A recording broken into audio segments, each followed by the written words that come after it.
On the 31st day of the true poverty anti-missile satellite deployment by Eagle Sauce, the Dragon Nation quietly launched a rocket. In the next moment, 1,000 stars fell from the sky.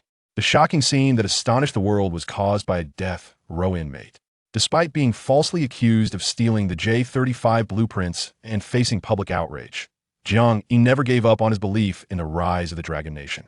If I survive, I will show the entire Blue Star what it means for the dragon to soar across the world and astonish the seas. From then on, the largest research institution in Blue Star became the prison where Jiang Yi was held. Gold Crow-type satellite killers, Yaza-type bionic beasts, Jiang Yi-type amphibious warplanes, Xuanhua-type heavy tanks, Quafu-type biological mechs, Kumpan-type aerospace motherships. One piece after another of military technology, far surpassing Blue Star's own, began to emerge, instantly shocking all factions. While Eagle Sauce and other forces were still playing house on Blue Star, the Dragon Nation had successfully developed a faster than light spacecraft and set out on the path to conquer other worlds. As Jiang Yi slowly stepped out of prison, he was greeted by a shining Supreme Honor Medal, inscribed with 4 words. Unmatched National Hero. Chapter 1. Activation of the God-level military industry system. Satellite killer blueprints. Brain storage location. At 7 a.m. today, Eagle Sauce announced the details of the true poverty anti-missile system, claiming it cost hundreds of billions of Eagle coins to deploy hundreds of anti-missile satellites in space, causing global uproar. It has been confirmed that this system is closely related to the so-called Star Curtain plan previously provided by Company X for Internet services. The hundreds of Star Curtain satellites floating over the Dragon Nation will become the sword of Damocles hanging over all its citizens. The Dragon Nation has lodged a serious protest and plans to hold a joint conference. In Liaoning Province, Shenyang Military Prison, Cell 18, Jiang Yi stood dazed in front of the television, a jumble of memories flooding his mind. Huaxia, Dragon Nation. Have I crossed over? Just moments ago, he was the chief designer of the South Tianmen project, the youngest research genius in Huaxia. Yet he never expected to die suddenly after working for 108 consecutive hours, only to find himself in this parallel world. Now, he was a death row inmate, charged with treason and attempting to steal the J-35 design blueprints. Today was the day of his execution. In the next piece of news, Eagle Sauce signed a foolish system deployment agreement with White Elephant. Damn Eagle Sauce, how long have they been shitting on our necks? Isn't blocking our aircraft carriers, technological embargoes, and island chains enough? They just won't quit, will they? How afraid are they of the Dragon Nation rising? Jiang Yi snapped back to reality and couldn't help but vent his frustration, only to be met with disdainful laughter from his cellmate. Save your breath, the Dragon Nation. Even if you give it another 100 years, it won't catch up to Eagle Sauce. Eagle Sauce is a beacon for humanity, the overlord of Blue Star, the most developed and free nation. And the Dragon Nation? Just a developing country. What can it compare with Eagle Sauce? In a hopeless country like that, why bother? It's better to look out for your own interests. Speaking of which, if I hadn't been caught back then, I'd be sipping coffee under the Statue of Liberty by now. Jiang Yi suddenly turned around, grabbing his cellmate by the collar and coldly stating, "You sell your country for a bit of filthy money, and you dare to call yourself a citizen of Longhua?" The cellmate pushed Jiang Yi's hand away with a sneer. "Keep pretending. Aren't you here for the money, just like me? What's with the righteous act? Tell me, how much is the Eagle country offering you for the J-35 blueprints?" Hearing the taunt, Jiang Yi's anger surged, and he punched his cellmate in the face. "I didn't steal anything," he shouted. "I graduated from GF University of Technology and entered the Supreme Research Institute as an outstanding graduate. I had a bright future ahead. Why would I steal blueprints? It must be some setup to frame me otherwise. How could I end up here? Don't compare me to someone like you. You're not worthy." The cellmate staggered from the blow, but he wasn't one to back down and immediately kicked Jiang Yi. "Damn it, I gave you face." The two began to wrestle. Jiang Yi, taking a punch to the face, bit down on his cellmate's ear and yanked hard. Rip! The cellmate let out a scream, covering his ear in disbelief. He never expected this seemingly refined young man to be so brutal. Was it really that serious just for saying a few words against Longhua? The online commentators had said far worse. 0666 0438. Stop! Several guards rushed in, forcibly separating the two. 0666. Don't think you can do as you please just because you're facing execution. This is not a place for your antics. Get 0438 to the infirmary. He's lost part of his ear. Jiang Yi held his swollen cheek, spitting out a piece of the ear he had bitten off, a glimmer of satisfaction in his eyes. These guards, normally hidden behind their screens, he had no way to deal with. But now that they were face to face, he felt he had to show them what it meant to stand up for one's ancestors. Such a person deserved it. 0666, come with us. It's time to go, two guards said, escorting him to the injection room. Time to go. The satisfaction in Jiang Yi's eyes faded, replaced by a sense of melancholy. It was a pity he wouldn't witness the day Longhua soared to greatness if he had another chance. He would do everything he could to show the entire Blue Star what it meant for Longhua to rise above the rest.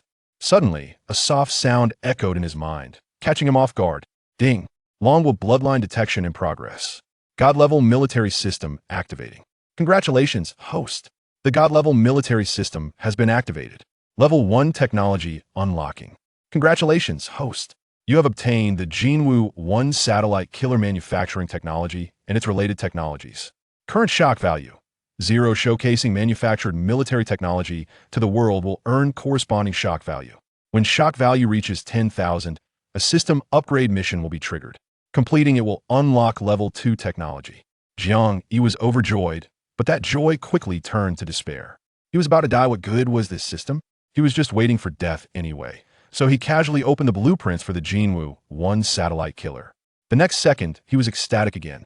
Just a quick glance, and he realized something.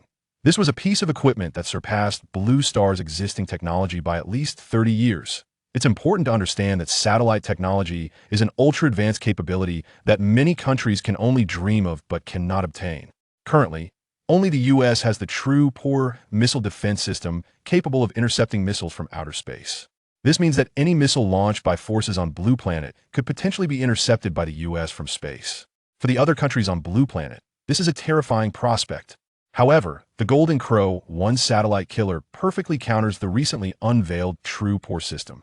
It addresses the critical issue of being helpless against satellites hovering in low Earth orbit, even reaching a shocking level. Yes, shocking indeed. With excitement, Jiang Yi carefully examined the accompanying technologies: solar energy lossless conversion technology, plasma hypersonic propulsion technology, laser weapon technology, bionic robotic arm technology, stealth technology, ultra-intelligent AI technology. Each of these technologies, which have consumed countless scientists' efforts, surprisingly has a perfect solution. They can also be applied across various industries, allowing Long Country to undergo a thorough industrial upgrade. It's truly terrifying. I'm not dreaming, am I?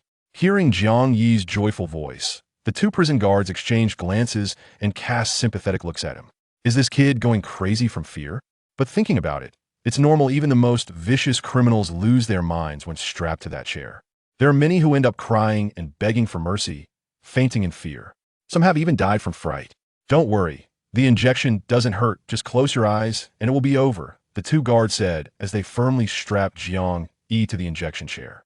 Many inmates instinctively struggle before execution, so this is a necessary measure. I can't die. I must submit these technologies to the state. Jiang Yi's eyes gradually firmed up, regaining his spirit. He looked at the two guards and struggled with all his might. Let me down. I want to see the warden. I have top-secret technical blueprints to submit. Chapter 2. The terrifying satellite killer shocks the executioner. In the monitoring room, Warden Wang Zhen, smoking a cigarette, coldly watched the scene in the injection room. Since retiring from the Special Forces, he has served as the warden of this prison for over 20 years. In that time, he has witnessed countless executions and seen various inmates despair before death, leaving his heart as cold as ice. He is quite accustomed to types like Jiang Yi. Top-secret blueprints? They're just excuses these scum use to delay their execution. Does he really think he's like the genius from decades ago who invented a brushless motor in prison? A talent like that only comes around once in a century, and he actually produced real results. Unlike Jiang Yi, who relies solely on his mouth. Does he think he can get a reduced sentence through invention? Top-secret blueprints? Dream on. Another coward. Just now in the cell, he acted so righteous that I almost believed he was wronged. Come on, someone like him who would become a spy for a bit of money. It's no surprise he's scared. If he really has top-secret blueprints, then I'll stand on my head and take a dump. I bet even if he has blueprints, they're just silly inventions. A few subordinates were betting on the side, their eyes full of disdain. Over the years, prisoners had tried every trick in the book to reduce their sentences, but the inventions they came up with were a complete mess. There was a super toilet plunger. The toilet was unclogged, but the plunger got stuck. Then there was a smart broom that could record how long you swept the floor. And the most ridiculous was the water-powered car, which claimed it could run on water. It was even reported to the Supreme Research Institute, only to find out later that the prisoner had secretly added oil to the water. It was a total scam. All right, let's begin the execution. With a command from Wang Jun, 2 guards stepped back, and the executioner slowly walked out from the preparation room, holding a large syringe. Don't worry, most people just feel a bit of pain. Out of respect for human rights, I'll explain the execution steps so you can die understanding. The first injection of sodium thiopental will put you into a coma.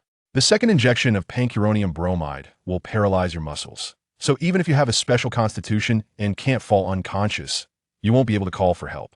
The last injection of potassium chloride will depolarize your heart muscle and cause cardiac arrest.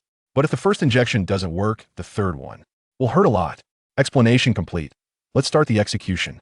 The executioner expressionlessly sat beside Jiang Yi and applied some iodine to his arm. Jiang Yi struggled violently, his survival instinct causing his brain to flood with blood, his eyes bloodshot. I'm telling the truth, I really have top-secret blueprints. I've developed a revolutionary satellite killer called Golden Crow. Hearing Jiang Yi's words, the executioner burst into laughter.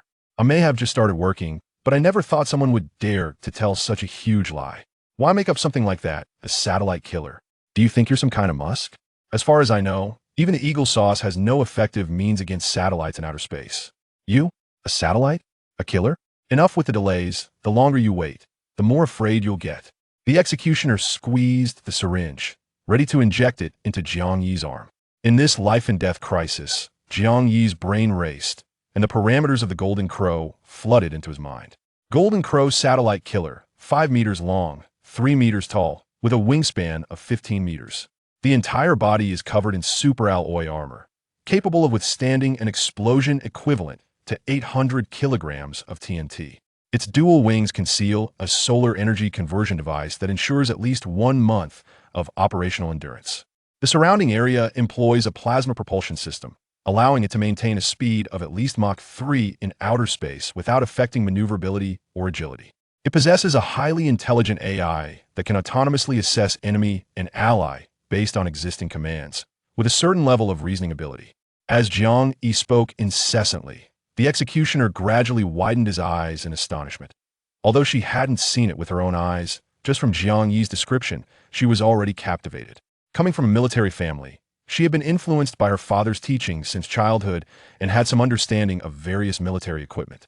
She knew very well that if this satellite killer could really be developed, then the Dragon Country would be unmatched in outer space.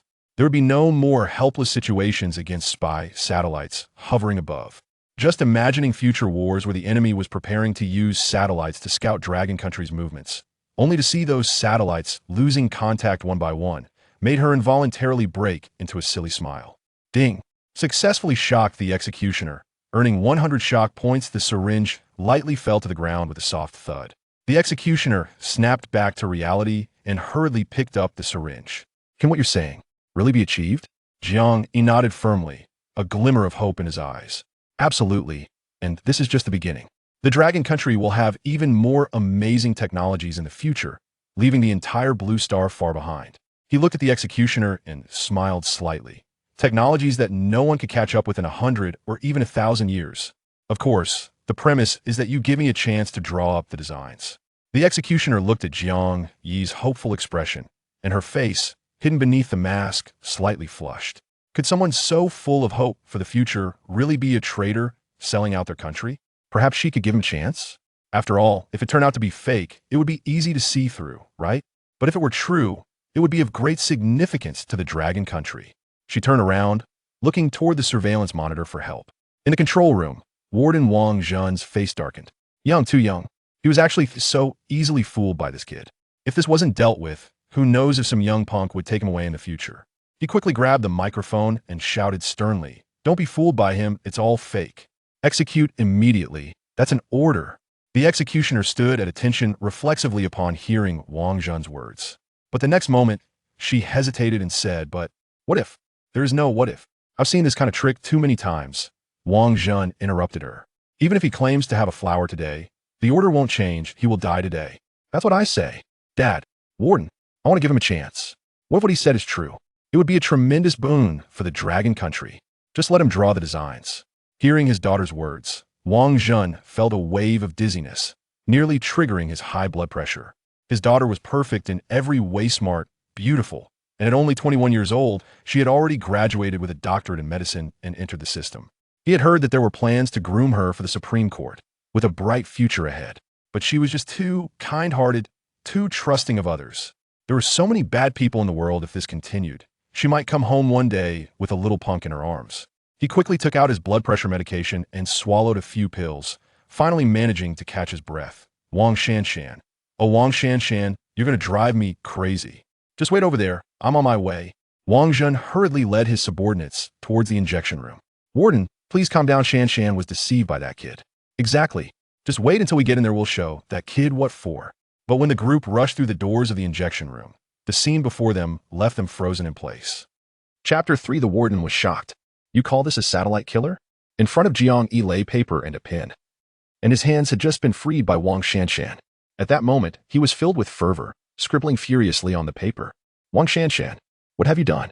You actually violated the execution regulations and unbound a prisoner on your own. Do you have any idea how dangerous this is? As Warden Wang Zhen's furious voice echoed, several subordinates rushed forward to pull Wang Shanshan back. Wang Zhen's face was filled with disappointment, and he raised his hand but hesitated to strike. After all, she was his only precious daughter, and he had never had the heart to hit her even once in her life. Wang Shanshan, what on earth are you thinking? If that kid suddenly turns violent, what will you do then? Sighing, he popped a few antihypertensive pills into his mouth, which somewhat calmed his nerves. Wang Shanshan gently tugged at Wang Zhen's sleeve and whispered, Dad, look at the way he's looking at us. Doesn't he seem like someone who is lying? You should see the drawings he made. They're really professional. Only then did Wang Zhen and his subordinates shift their attention to Jiang Yi. I believe that nonsense. This kid is up to no good. Lock him down and continue with the execution. If I don't pierce him with 8 needles today, I'll write my name in a horizontal line. One subordinate stepped forward, reaching to snatch the paper from Jiang Yi's lap. But the next second, he froze in place. 1 second, 2 seconds, 10 seconds, 30 seconds. It was as if someone had cast a paralysis spell on him. His eyes were glued to the drawing, unmoving. What is going on? Am I seeing things? Wang Zhen shot a glance at the other 2 subordinates, who understood immediately and cautiously pulled out their electric batons, inching closer to Jiang Yi. Strangely, both of them paused the moment they saw the drawing on Jiang Yi's lap. Is this a supernatural event? A special ability? Wang Zhen shook his head, pushing those chaotic thoughts aside. He had seen so much cruelty and bloodshed. Nothing could intimidate him. Did they think this little trick would scare him? No way. You guys are too inexperienced. Go back and strengthen your ideological education. Wang Zhen strode forward, quickly reaching Jiang Yi's side. Looking at Jiang Yi, who was fervently scribbling away, he sneered and yanked the drawing from Jiang Yi's lap. I want to see what kind of nonsense you're up to. He casually glanced at the drawing in his hand. Design blueprint for the Golden Crow Type 1 satellite killer. What satellite killer? Don't think you can escape death just by sketching a few lines. I've seen it all. But the next second, his eyes widened in shock. On the paper was a highly detailed illustration of an incredibly fierce mechanical bird. This mechanical bird was entirely covered in pure golden armor, and upon closer inspection, it had hidden black patterns on its surface. The design of its avian body was elegant, exuding a wild beauty that conformed to aerodynamic principles.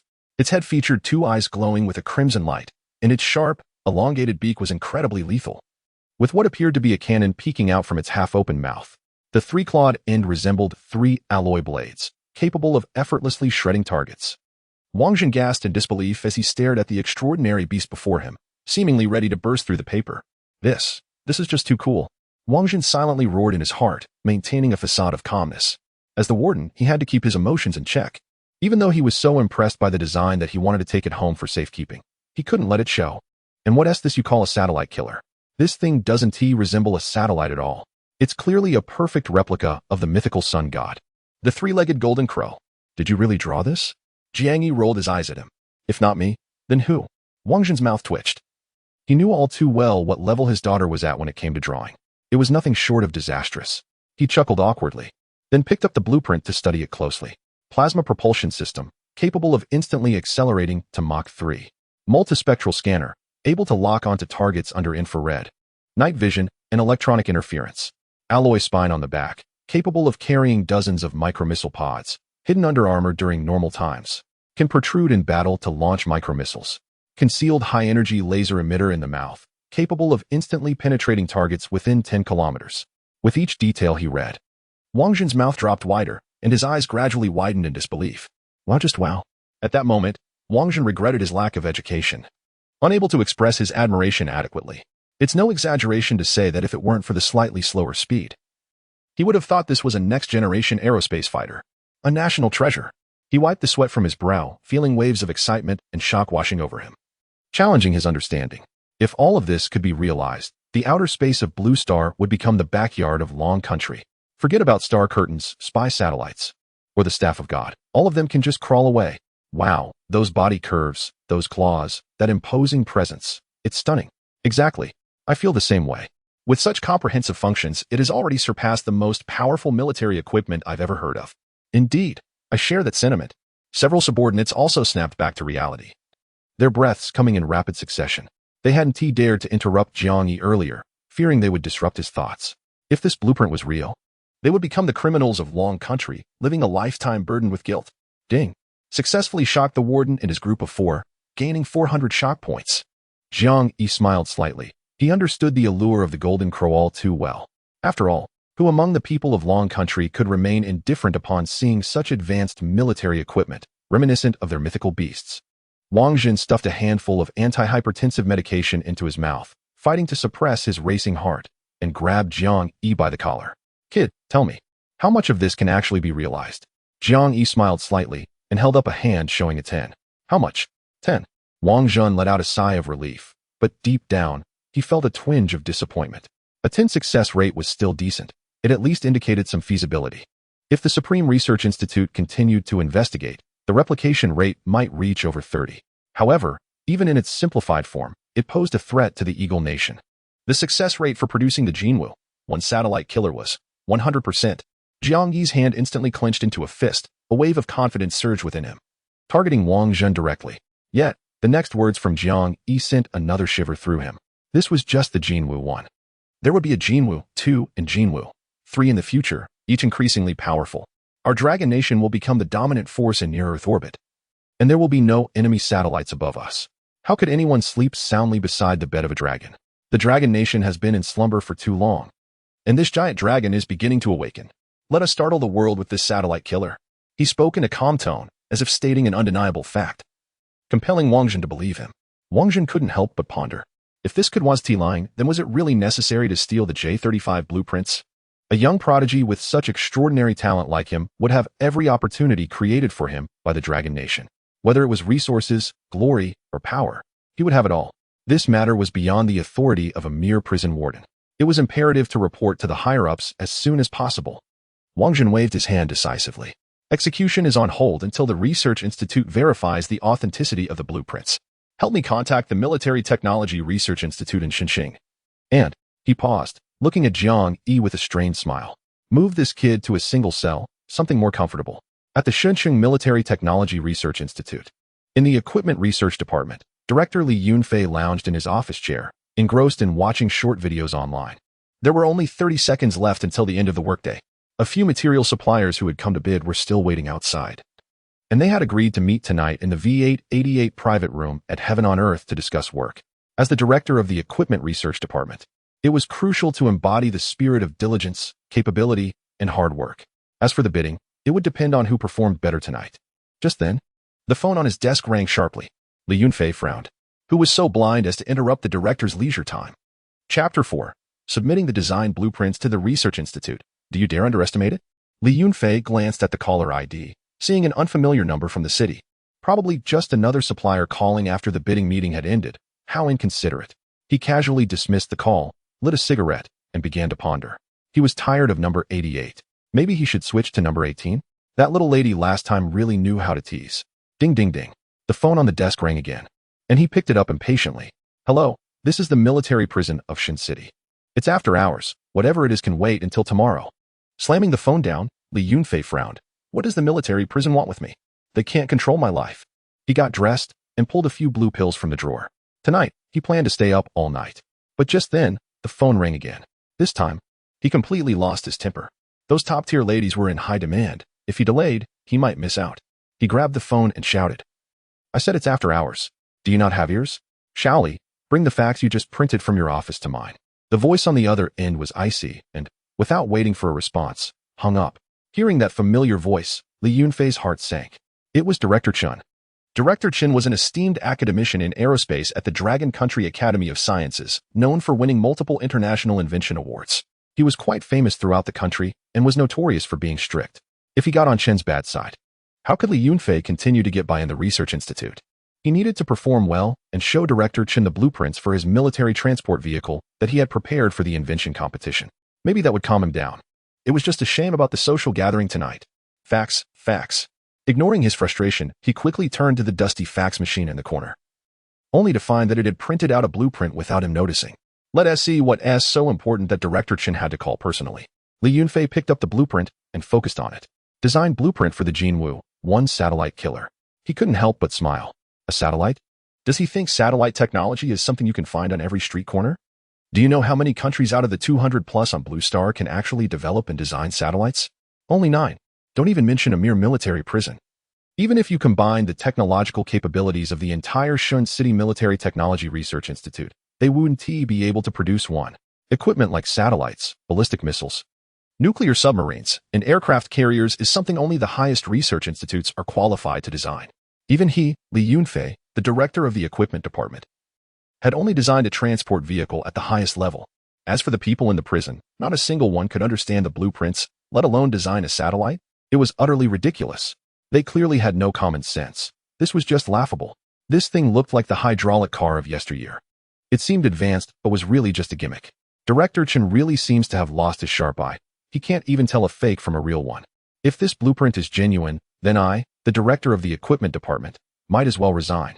Without a second thought, Li Yunfei crumpled the blueprint and stuffed it into his pocket before carefully pulling out the design blueprint of the mountain troop carrier he cherished from the bookshelf. He hurriedly made his way to the director's office. In the director's office, Director Chen sat behind his desk, reflecting on what Wang Zhen had said over the phone. Can it be true that there's a talent in prison who can design a satellite killer? He had known Wang Zhen for many years. Back when Wang Zhen was still in active service, he was an elite member of the Longya Special Forces. There was a time when he was held hostage by terrorists during an academic exchange, and it was Wang Zhen who saved his life and escorted him back home. Since then, they had formed a deep friendship across generations. Knowing Wang Zhen as he did, Chen was certain he would never lie. The current situation could only mean two things. Either there was indeed an extraordinary talent in prison, or Wang Zhen had been deceived. Hopefully, it's not a scam. Chen sighed inwardly. Although Longhua had made great strides in recent years and gained significant international recognition, it faced technological blockades led by the Eagle Nation, which led to bottlenecks in various fields of technology. Especially in aerospace, not only was technology exchange restricted, but Longhua wasn't even allowed to participate in the International Space Station. Longhua had risen too quickly, and they were afraid that it would become too powerful and settle old scores, so they tried every means to limit its development. Faced with such a challenging situation, many talented individuals nurtured by Longhua chose to go to the Eagle Nation and never returned. Sigh. In an instant, Director Chen felt as if he had aged several years. Old Qian, old Zhou, old Zhu. With their generation gone, I wonder if the next can carry the torch for Longhua's scientific research. Knock, knock, knock. Come in. Seeing Li Yunfei enter, Chen composed himself. But his gaze suddenly turned cold. Little Li, Director Li, you certainly carry a lot of authority. Let me remind you, as a researcher, you must never forget your original intention. Where's the blueprint? Show it to me. Li Yunfei quickly handed over the mountain troop carrier design. Director Chen. This mountain troop carrier was designed after studying the structures and combat data of various countries' troop carriers. It took a lot of effort to create. With 8 mm thick armor, it can withstand rocket attacks, a 12-cylinder engine that can reach speeds of 100 km/h, and a small turret on top for defensive counterattacks. Could you please give it a look and see if there's anything that can be improved? Director Chen frowned. This was not what he wanted. Trying to maintain his professionalism, he suppressed his displeasure and examined the design closely. After a while, he set the blueprint down and said coldly, "Isn't this just a mishmash of the Gallic Rooster and the Big Bear S troop carriers? Did you think I wouldn't notice? If you can't present something that truly impresses me, I will have to consider replacing you as the director of the equipment department." Li Yunfei was drenched in sweat, nodding repeatedly in agreement, while inwardly cursing. What's wrong with a mixed bag? Isn't it something I painstakingly designed? If you don't appreciate it, just wait until I get to the Eagle's place. I'm sure they'll love it. Dean Shun ignored Li Yunfei and pressed on. Where's the blueprint I asked for? Not this one. I mean the one from the military prison in Shunshur. Li Yunfei's heart sank, sensing trouble. Trembling, he pulled out a crumpled blueprint from his pocket and spread it out on Dean Chen's desk. Dean Chen frowned, struggling to contain his dissatisfaction, and slowly smoothed out the wrinkled paper. After just a brief glance, he gasped, his eyes sharpening instantly. This blueprint. Chapter 5. One man's power surpassing the achievements of thousands. Li Yunfei noticed the unusual expression on Dean Chen's face and couldn't help but chuckle. Dean Chen. The moment I saw those blueprints, I knew they were a scam. Think about it. How could a small prison possibly design something like a satellite killer? I've seen this sort of thing before. It's just some inmate trying to concoct an invention to get a lighter sentence. They actually think building a satellite is that easy? They won't fool me. I, Li Yunfei, am the guardian of our institute. No ghost or monster will step over my threshold. He said this proudly, trying to salvage his image in front of Dean Chen. However, little did he know, Dean Chen's mind was already in turmoil, unable to calm down. It's unbelievable, Dean Chen murmured as he ran his fingers over the blueprints. Li Yunfei's eyes lit up suddenly, and he eagerly interjected, Dean Chen, please don't be upset. We can just issue a statement saying we will never accept inventions sent from the prison. The method of producing superalloy materials can actually be like this. The solar energy lossless conversion technology that has troubled the world for years. We were completely wrong in our previous approach, utterly wrong. As he listened to Dean Chen's mutterings, the expression on Li Yunfei's face gradually stiffened. Dean Chen, is this really something being researched based on these blueprints? Are you kidding me? You believe in something so obviously deceptive? He discreetly glanced into Dean Chen's eyes, hoping to detect some signs of confusion. Instead, he saw a spark of excitement beginning to rise in Dean Chen's gaze. Dean, are you all right? Dean Chen shook his head, now too preoccupied to pay attention to Li Yunfei. A storm was brewing in his heart. If these technologies could be replicated from the blueprints, the level of aerospace research in Longwo would see a tremendous boost. However, precisely because of this, he found himself doubting the authenticity of the blueprints. How could a death row inmate in prison possibly accomplish something that even the highest research institute, which gathered all of Longwo's scientific elites, could not? In his lifetime, he had encountered too many self-proclaimed geniuses, yet those people had all called him a genius. He couldn't believe that someone could truly be so talented as to single-handedly overshadow the entire scientific capability of Longwo. It was simply too far-fetched. Perplexed, Dean Chen ultimately made a phone call. Hello, I would like to request the activation of the 6th chapter super quantum computer. Yes, I need it right now. After hanging up, he headed towards the door. Li Yunfei, since you've seen the blueprints, come along. Let's go see if these blueprints are real or not. Li Yunfei hurriedly followed, but inside, he was engulfed by a storm of anxiety. The 6th chapter's super quantum computer was the second most powerful quantum computer in Longwo, after the 9 chapters super quantum computer. There were only a handful of these machines in the entire country, and they were typically not available to anyone unless there was an absolutely critical research need. In the entire city of Shun, only Director Chun has the authority to activate it.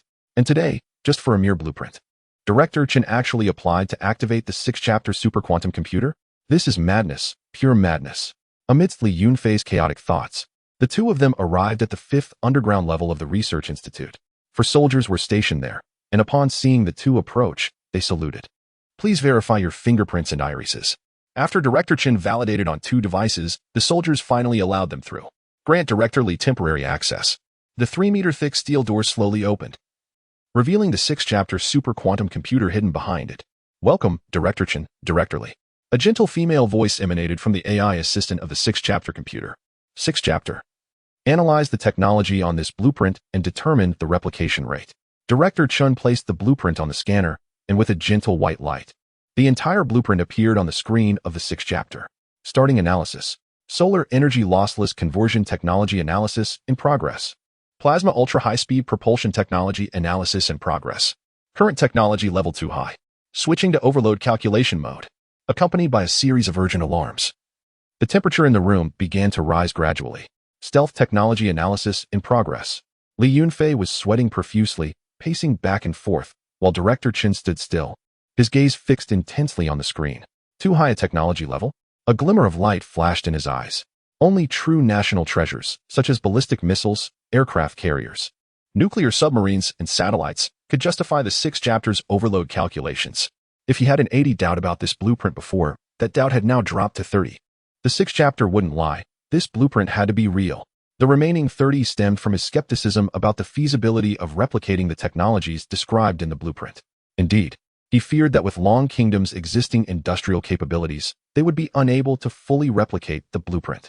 It took over half an hour for the 6th chapter to painstakingly complete the analysis of all technologies. Replication rate of the technologies described in the blueprint, 100. Verified as genuine. Staring at the large words on the screen, Li Yunfei stood frozen in place. Impossible. Absolutely impossible. Just a death row inmate. How could he possibly design such advanced military equipment? Keep in mind that the Eagle Nation had assembled thousands of researchers specifically for aerospace technology. Yet now, with just one person and a single blueprint, they had surpassed the results of thousands working day and night. Was he going crazy, or was the world going mad? Tears streamed down Director Chen's face. Good. This is fantastic. Our Long Kingdom's aerospace industry is saved. Eagle Nation, Western Alliance, let's see you try to block us again. Even if you continue to impose restrictions, it won't stop our researchers from forging ahead. From now on, our Long Kingdom will no longer be constrained by your petty tactics in outer space. You think we're really poor? With this, I'll make you really cry instead. Director Chen felt a wave of pent-up frustration lift from his chest, leaving him with an indescribable sense of relief. Tonight, he planned to meet up with a few old comrades for a good drink. After all these years, he finally had a chance to hold his head high. Xiaoli, are you coming along? In his excitement, Director Chen found himself looking at Li Yunfei more favorably. I think I'll pass. Li Yunfei, who had been staring down at his phone, quickly shoved it back into his pocket and replied a bit nervously. Director Chen frowned slightly and snorted. Xiaoli, it's fine. You can head back. You don't have the clearance to be here. Li Yunfei quickly nodded and exited the control room of Section 6. Just then, his phone in his pocket vibrated lightly, and a text message popped up on the screen. Continue observing. Once our verification is complete, 500. 000 will be transferred to your account. Eagle Sauce won't treat you poorly. Cinder, Eagle Sauce Intelligence Bureau. Chapter 6. The Eagle S Intelligence Agency in shock. We can't develop this. The Eagle, the Pentagon, Intelligence Agency Office. Director Powell took a bite of a freshly made burger and casually picked up the latest intelligence report. Dragon Country is pressuring the Philippines, accusing it of supplying stranded warships in the Long Sea?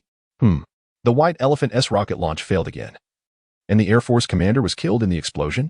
The White Elephant is gearing up to block the Baba Sheep's water supply and initiate the 4th Elephant Sheep War? He stretched lazily, his face filled with disdain. Just more boring intelligence. Aren't there any real matters that pique my interest? As the dominant power of Blue Planet, the movements of ordinary weak nations simply fail to capture his attention. Only the secrets of a few major powers have the potential to impress him. This is also why the Eagle is willing to spend hundreds of billions each year cultivating insiders in Dragon Country.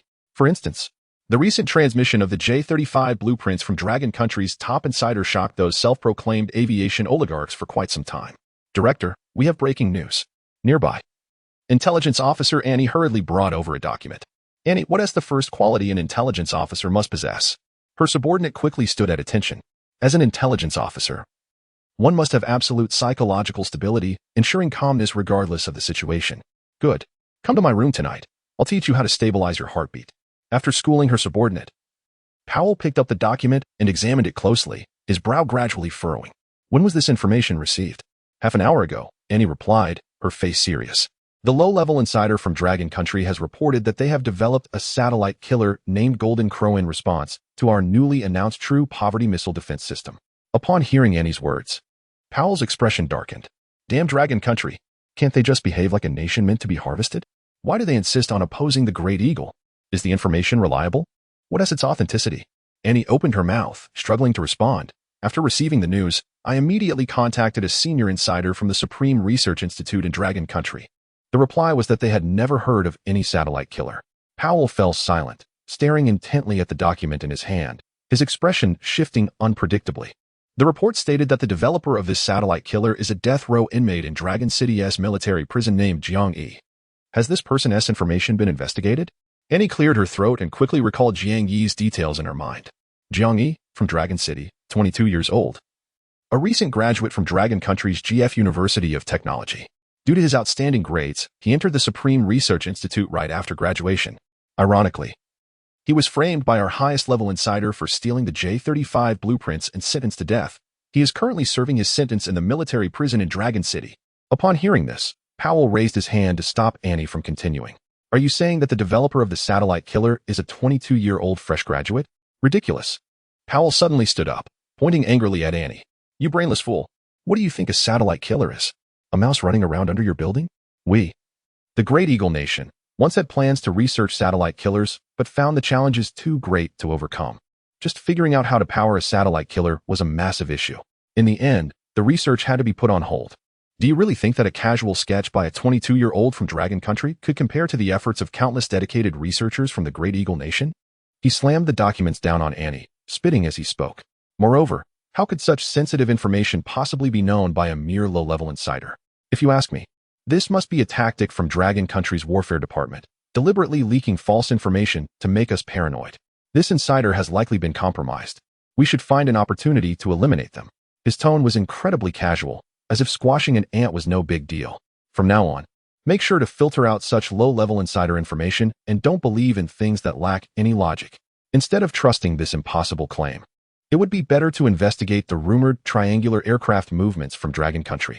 After sending Annie away, Powell plopped back into his chair, enjoying a delicious burger once again. Damn, can't we get some news that is actually eye-catching? In the military prison of Shin City, Cell 4, Jiang Yi was lying comfortably on a single bed, enjoying the cool breeze and stretching lazily. Ever since Wang Jin passed the blueprints to the Shin City Military Research Institute, he had been assigned to Cell 4. Not only was it a single cell, but it also had bookshelves, a fan, a television, and even a private bathroom. No more enduring the snoring, foot odor, or unnecessary troubles from cellmates. It was truly luxurious. To have such a cell in prison was a privilege that many inmates could only dream of. Generally, these cells were reserved for high-profile offenders. And now he had this treatment. Most importantly, his death sentence had been suspended until the Research Institute's verification results were out. The execution was on hold. This was undoubtedly a shot of adrenaline for Jiang Yi. Ding. Successfully shocked the academicians of Dragon Country and the low-level insider from the Eagle Nation, gaining 1050 shock points. Ding. Successfully shocked the liaison officer from the Eagle Nation Intelligence Bureau, gaining 500 shock points. Current shock points, 2050. Jiang Yi clenched his fists, feeling secretly pleased. Perhaps when the Jinwu was finally created, he would have enough points to level up to level 2. Level 1 technology was already so powerful. I can only imagine what level 2 technology would be. Spaceborne motherships, combat robots, spaceships, or even more advanced equipment. Looking at the details appearing on the panel, Jiang Yi's eyes flickered, but his brows gradually furrowed. Low-level insider. Eagle Nation Intelligence Bureau? They just took the blueprints for testing. And the Eagle Nation already knew about the satellite killer? This meant there was an insider from the Eagle Nation within the Shin City Military Technology Research Institute. Moreover, this insider should hold a high position. Otherwise, how could he appear alongside an academician from the Dragon Nation? Has the infiltration by Eagle Sauce become this severe? After pondering for a long time, he decided to keep certain matters regarding Golden Crow to himself. Non-Dagon heavyweight figures will not be shown the complete physical object. Just then, footsteps echoed in the corridor of the holding cell. Director Chen, Colonel Zhao, and Jiang Yi were just ahead. The footsteps grew louder as a few figures appeared outside the cell door. Wang Jin stood beside them with a smiling face, while at the center stood a spirited elderly man, staring at him intently. On the other side stood a middle-aged man in military uniform, prominently displaying 2 stars on his shoulder. The middle-aged man scrutinized Jiang Yi and coldly asked, "Are you Jiang Yi?" Jiang Yi felt uneasy under his gaze, but the middle-aged man suddenly smiled. "Let me introduce you. This is Director Chen, academician of the Dragon Nation and head of the Military Science Research Institute in Shenzhen. I am Zhao Yutian, a special envoy from the Northern Theater Command. We are here specifically to see the genius capable of designing such a powerful weapon as Golden Crow. We would also like to invite you to represent Liaoning Province in the Triennial Northern Military Technology Invention Competition. Are you interested?" Chapter 7. Death Penalty Suspended Execution. The Satellite Killer is created by you. The Northern Theater Military Technology Invention Competition? Jiang Yi had spent time at the Supreme Research Institute and had heard about this competition. This is the highest level event held by various military districts in Long Country. Aside from the invention competitions organized by the Supreme Research Institute itself, every 3 years, the 5 major military districts, East, West, South, North, and Central, hold a military technology invention competition aimed at enhancing learning and exchange among military research institutions, allowing them to learn from each other and create more advanced equipment. The Supreme Research Institute will send academicians from Long Country along with district commanders to serve as judges. These individuals are the pillars of the nation, and a few casual remarks from them can be immensely beneficial. Moreover, projects that win the competition will receive resource support from the Supreme Research Institute. So every institution is eager to showcase their most advanced research achievements, hoping to make an impression in front of the Supreme Research Institute. It's surprising that the Northern Theater would invite him to participate in such a fierce competition, brimming with talent and rivalry. Zhao Yutian took out a document from his pocket and began reading aloud in front of Jiang Yi. Northern Theater Order. Special Pardon Number 0666 for prisoner Jiang Yi. Death penalty suspended for 1 month. Permitted to be released on parole during the Northern Theater Military Technology Invention Competition to participate in the development of a confidential project. If he wins first prize in the competition, his sentence can be commuted to life imprisonment. With such sincerity from Din Shun and Zhao Yutian, Jiang Yi felt compelled to respond. All right, I am grateful for the care from Long Country. I will give my all in this military technology invention competition. Seeing Jiang Yi agree, Din Shun laughed heartily. Excellent, excellent. There's no time to lose. Let us get your parole procedures sorted right away. We can discuss the specifics at the Research Institute. Rest assured, all resources that the Shunshur Military Technology Research Institute can allocate will be directed towards the Golden Crow project. Just say what you need. We have everything. With the guarantee from the Northern Theater and Dinshin, the parole procedures were completed swiftly. The three drove to the area of the Shunshur Military Technology Research Institute. To the north of the institute, the military equipment testing base was located.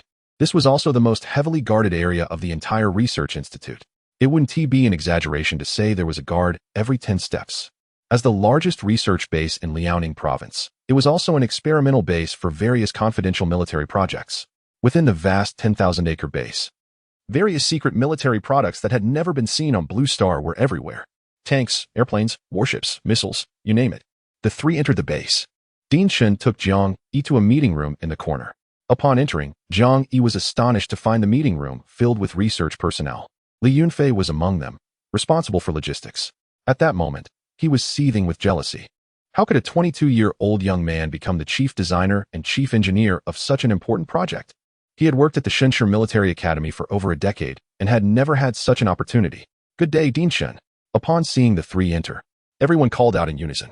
The atmosphere was so intense that even in his past life, Jiang Yi had never encountered such a scene. He stood there, stunned. Seeing Jiang Yi's expression, Din Shun couldn't help but chuckle to himself. Finally, there's something that can surprise this kid. With a grand gesture, Din Shun commanded attention. Reminiscent of a leader rallying troops, he had already briefed everyone on Jiang Yi's situation. Starting today, Jiang Yi would serve as the chief designer and chief engineer of the project. I hereby announce that the Golden Crow project is officially launched. We are gearing up for the Military Technology Invention Competition in the Northern Combat Zone 1 month from now. Instantly, the entire experimental base became a hive of activity. Various cutting-edge instruments and production tools were swiftly transported into the facility. Jiang Yi also settled into the experimental base, where Din Shun had thoughtfully prepared a bedroom for him. Considering that he was on parole and couldn't move around freely, although his movements were restricted, Jiang Yi was still grateful to Din Shun. The conditions here were far better than in prison. The next day, he began to deploy the project. Director Li, come here for a moment. Li Yunfei quickly jogged over. Smiling as he asked, what can I do for you, General Jiang?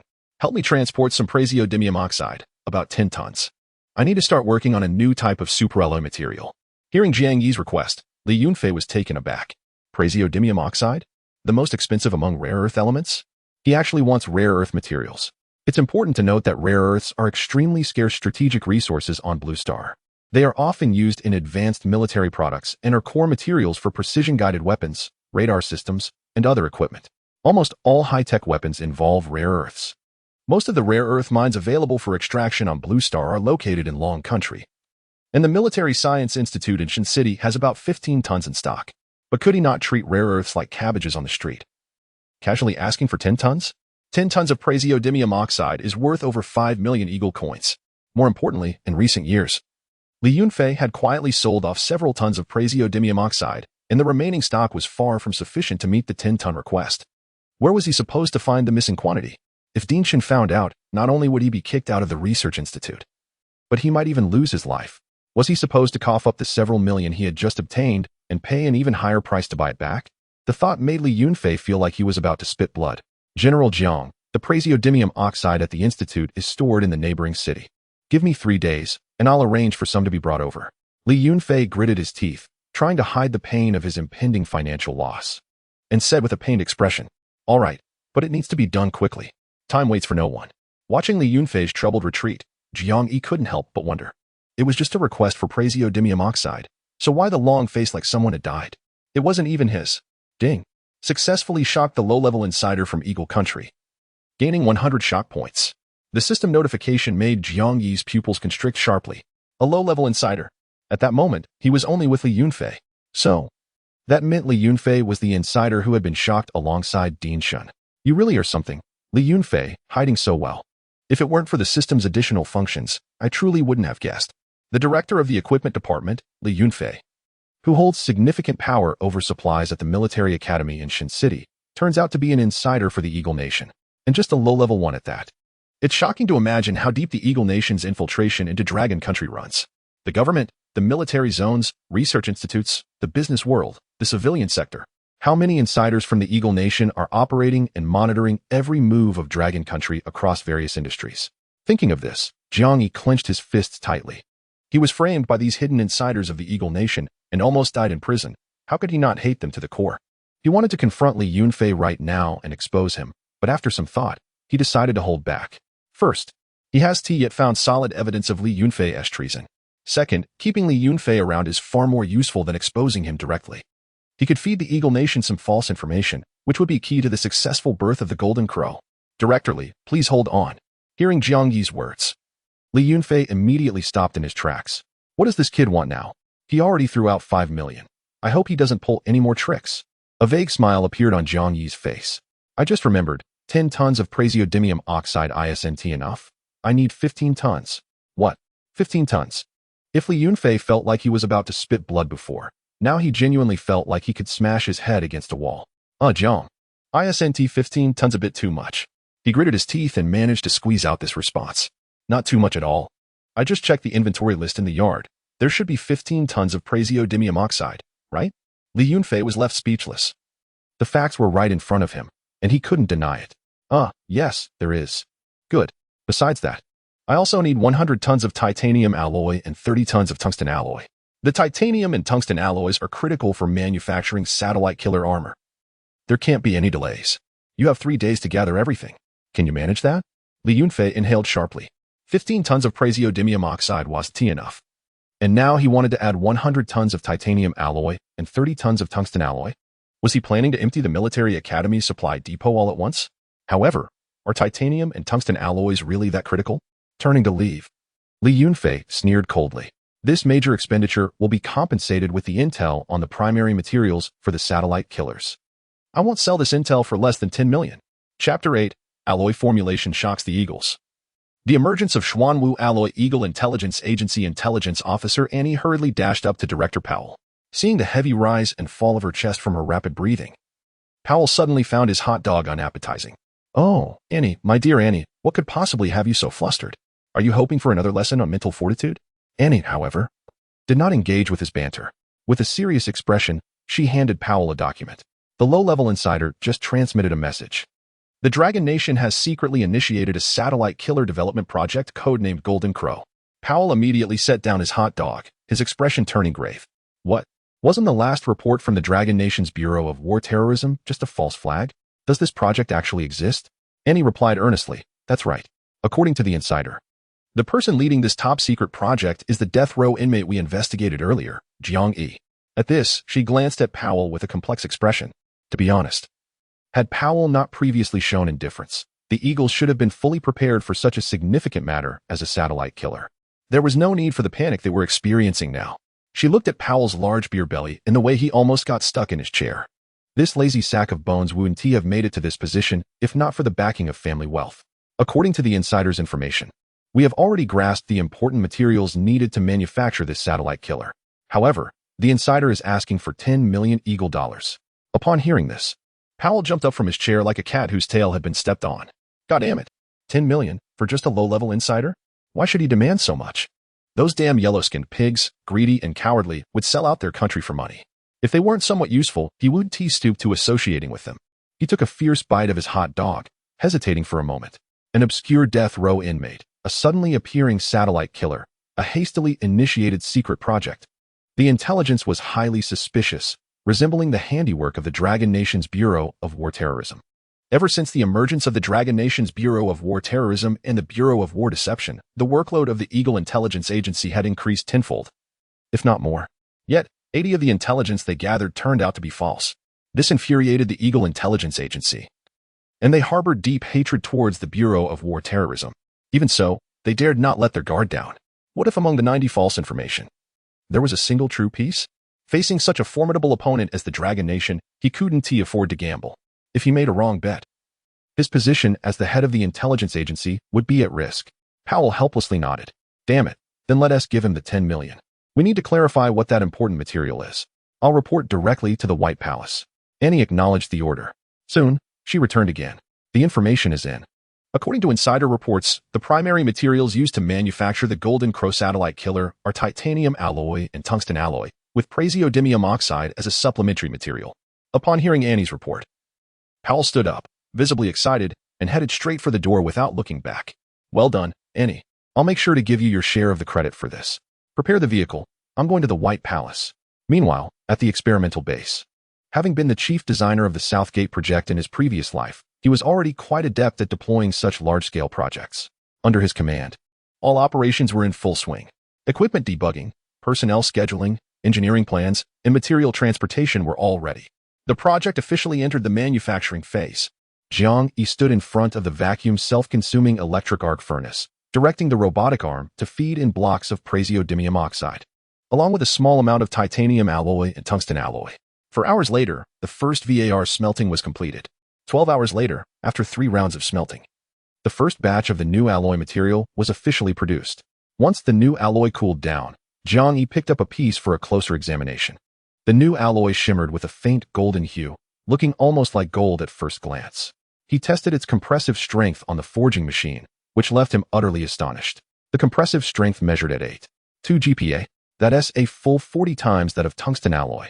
Seeing this result made Jiang Yi beam with delight. With this new alloy, the Golden Crow would likely withstand missile strikes. Moreover, the emergence of this new alloy could be applied across various industries in the Dragon Kingdom, facilitating a significant industrial upgrade in sectors such as aviation, railways, casting, mining, and construction. And this was just the first step of the Golden Crow project.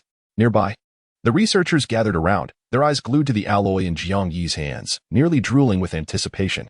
Mr. Jiang, can I take a look at that alloy? Let me see it first. I'm a first-level researcher. I should see it first. I'm the head of the weapons research team. I need to see it first.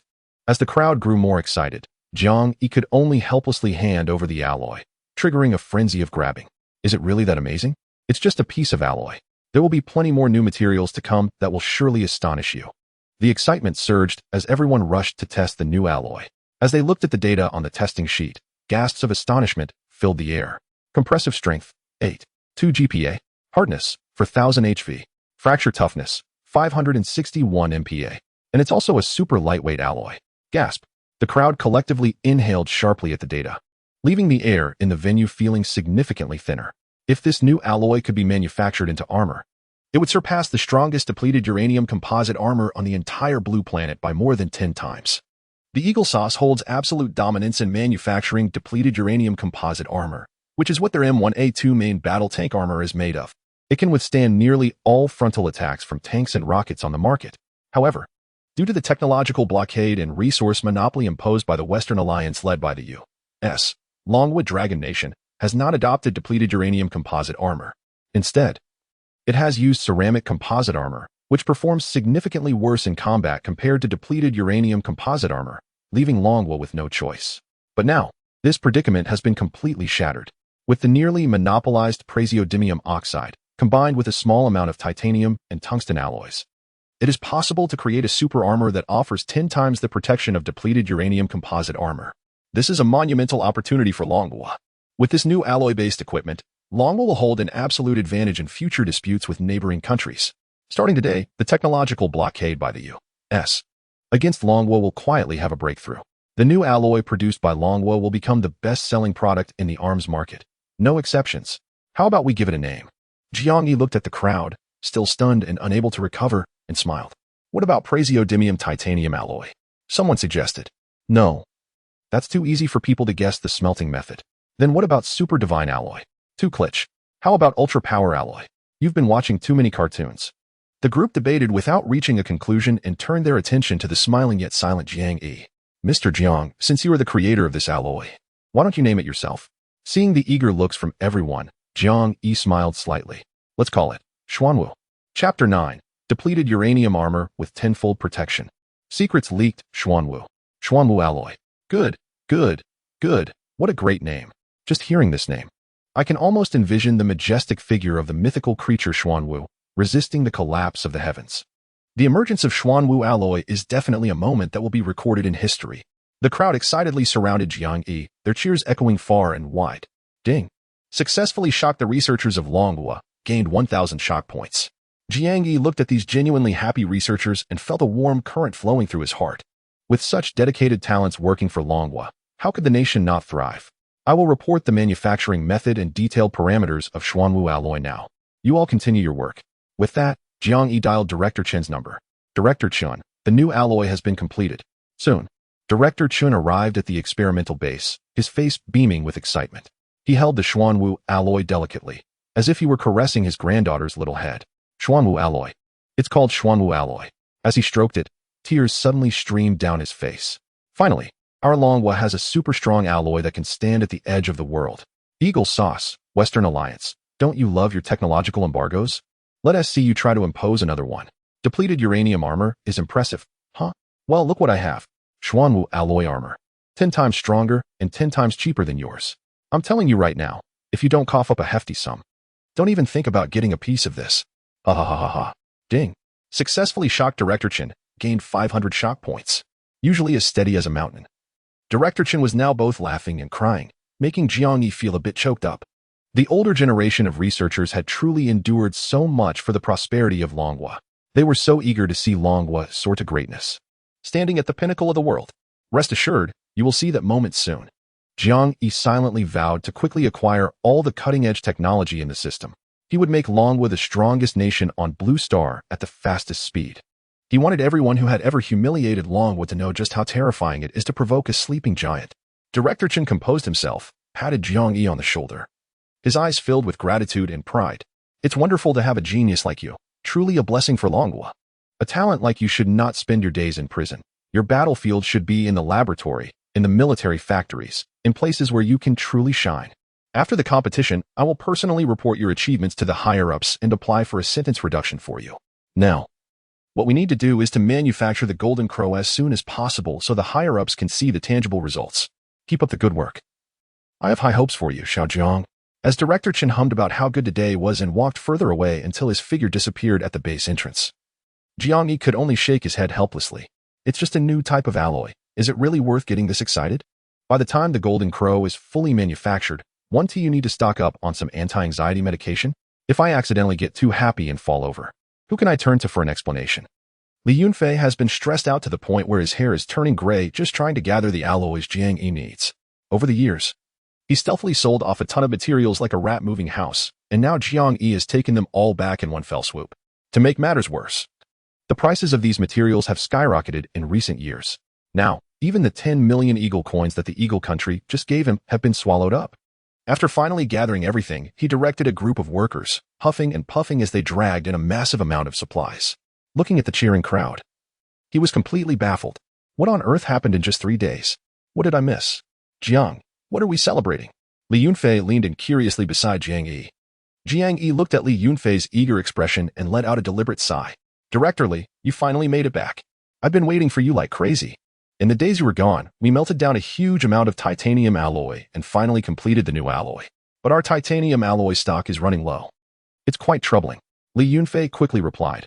Well, isn't this perfect timing? I just brought in 80 tons of titanium alloy and 25 tons of tungsten alloy. Doesn't that solve our immediate problem? Jiang Yi nodded vigorously. Yes, Director Li, you are absolutely crucial to this project. Without you, there is a good chance it would have fallen through. I think Dean Shin should give you the position of chief engineer. We can't let a hero like you feel undervalued. Jiang Yi's words made Li Yunfei feel appreciated, and he immediately floated with pride. Hey, why are we even discussing this? From today on, let us refer to each other as brothers. I'll call you little brother, and you'll call me big brother. Don't worry. Big brother will definitely take good care of you. Jiang Yi chuckled inwardly. With a mind like Li Yunfei's, how did the Eagle country even pick him? Did they see something cute and naive in him? He patted Li Yunfei on the shoulder and nodded seriously. Sure. Little brother definitely. Won't let big brother down. He emphasized the word definitely, adding a vague tone before the word won't. Li Yunfei didn't catch any hint of a problem in Jiang Yi's words and happily leaned in closer. Little brother, since we're calling each other brothers now, I can speak candidly. To be honest, big brother has quite a bit of knowledge about alloy materials. If you show me the manufacturing formula, I can help you take a look and see if we can upgrade it. Jiang Yi smirked internally but maintained a poker face, pretending to hesitate. Are you sure you want to see it? This is confidential. Li Yunfei immediately grew anxious. Don't worry, big brother just wants to take a casual look. I promise it won't go beyond this. If I break this vow, I'll have no son. However, Jiang Yi still hesitated and finally sighed. Bro, it's not that little brother doesn't trust you, but this confidential information can't just be shared with anyone. It's a strict rule, and you know that.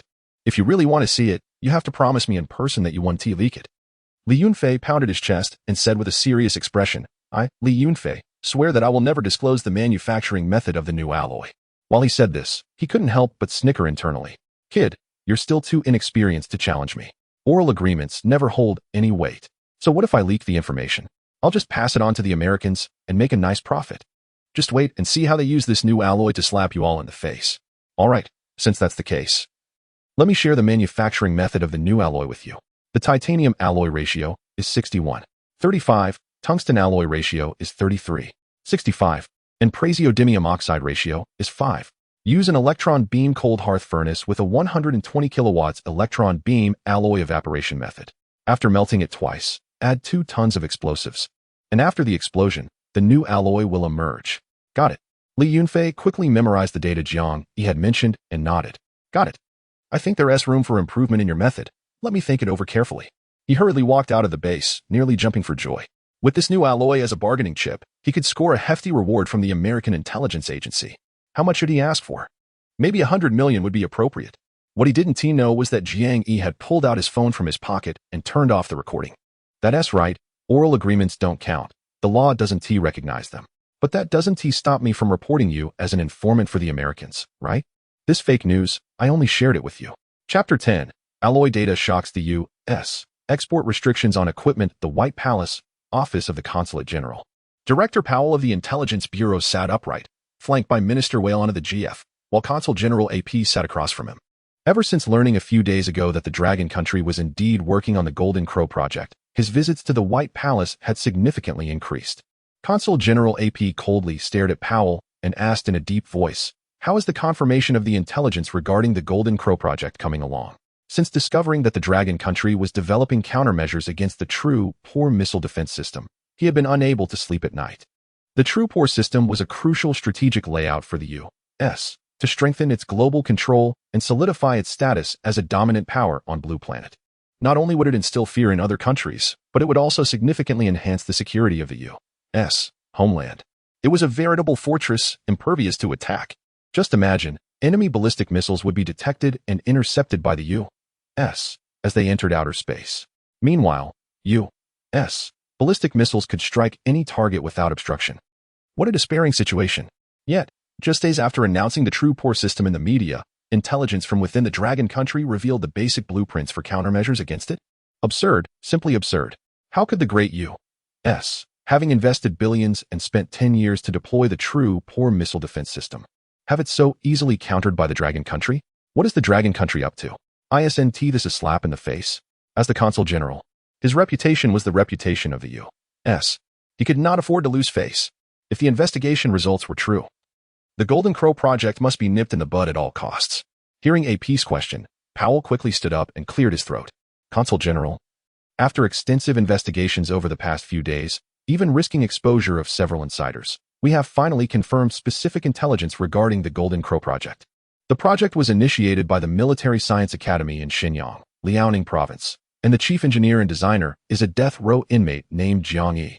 The Military Science Academy is placing great importance on this project, almost without regard for costs, providing any necessary materials unconditionally. From this perspective, the authenticity of the so-called Golden Crow project can be guaranteed. However, how much of the Golden Crow blueprints the Dragon Country can actually complete remains uncertain. After all, many of the technologies involved are beyond even our capabilities, let alone those of the Dragon Country, which has been under U.S. technological blockade for years. So, Powell paused, biting his back teeth as he continued. I still have reason to suspect that this is a deceptive ploy by the Dragon Country to instigate fear. This is a blatant scheme targeting the U.S. true core missile defense system. The goal is to make us panic and expend vast resources investigating this matter, thereby slowing our research progress. So far, the insiders from the Dragon Country have not reported any progress on the project. It is likely that this project is just an empty shell with nothing inside. The leader, Aper, leaned on the table with his hands, his face dark in thought.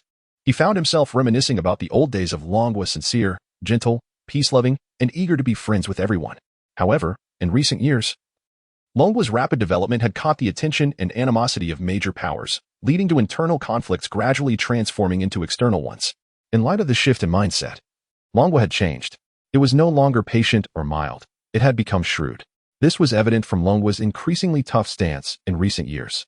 What infuriated him even more was the existence of the War Fear Bureau and the War Ignorance Bureau.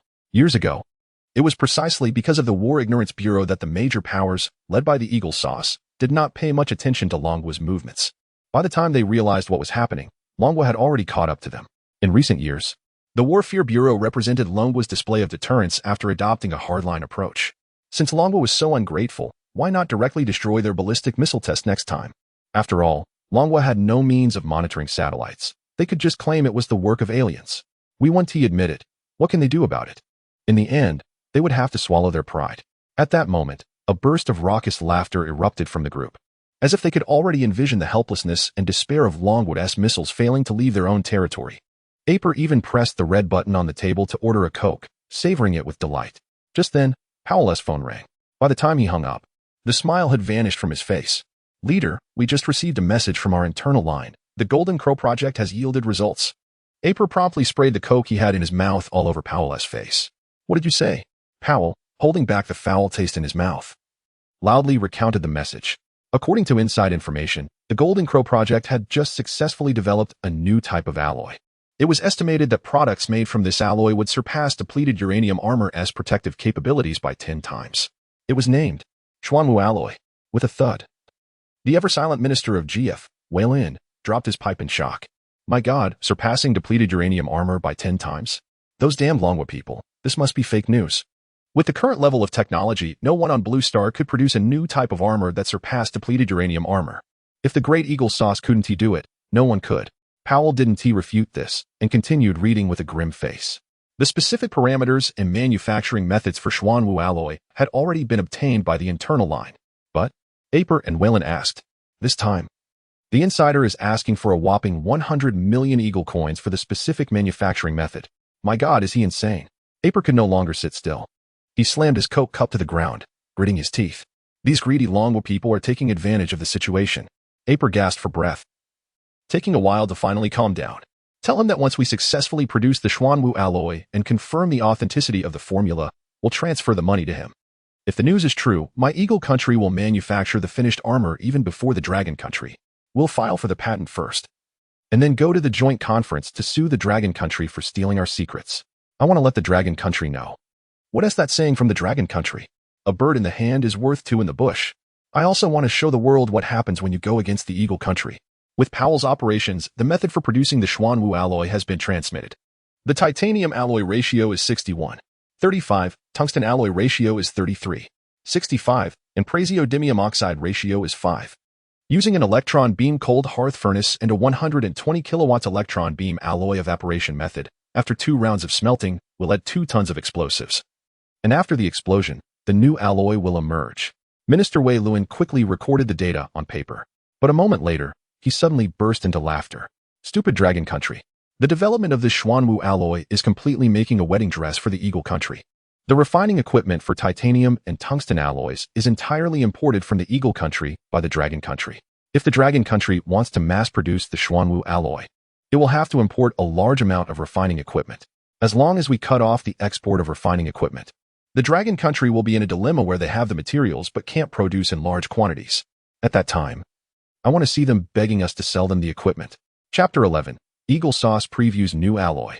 Global shock. I will send the manufacturing formula to the arms company right away. We must beat Dragon Country to produce finished armor using this alloy. Minister Veyron stood up and smiled, asking, Supreme Leader, Which company do you think should be authorized to manufacture the new armor? AP looked at Veyron with a half-smile, secretly cursing him in his heart. The Veyron Group is the largest arms manufacturing group in Eagle Sauce, producing nearly half of the country's military supplies. By asking this question, was Te clearly aiming to monopolize the enormous profits generated by the Xuanwu alloy? My dear Veyron, although your family is powerful in the military industry, the production of Xuanwu alloy primarily relies on strong raw material supply capabilities.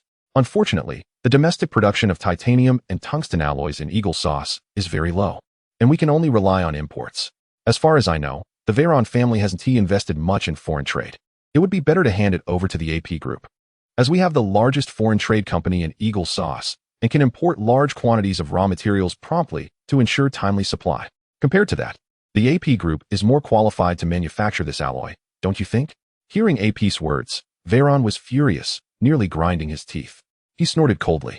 Supreme Leader, the AP Group does not have the capability to manufacture the alloy into usable armor.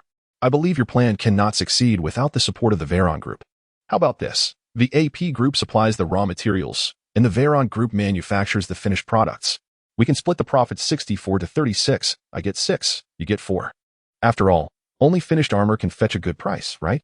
AP sneered internally, spreading his hands with fingers splayed on the table. A 55 to 45 split is my bottom line. If that's not acceptable, I'd rather hand the manufacturing rights over to Powell. Upon hearing AP's words, Powell was instantly moved to tears. Have you two finally remembered me after arguing for so long? My family behind me is quite powerful too. Just as he was about to speak further, Veyron interrupted him. Deal. Deal. The two pairs of hands clasped tightly together, completely ignoring Powell standing nearby. Powell, summon the director of the Materials Research Center at Afer University for verification. With AP's command, Kruger, the director of the Materials Research Center at Afer University, soon appeared in the Supreme Leader's office. Looking at the manufacturing formula for the Xuanwu alloy in his hands, Kruger's eyes lit up. For a top scientist like him, the emergence of a new alloy was as thrilling as winning the lottery. He adjusted his glasses and began to study it immediately. As the renowned director of the Afer University Materials Center, his abilities were unquestionable. Yet, even with his years of experience, he had never encountered such an imaginative concept before. Using an electron beam cold hearth furnace, 120 kilowatts electron beam alloy evaporation method, and melting it twice, this melting method is indeed feasible. However, we had never considered adding 5-praseodymium oxide, let alone the final step of introducing 2 tons of explosives into the electron beam cold bed furnace. My God, doing that would likely result in a massive explosion 99 of the time. As Kruger muttered to himself, AP interrupted his thoughts without hesitation. Dragon Nation has already successfully produced a new type of alloy using this method, which proves its feasibility. Our insider has been closely following the project and even holds a significant position within it. The authenticity of this manufacturing formula is guaranteed. I specifically brought you here to explore how we can expedite the production of this alloy. After a long moment of contemplation, Kruger hesitantly spoke up. My lord, even if you are confident in the formula's authenticity, I will need to conduct extensive experiments. Moreover, to ensure the safety of the manufacturing process, I will need to establish a new experimental base dedicated to researching this new alloy. I request a special allocation of funding for the project from the White Palace. Approximately 10 billion Eagle coins. Kruger stole a glance at AP, his mind racing with calculations. With this new alloy as leverage, the funding for his projects would become extraordinarily substantial. He could easily siphon off some of it without anyone noticing. The only concern would be material waste. But his daydream was ruthlessly interrupted by AP. Time is of the essence. We must develop the finished armor before Dragon Nation does. Based on their project timeline, we have less than a month. Starting today, you will join the Whalon Group's military research lab, and I want to see the first alloy produced within 3 days. All foreign trade companies under the AP Group will begin operations immediately, importing raw materials from various countries. The first batch of titanium and tungsten alloys is expected to amount to 100,000 tons. As for that 5-praseodymium oxide, we can import a small quantity at a high price from Dragon Nation. Once the new armor is completed, I will demand they buy it back at 100 times the price. To be safe, I will hold a press conference first to announce the development plan to Blue Star, completely cutting off Dragon Nation's options. AP issued a series of commands, and Whalon quickly responded. The 30 arms companies under the Whalon Group would start working as soon as they received the raw materials, ensuring that enough finished armor would be produced within a month. The two exchanged confident smiles, both feeling assured of victory. Soon, The two largest family conglomerates in Eagle Nation sprang into action. Hundreds of thousands of workers were mobilized, and countless raw materials were transported to the arms companies under the Whalon Group. Almost half of Eagle Nation was set into motion because of the Xuanwu alloy. The next day, AP held a press conference. Eagle Nation is developing a new type of alloy, and the finished armor will have 10 times the protective capability of depleted uranium armor. We have named it Yadman Metal. This announcement sent shockwaves around the globe. Yadman Metal? Some curious individuals searched for it online and were suddenly astonished to discover that it was the same material used to make the shield wielded by Captain Eagle in the Eagle Nation's Wyman movies. In the movie, adamantium can withstand extreme pressure, extreme temperatures, radiation, and more. It's indestructible, truly a legendary artifact. But that's just a fictional concept from the film. How could it possibly exist in reality? Has the technology of the U.S. reached another breakthrough? Truly, as the dominant power on Blue Planet, it's quite terrifying. Relying on the U.S.'s dominant position and strong research capabilities, other countries are not suspicious at all and are sending representatives to place pre-orders. Suddenly, the office of Valorant is packed with people, especially the Western Alliance, which, due to its alliance with the U.S., has placed an order worth billions. AP and Valorant can't stop grinning. This wave of pre-orders has brought them a whopping 500 billion Eagle coins. That's equivalent to half a year's worth of military exports from the U.S. Although the penalty for late delivery is 300, that doesn't even matter. With the U.S.'s industrial capacity, such production levels are easily achievable, right? It's like a windfall. It's always quicker to make money through tricks and deceit. AP even starts to fantasize about the glorious moment when the U.S. will have this alloy and completely dominate the countries of Blue Planet. Chapter 12. The Eagle Sauce's formula is fake. We have the real one. In the Supreme Research Institute of the Dragon Kingdom, Director Lu Jiangwo sat with hundreds of academicians in a conference room, all of them watching the Eagle Sauce press conference on TV with serious expressions. This meeting was specifically convened to address Eagle Sauce's latest announcement regarding the Yadman alloy. He even called back all the academicians from the Supreme Research Institute, which shows how much he valued this new alloy. What are your thoughts on the Yadman metal recently announced by Eagle Sauce? He asked, looking around the room. The academicians immediately began to discuss among themselves. Eagle Sauce's research capabilities are top-notch across the Blue Planet, and it was expected that they would be the first to introduce a new alloy.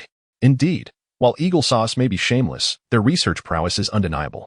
However, I remain skeptical about the capabilities of this Yadman metal, given the current state of materials science, unless there is a significant breakthrough in raw materials.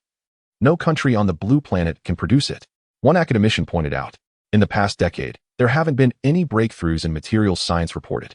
Therefore, I seriously suspect this is another piece of fake news targeting our Dragon Kingdom. The goal is to make us expend considerable effort in research, thus slowing down our scientific progress.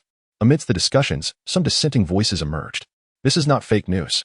Eagle Sauce has suddenly announced a ban on the export of titanium and tungsten alloy refining equipment. I believe this is closely related to the emergence of Yadman metal. I've also noticed that Eagle Sauce has secretly increased its trade volume of titanium and tungsten alloys in recent days, claiming it's to boost aerospace production capacity. It's laughable, considering Musk's Starlink project is already more than halfway completed and doesn't require so many rockets and satellites. How could there possibly be a production shortfall? Isn't this just too obvious? Latest news indicates that Eagle Sauce is secretly purchasing praseodymium oxide from our Dragon Kingdom at high prices. However, due to our strict control over rare earth elements, they have only managed to acquire a small amount. This shows that Eagle Sauce is indeed taking significant actions regarding the Yadman metal. Quiet. Lu Jiangwo raised his hand, and the conference room fell silent. Based on Eagle Sauce's recent actions, we can confirm the authenticity of the Yadman metal. Furthermore, the increase in their trade of raw materials suggests that the components for Yadman metal are likely titanium and tungsten alloys, along with some praseodymium oxide. Let us brainstorm and figure out how we can replicate the manufacturing formula for Yadman metal.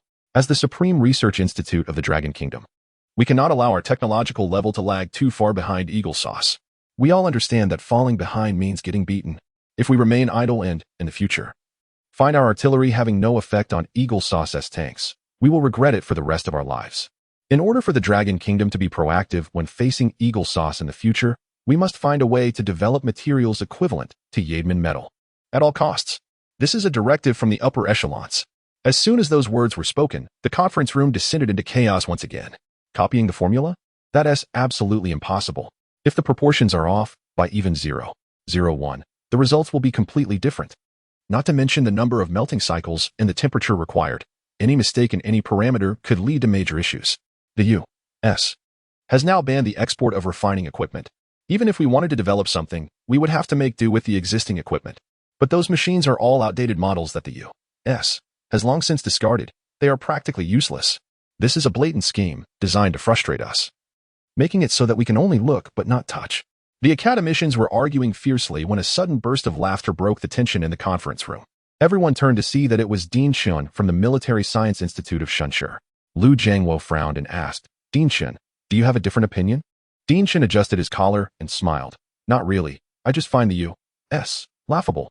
"Dean Shun, what do you mean by that?" "The U.S. is laughable. But we, who have no leads, are not."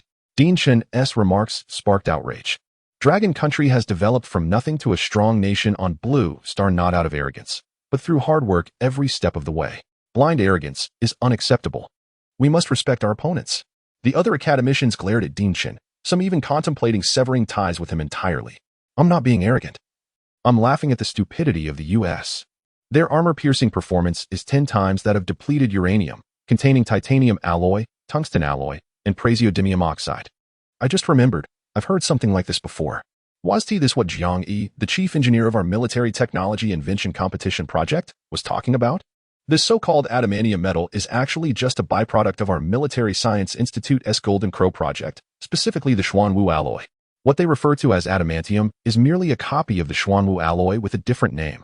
At this revelation, the room fell silent in shock. The academician stared at Dean Shun as if he had lost his mind, questioning whether he had overexerted himself and developed dementia. They knew the research capabilities of the Shunshur Military Science Institute. They were not considered strong in the Dragon Country's research community. What was their ranking in the last military technology invention competition? They didn't even make it into the top 3. "Dean Shun, we all know each other well. So please don't inflate your achievements. With the limited resources at your institute, developing a tank is already a struggle. How could you possibly create such an advanced new alloy? Dean Shun, you've been in research long enough to understand what the emergence of a new alloy represents. It signifies a complete industrial upgrade. It's not just applicable to military use. It enhances the entire industrial system. Every sector can benefit from it.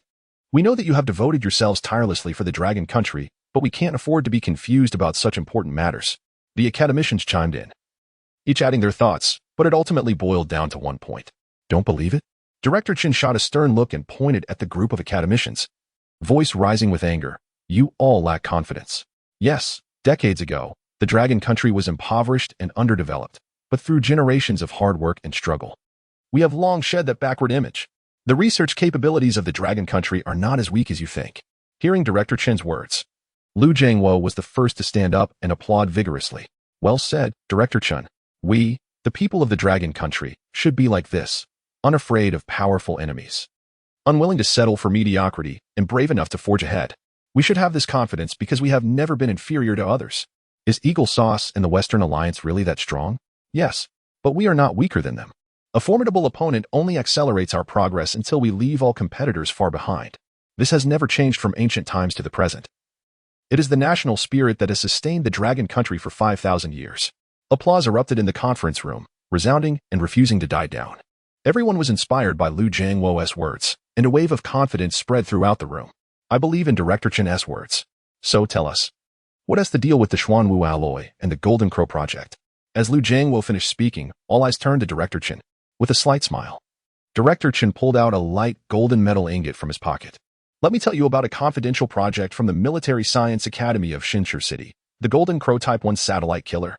Chapter 13, A Catastrophic Explosion. America suffers hundreds of billions in losses.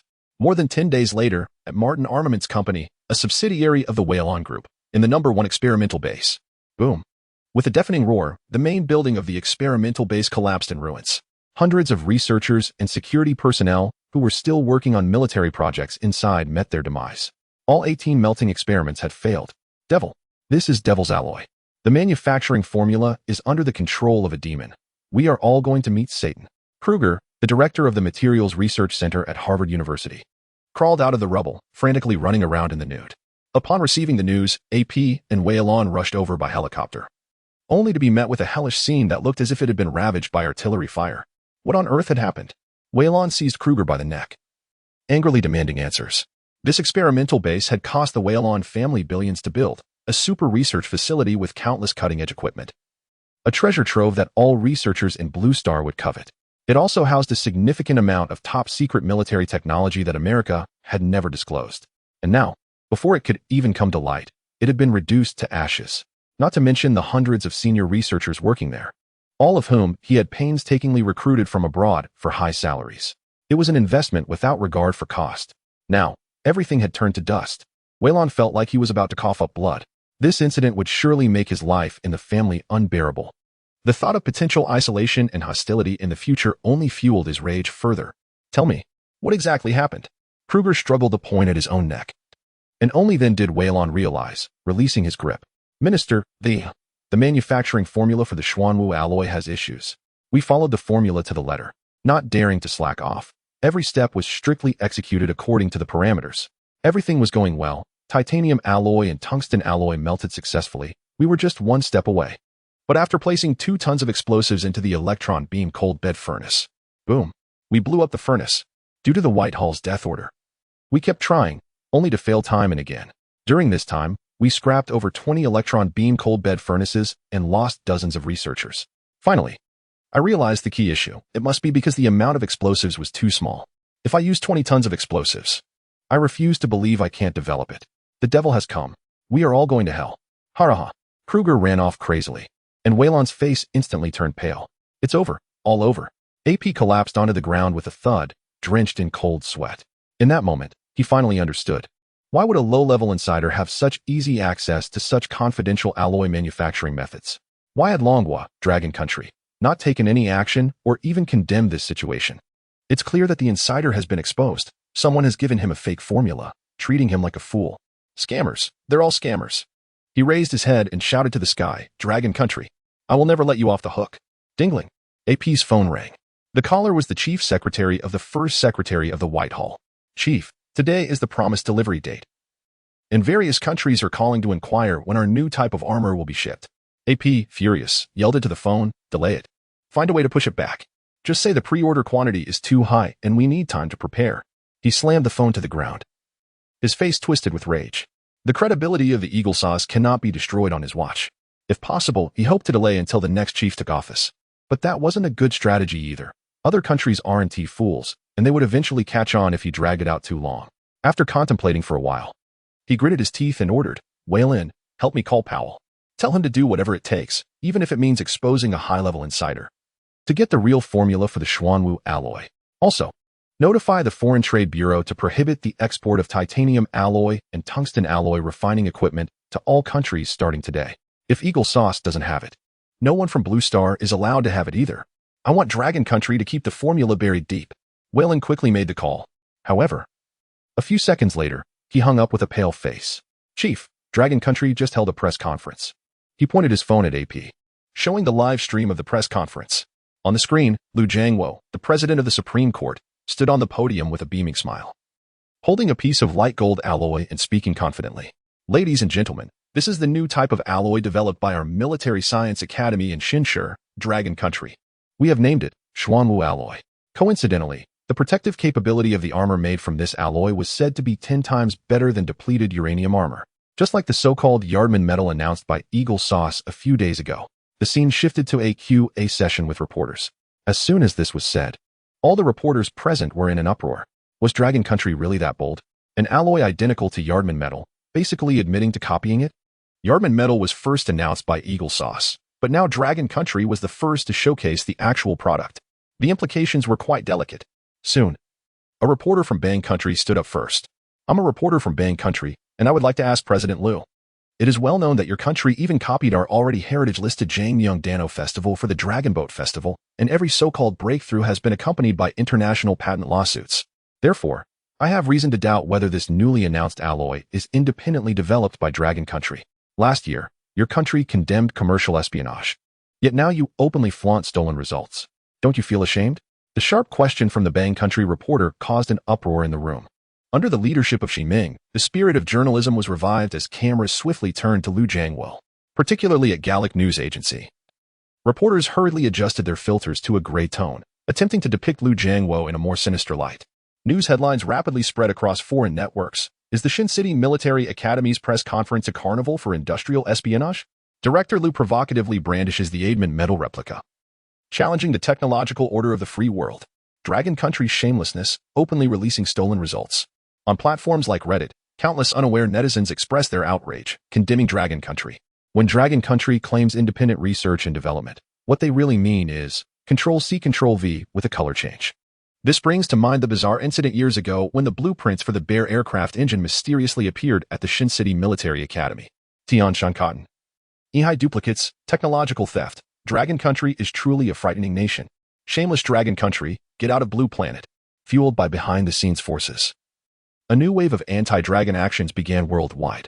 Countless citizens flooded the streets to protest, violently vandalizing stores owned by Dragon nationals. Even within Dragon Country, dissenting voices began to emerge. Some public intellectuals posted online, seemingly advocating for Dragon Country, but in reality, undermining public confidence. It's been tough for Dragon Country these years. It's understandable to steal a bit of technology. When you're getting hit, you should stand tall. Dragon Country has openly admitted it, which deserves some respect. How could they even hold a press conference? I would be too embarrassed to face anyone. The research community in Dragon Country has long been in shambles. It's time for Jiang Yi to step down. Under the influence of these intellectuals, many began to waver. Could it really be true, as the United States claims, that Dragon Country has stolen the research achievements of Eagle Sauce? Chapter 14. The Eagle Nation gets played, while the Dragon Kingdom reaps huge profits. At the head table, Jiang Yi patiently listened to the question posed by a reporter from the Eagle Nation and smiled slightly. The reporter had asked a good question, indeed. A plagiarist should not brazenly announce their stolen achievements. However, some people fail to understand this principle and publicly flaunt their ill-gotten gains. I strongly condemn such behavior and urge them to correct it promptly. The reporters present were momentarily taken aback by Jiang Yi's response. Surely, this Jiang Yi must be suffering from dementia. Did he not realize that he himself was the plagiarist? Why did he seem to imply that someone else was stealing the Dragon Kingdom's achievements? Was there some twist in the story that they were unaware of? As the reporters waited with bated breath, Jiang Yi cleared his throat. The Dragon Kingdom has not plagiarized anyone's research findings. Instead of accusing the Dragon Kingdom of plagiarism, one should ask certain countries whether they have indeed produced the so-called adamant and metal. You are all intelligent people. Surely you wouldn't believe in something that only exists on a PowerPoint presentation, would you? As it stands, only the Dragon Kingdom has produced real results with Xuanwu alloy, while certain countries have failed to present any tangible evidence. The truth is clear to see. After hearing Jiang Yi's words, the Eagle Nation reporter stood awkwardly in place. Even the other reporters began to murmur among themselves. Indeed, although the Eagle Nation had called a press conference quite some time ago, they had not presented any physical evidence. And even to this day, nothing has been shown. This raised serious doubts about the authenticity of adamant metal. In contrast, the Dragon Kingdom had genuinely produced tangible results. Under these circumstances, the allegations of plagiarism against the Dragon Kingdom fell apart. If anyone were to be called a plagiarist, it should be the Eagle Nation. Most of the reporters present were from state media, and they recalled that they had just published a slew of articles accusing the Dragon Kingdom of plagiarism. They suddenly wished they could disappear into a hole. If the higher-ups found out about such a colossal blunder, they would not be spared the consequences. To protect their jobs, the reporters quickly began rewriting their articles. Shock. The Dragon Kingdom presents physical evidence, shattering the plagiarism myth. Eagle Nation's ghost alloy, the adamant and metal scam. A black hole of billion-dollar orders, allied nations collectively demand delivery of adamant and metal armor. With the help of these reporters, public opinion quickly swung back. The world was astonished. I knew it. How could our Dragon Kingdom possibly engage in such behavior? Director Liu did a fantastic job. It was high time to stand up to the Eagle Nation. They shamelessly seize our intangible cultural heritage every day. It is clearly the Eagle Nation that plagiarizes the Dragon Kingdom, and yet they dare to turn the tables on us? These media outlets spoke carelessly without understanding the truth. Who will compensate for the damage done to the Dragon Kingdom? Within the Dragon Kingdom, discordant voices vanished in an instant, and public confidence began to rise again. Those who had been clamoring online were drowned out by the public's outrage. Their previous statements were dug up, and they became pariahs. Jiang Yi sneered inwardly while maintaining a calm exterior, as if nothing could stir him. The Dragon Nation has always upheld the principles of peaceful coexistence and a shared future for humanity, and is willing to share its achievements with any country on Blue Star. Unlike certain nations that proclaim freedom, equality, and that science knows no borders, yet tightly grip advanced technology in fear of being surpassed by others. As a citizen of Blue Star, our Dragon Nation is ready to publish our research findings for all to study and advance together. Well, the moment this statement was made, there was an uproar. Journalists gasped in disbelief, thinking they might be hearing things. Even the leaders of various countries were taken aback. What has happened to the Dragon Nation? Are they no longer playing the game? Which country on Blue Star has the courage to share its research results with others? Let us not even talk about ordinary achievements. If the alloy in the hands of the Dragon Nation is real, it would be priceless. With it, they would have an absolute advantage in disputes with other nations. It could be said to be a national treasure that influences the fate of the country. Did the Dragon Nation really just lay it all bare? Should we call them foolish or great? Observing the expressions of the journalists, Lu Jiangwo couldn't help but chuckle to himself and spoke again. The manufacturing formula for Xuanwu alloy is as follows: 95 praseodymium oxide. As Lu Jiangwo spoke confidently on stage, the journalists hurriedly took notes. But the next moment, their expressions changed in unison. 95 praseodymium oxide. The main material for Xuanwu alloy is actually praseodymium oxide? How cunning of the Dragon Nation. Almost all of the rare earth resources that can be mined on Blue Star are firmly in the grasp of the Dragon Nation. This means that only the Dragon Nation is qualified to manufacture Xuanwu alloy. They can see it, but they can't have it. Leaders from various countries watching the press conference remotely felt like they were about to spit blood in frustration. Great. They got the formula, but they can't use it. They initially hoped to find some advantage, but instead, they were shown up by the Dragon Nation's bold move. On the other side, the Eagle Nation's leader, AP's, was red with anger while watching the live broadcast. Damn the Dragon Nation, the main material is actually praseodymium oxide. Isn't this clearly a trap for us? He had previously thought that by controlling the export of titanium and tungsten alloy refining equipment, he could put the Dragon Nation in a tough spot. At that point, they would have to beg to share the enormous profits generated by Xuanwu alloy. However, he didn't expect the manufacturing formula for Xuanwu alloy to be so drastically different from what they had. They thought praseodymium oxide was insignificant, but it turned out to be the most crucial material. AP felt a tightness in his chest, nearly spitting out a mouthful of blood. He learned that the Dragon Nation held a press conference and heard Lu Jiangwo announce the formula. He had been fantasizing about obtaining the real formula, which would solve the crisis for the Eagle Nation. But he never expected the Dragon Nation to pull such a stunt. He looked at Weilin, wanting to cry without tears. Can you ask the Dragon Nation if they can sell some Xuanwu alloy to the Eagle Nation? Compared to the anger and frustration on the Eagle Nation's side, the atmosphere on the Dragon Nation's side was vibrant. Ever since Lu Jiangwo announced the Xuanwu alloy at the press conference, the entire Dragon Nation had quietly begun to mobilize. With the endorsement of the Supreme Court, countless factories began operating at full capacity, producing a massive amount of Xuanwu alloy, supported by the full might of the national machinery. Within just a few weeks, several 100,000 tons of Xuanwu alloy had already been manufactured. Such an enormous output is sufficient to handle any unexpected situations. For instance, the chief representative of the Eagle Nation, AP, personally called the top leaders, almost pleading for Long Nation to sell some Xuanwu alloy, upholding the principle of peaceful coexistence. The top leaders gladly accepted the Eagle Nation's request, selling them 10,000 tons of Xuanwu alloy at a reasonable price of 30 million long coins per ton. This transaction successfully generated a trade volume of 300 billion long coins. In response, the Eagle Nation could only grit their teeth and swallow their pride. The situation was more powerful than any individual. Leaders from various countries personally came to the Eagle Nation to demand repayment. If they failed to produce the promised armor, the Eagle Nation's credibility would truly collapse. The hard-earned hegemony of the Eagle coin would also be replaced by other currencies. Meanwhile, a significant event occurred at the Military Science Institute in Shin City. Chapter 15, Commuting Life Sentences, The Golden Crow Emerges. Shin City Military Science Academy Experimental Base. Jiang Yi led his team in a relentless push for over 20 days, and they finally had a moment to relax and catch up on the news. Ding. Successfully shocked the esteemed members of the Supreme Court, earned 1,000 shock points. Successfully shocked the higher-ups of the Eagle Nation, earned 1,000 shock points. Successfully shocked world leaders, earned 1,000 shock points. At this moment, Jiang Yi had accumulated a staggering 7,150 shock points, just a little over halfway to the next system upgrade. According to reports, the approval rating of Eagle Nation's leader, AP, has dropped by 5. GF Minister Wei Luan has been implicated in the Sister Island incident. What is going on with the higher-ups of the Eagle Nation? Have they offended someone?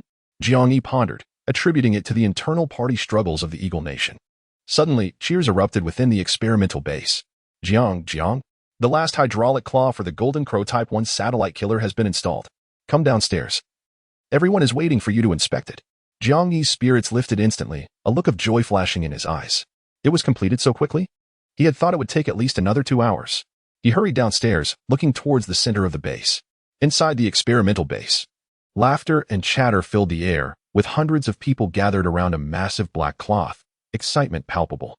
What do you think Jiang will look like when he sees the assembled golden crow? He'll definitely be overwhelmed with emotion and cry.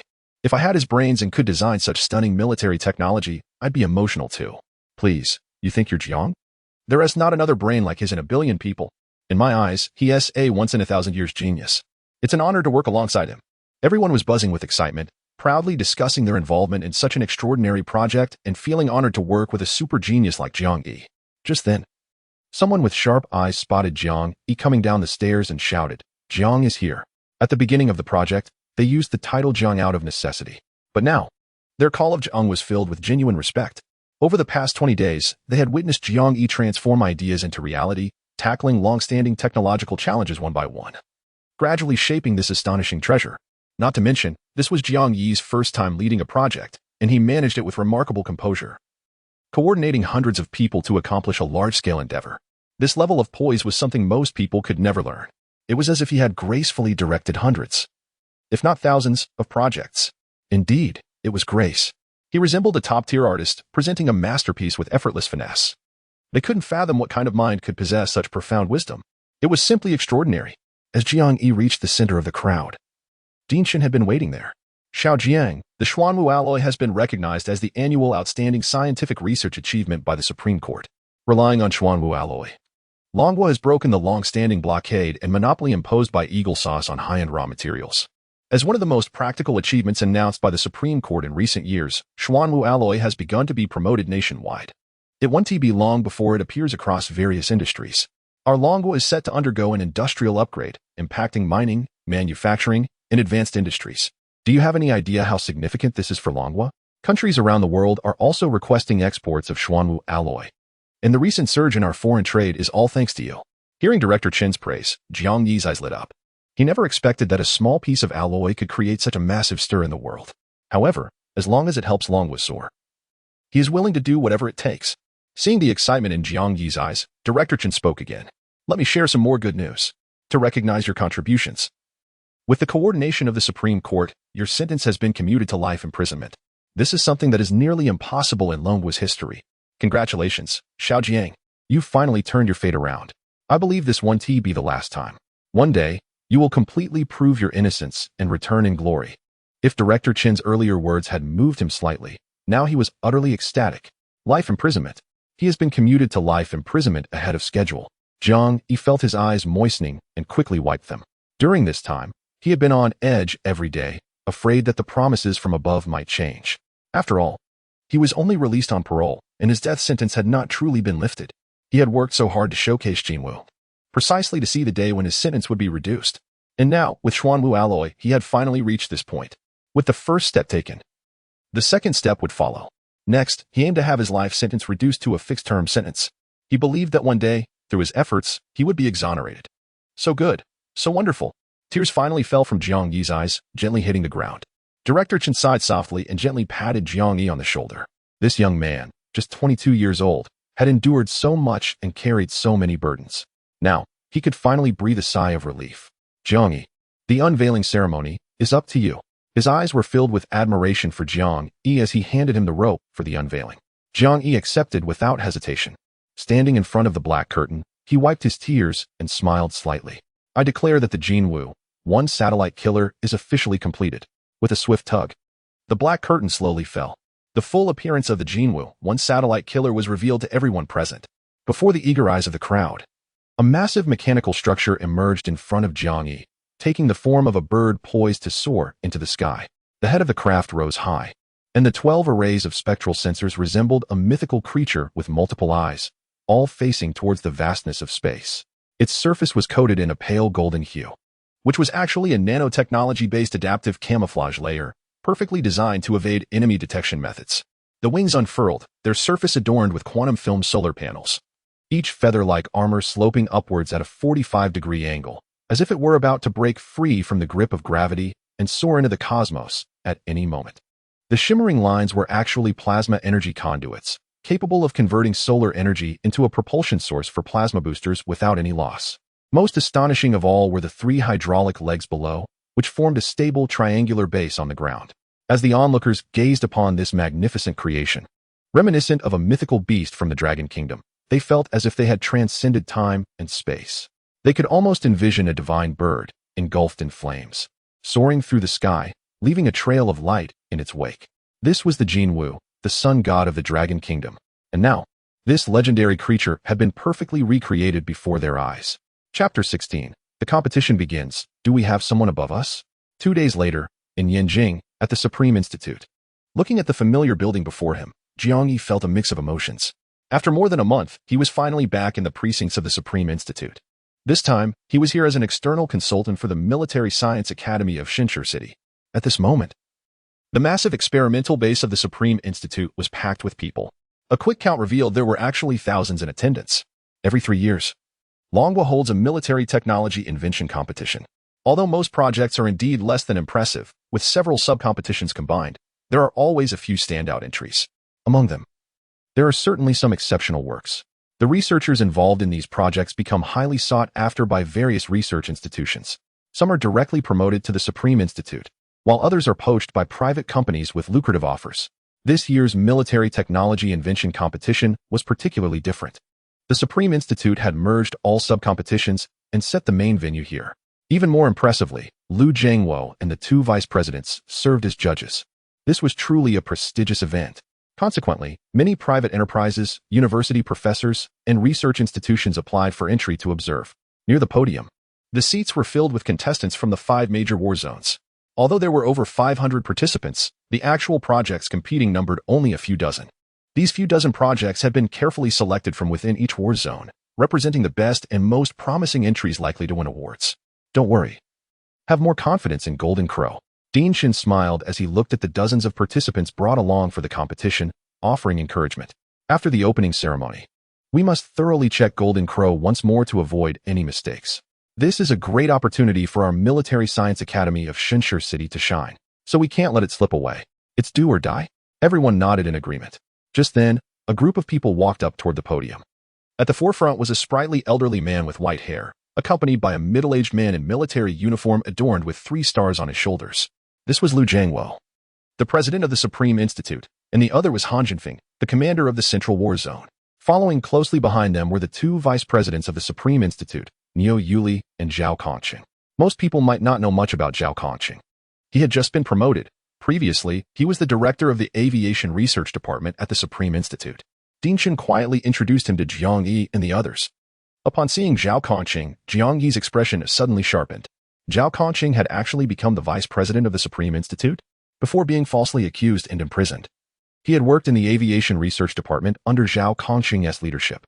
After his imprisonment, Zhao Kongqing made no moves at all. It was as if Jiang Yi had never existed in the department. He was completely indifferent to him, even failing to conduct any investigation. At that time, there were many doubts on site, making it impossible to directly conclude it was him. Yet, because he was the only one present, he was hastily deemed guilty of stealing the blueprints. As a senior member of the Supreme Institute, was this reasonable? If Zhao Kongqing had been willing to say a good word for him back then, he wouldn't have ended up with the death penalty. So, he had every reason to suspect that Zhao Kongqing was the one hiding inside the Supreme Court, acting as the eagle's inside man. Perhaps it was Zhao Kongqing who truly stole the J-35 blueprints. As if sensing Jiang Yi's gaze, Zhao Kongqing suddenly turned his head. When he saw Jiang Yi, he was momentarily taken aback, but then a cold smirk appeared on his lips. The 2 locked eyes, and sparks seemed to fly in the air. Jiang Yi, do you know this Zhao Kongqing? Director Chen asked curiously, noticing Jiang Yi's intense focus on Zhao Kongqing. Jiang Yi nodded slowly. Of course, I know him. He used to be my superior. Upon hearing this, the people from the Shin City Military Academy suddenly perked up. No wonder you were so confident about participating in this competition. Turns out you have connections up top. As expected of General Jiang, your network is impressive. Now we're set.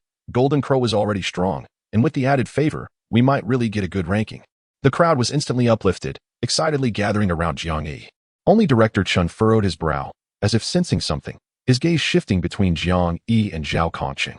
Xiao Jiang, is there some kind of conflict between you and Zhao Kongqing?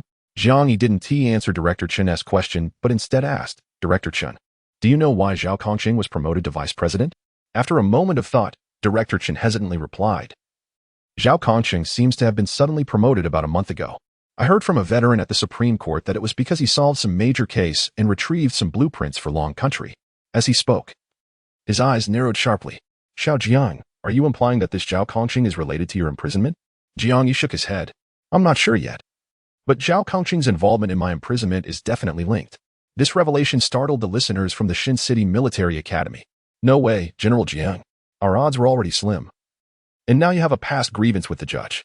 This is a disaster. Is there really no hope for our Shin City Military Academy? Seeing the crowd's dejection, Li Yunfei felt a flicker of joy and quickly stepped forward. General Jiang, it's not that I'm criticizing you. But while judges must ensure fairness and justice, there is also a degree of personal favor involved. We could have relied on Director Chen's influence to get some leniency from the judges. Now, it's all gone. I think we should just pack up and head back. It's better not to participate in this competition and save ourselves from embarrassment.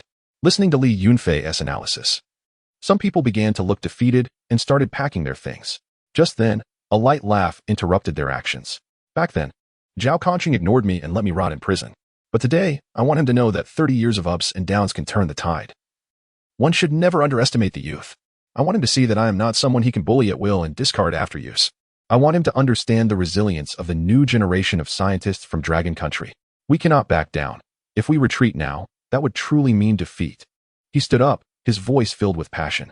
Do you really want to slink back like this? Only to be mocked by the entire scientific community of Dragon Country for our cowardice before the battle? Upon hearing Jiang Yi's words, a spark of defiance ignited in everyone's eyes. It was a flame that scorched each person's heart, stirring their blood and igniting their spirits. No, we will not back down.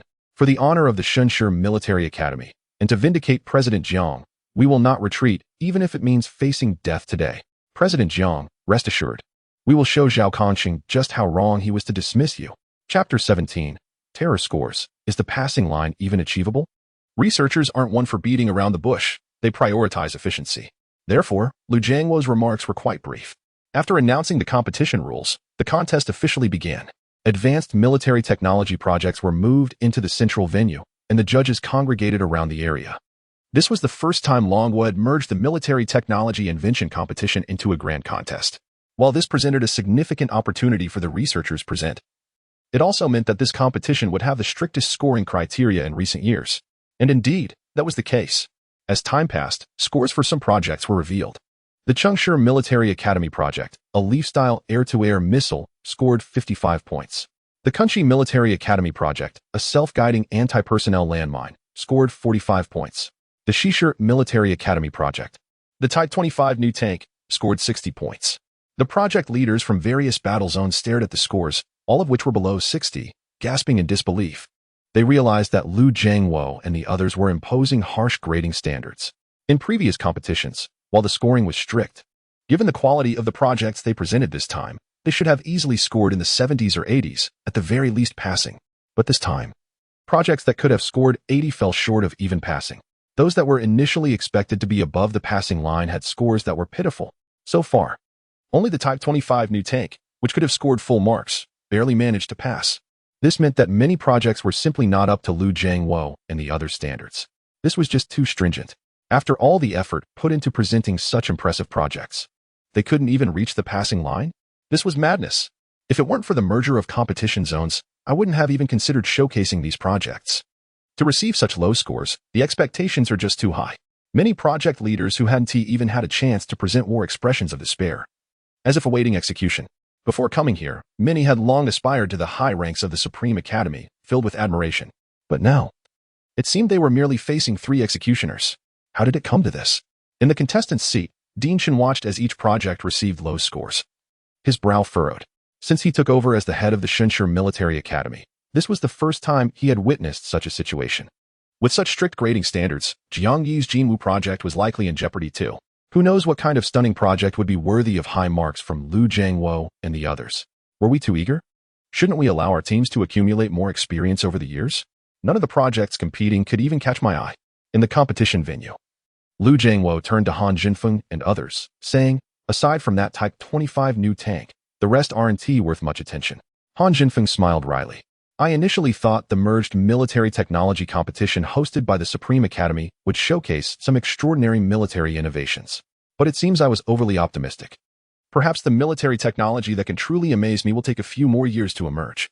Niu Yuli sighed and said, over the years, facing technological blockades, our country has encountered more and more bottlenecks in various research fields. Even the Supreme Court struggles to break through these barriers. So how can the institutions below possibly come up with any impressive projects? Zhao Kongqing snorted coldly and replied bluntly. I thought that merging the competition zones and facing such huge rewards would inspire these institutions to produce something novel, but who would have thought? With these people, our country will never see the light of day. We should rely on internal RD from the Supreme Court. None of these people are trustworthy. Upon hearing this, Lu Jiangwo frowned slightly. Director Zhao, that's a rather harsh statement. There are still many institutions that haven't participated yet. Let's not jump to conclusions too early. Who knows? There might be a few projects that will surprise us later on. Just then, a wave of gas erupted from the center of the venue. Look! The Supreme Court's competition project is about to be revealed. The host's announcement rang out over the loudspeakers. Let's welcome the project team from the Supreme Court. Presenting the project, Thor Electromagnetic Railgun. Project leader, Li Chui. Wow. Upon hearing the host's announcement, everyone present stood up in disbelief, their voices buzzing with excitement. What? An electromagnetic railgun? No way. This is military technology that only exists in movies. Although they had heard reports of successful test firings of railguns domestically, seeing it presented by the Supreme Court left them in shock. A group of people slowly walked into the center of the venue, waving to the surroundings. The lead person pulled a cord, and a massive camouflage cloth fell away with a thunderous sound. A railgun, approximately 7 meters long, suddenly appeared before everyone. The cold metallic texture stretched across its 7-meter-long body, with sharply defined dual-rail barrels gleaming in a unique dark blue hue characteristic of tungsten chromium alloys. The hive-like high-density capacitor matrix nestled within the composite armor base was vaguely visible. It resembled a dormant giant beast, radiating a chilling brilliance. Just from a distance, everyone felt an overwhelming visual impact. Is this the true strength of the Supreme Court? The project they casually presented is actually a cutting-edge military technology like the electromagnetic railgun? How are we supposed to compete with that? We might as well go home and play in the mud. But don't be too disheartened, from what I know. Li Chui is the chief disciple of Deputy Director Zhao Kongqing, and his talent and abilities are among the very best in the entire country. Coupled with the seemingly limitless resources of the Supreme Court, it makes perfect sense that they could produce something like the electromagnetic railgun.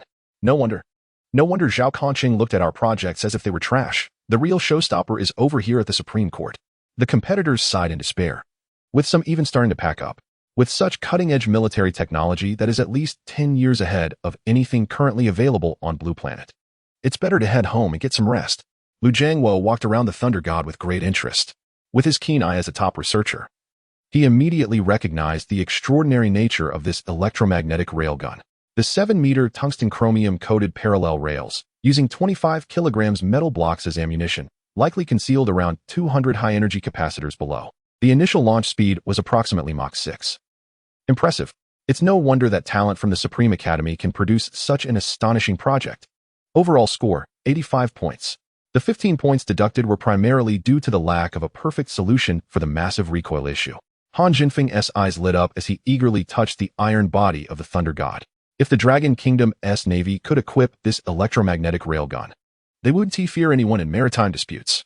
Director Zhao, I heard this is your student? Truly, talents emerge in every generation, and great teachers produce great students.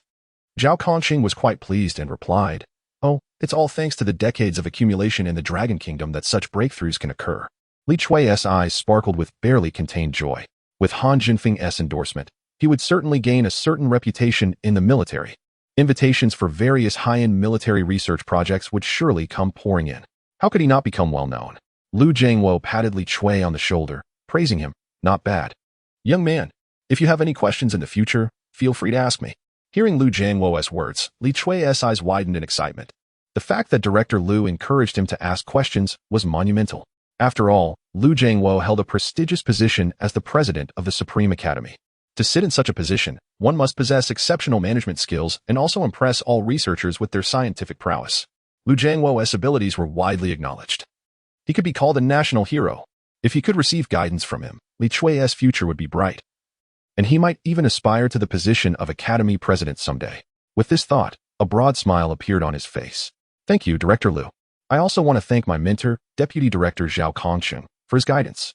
Without him, the Thunder God project wouldn't have progressed so smoothly. Lu Jiangwo glanced at Zhao Kongqing, gave a slight nod, and walked towards the next project. Zhao Kongqing patted Li Chui on the shoulder and said with a smile, "Good performance, keep it up."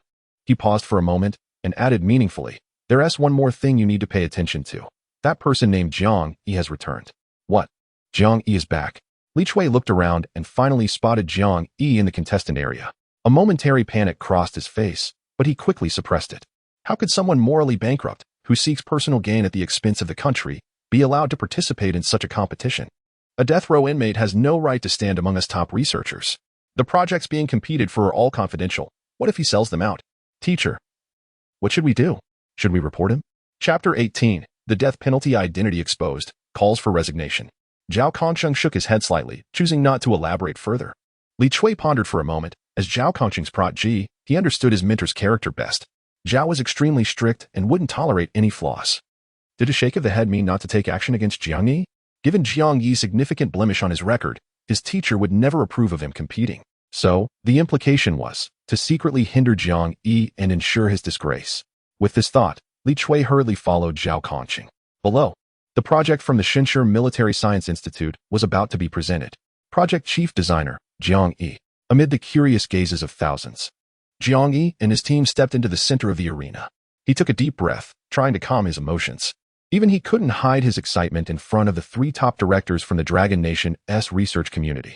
Judges, next.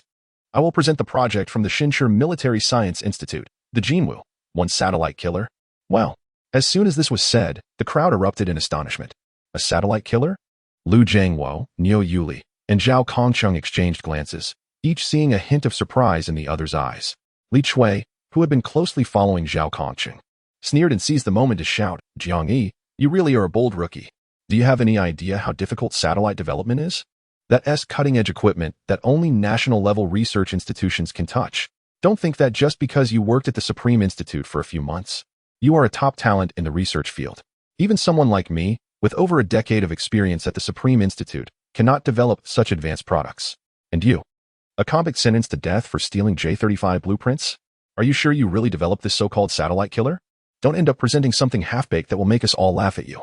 Hearing Li Chui's mockery, Lu Jiangwo and the others did not deny or stop him. They didn't have a deep impression of Jiang Yi, but gleaned some insights from Li Chui's words. This Jiang Yi was indeed the intern from the Supreme Institute who had been arrested and imprisoned a few months ago for stealing J-35 blueprints. In their minds, research was sacred and rigorous. Every researcher was a strong individual who had fought their way through countless projects.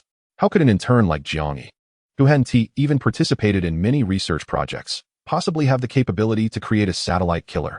It was clear that the Shenzhen Military Science Institute's entry for this competition was likely just for show. Seeing that Lu Jiangwo and others didn't stop him, Li Chui felt a surge of triumph and thought it was a good sign. He quickly added fuel to the fire. "Director Lu, this Jiang Yi is completely unworthy of participating in this competition. If other countries find out that our Dragon Nation's largest research event allowed a death row inmate to compete, where would that leave our reputation in the research community? They would surely say that our Dragon Nation's research field is so desperate that it allows a death row inmate to compete. How ridiculous." There were over 3,000 spectators present, and if this news gets out, our research community in Dragon Country will truly struggle to hold our heads high in the Blue Star. You must think carefully. After hearing Li Chui's words, Lu Jiangwo furrowed his brows and fell into deep thought. Meanwhile, the audience was in an uproar. This person named Jiang Yi is actually a death row inmate? How can a death row inmate participate in such a high-profile competition? Doesn't the Supreme Court have any review process at all? A scoundrel like him, who betrays his country for personal gain, must surely produce nothing but junk. He has completely disgraced the research community of Dragon Country. Jiang Yi, get off the stage. Jiang Yi, get off the stage. Hearing the thunderous shouts of anger around them, the members of the military academy of Shin City looked pale, wishing they could bury their heads like ostriches. They truly did not expect that Jiang Yi's status as a death row inmate would have such a massive impact on them. The furious audience didn't even give them a chance to speak. Alas, this is completely hopeless now. We might as well pack up and go home. Li Yunfei sighed and deliberately said, "Next time, we must avoid mentioning President Jiang's name again, lest we lose our eligibility to compete." President Jiang, don't be disheartened. The research community of Dragon Country cannot tolerate a grain of sand. This is a foreseeable normal situation. If we must blame someone, blame our bad luck for being exposed here. Perhaps next time, you should step back and let someone cleaner take the lead in the project. Hearing Li Yunfei's sarcastic tone, Dinshin snorted coldly. Li Yunfei, shut up. Which side are you on? How can you undermine your own team's morale? Enough. Let us see how Jiang Yi handles this. He won't be so easily intimidated. That said, Dinshin's gaze toward Jiang Yi was filled with concern.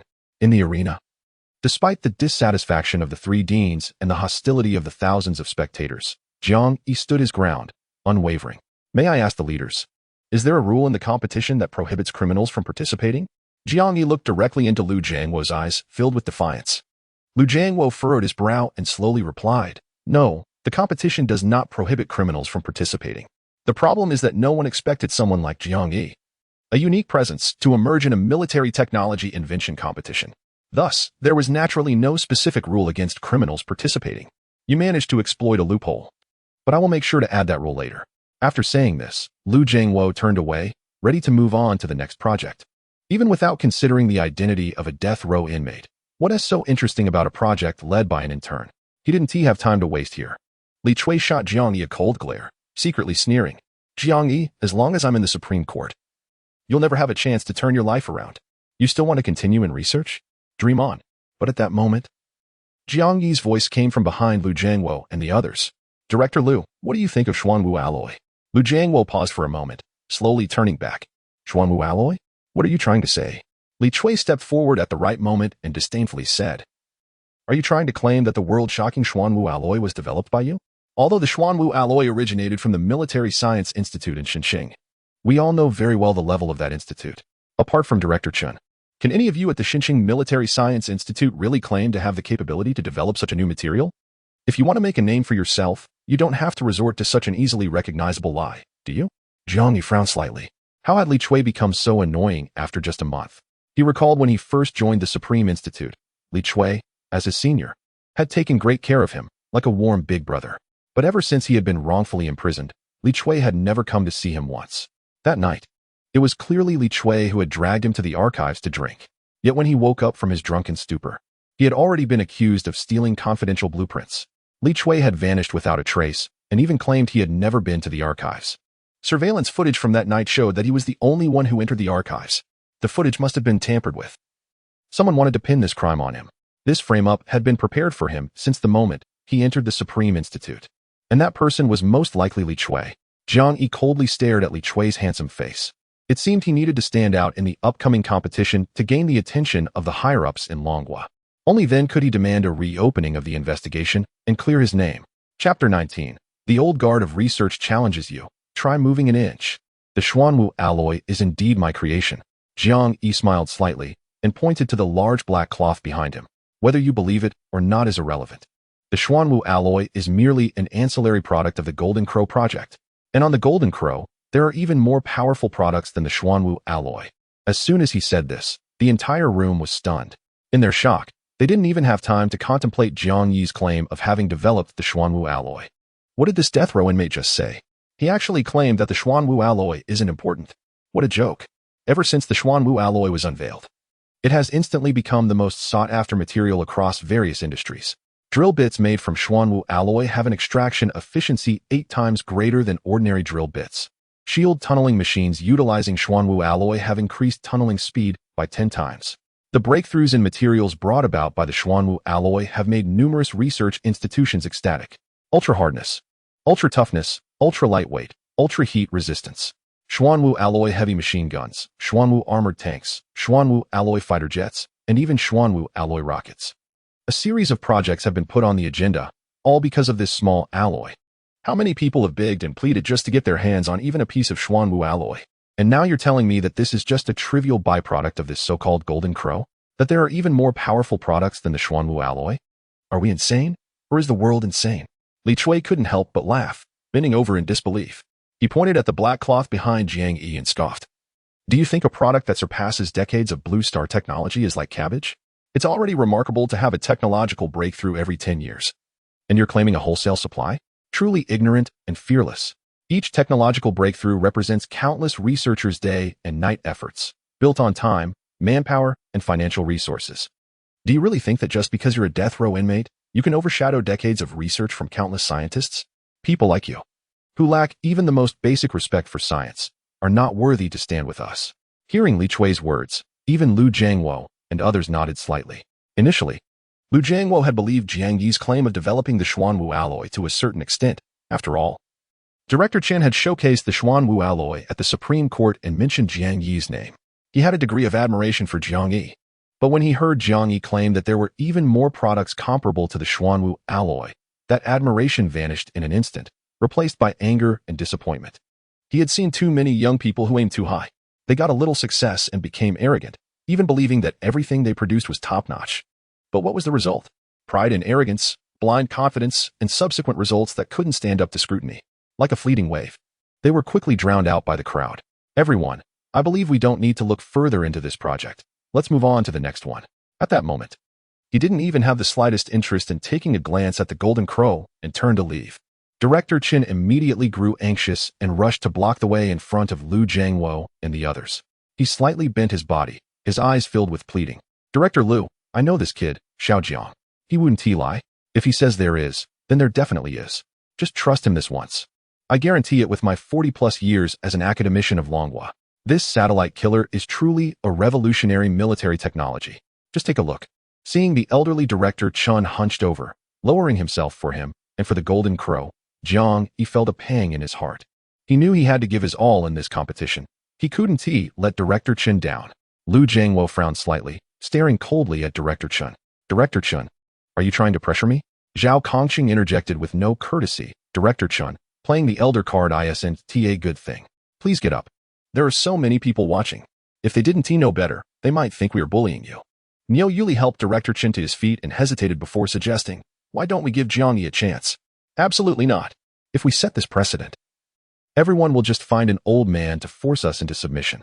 How can we continue our work? Zhao Kongqing firmly rejected Niu Yuli's proposal. Lu Jiangwo's gaze flickered as he slowly spoke. Director Chen, as one of the first generation of researchers in Longhua, you've endured a lot. Longhua has come from nothing to where it is now, thanks to your hard work, and we acknowledge your contributions. However, he paused, his tone suddenly turning cold. A person of such moral depravity isn't worth you lowering your head for. Even Han Jinfeng frowned slightly, looking coldly at Director Chen. But since this was an internal matter of the Supreme Court, he felt it was inappropriate to say anything further. Seeing Lu Jiangwo and the others refusing, Director Chen trembled as he raised his hand and suddenly clutched his chest, his face turning pale. You. Suddenly, Director Chen swayed and slowly collapsed to the ground. Director Chen, Jiang Yi quickly rushed to catch him, propping up his head. Director Chen, please wake up. Lu Jiangwo and the others panicked and hurriedly called for help. Every one of these older researchers was a treasure for Longhua. Nothing could happen to them. Otherwise, they wouldn't be able to bear the responsibility. Director Lu, just take a look at Jiang Yi's project. This is my only request. Director Chen's voice was barely a whisper. Lu Jiangwo, believing him, quickly agreed. All right, I'll agree to anything you say. You mustn't have any issues. The ambulance arrived quickly, and several nurses worked together to lift Director Chen. Director Chen, I won't participate in this competition. I'll stay with you. Jiang Yi said as he tried to follow. But at that moment, Director Chen subtly winked at him. That look, there was no sign of weakness. No hint of being on the verge of collapse. This old man was full of vigor. Jiang Yi realized that this was a case of trying to extort Lu Jiangwo and the others. Who wouldn't be intimidated by such a stunt from an old academician who had dedicated decades to the country? Even Lu Jiangwo and the others couldn't remain calm in the face of this. It seemed that Dinshin had no choice but to resort to such a desperate measure. Jiang Yi, you must seize this opportunity to show everyone the Golden Crow and not let this big matter slip away. Jiang Yi stood there in a daze, a gradually forming on his lips. Dinshin actually had such a childish side. Nothing must go wrong. As Lu Jiangwo and the others anxiously watched, the ambulance drove away. The group turned to look at Jiang Yi in unison. Ahem, since it's Dinshin's request, we shouldn't let him down, right? Lu Jiangwo said, feeling a bit awkward. The other two quickly nodded in agreement. At this point, they didn't dare to make things difficult for Jiang Yi anymore. If Dinshin found out, and something went wrong, they wouldn't be able to bear the consequences. Xiao Jiang, although Dinshin has allowed you to continue competing, you shouldn't get carried away. We will treat you the same as everyone else. It's about being responsible to all. Do you understand? Jiang Yi nodded, but deep down, a raging anger had already ignited. He just wanted to compete, yet he had forced Dinshin to lower himself and play the rogue. Supreme Court, you have gone too far. Just wait and see how terrifying the Golden Crow you look down upon truly is. Chapter 20. I say to everyone here, you are all trash. At this moment, Jiang Yi decided he would no longer hold back. He wanted to speak up for himself, for Dean Shun, and for the researchers at the Shun City Military Science Academy. He was determined to crush the arrogance of the Supreme Institute underfoot and show everyone who looked down on them what it truly meant. It's not about the height of the mountain, but the spirit of the dragon. First, he thanked Dean Liu for his good intentions. But there was something he felt he had to say. Lu Jiangwo frowned but patiently replied, "Go ahead." A mocking smile crept onto Jiang Yi's lips. "What I want to say is, everyone here, you are all trash.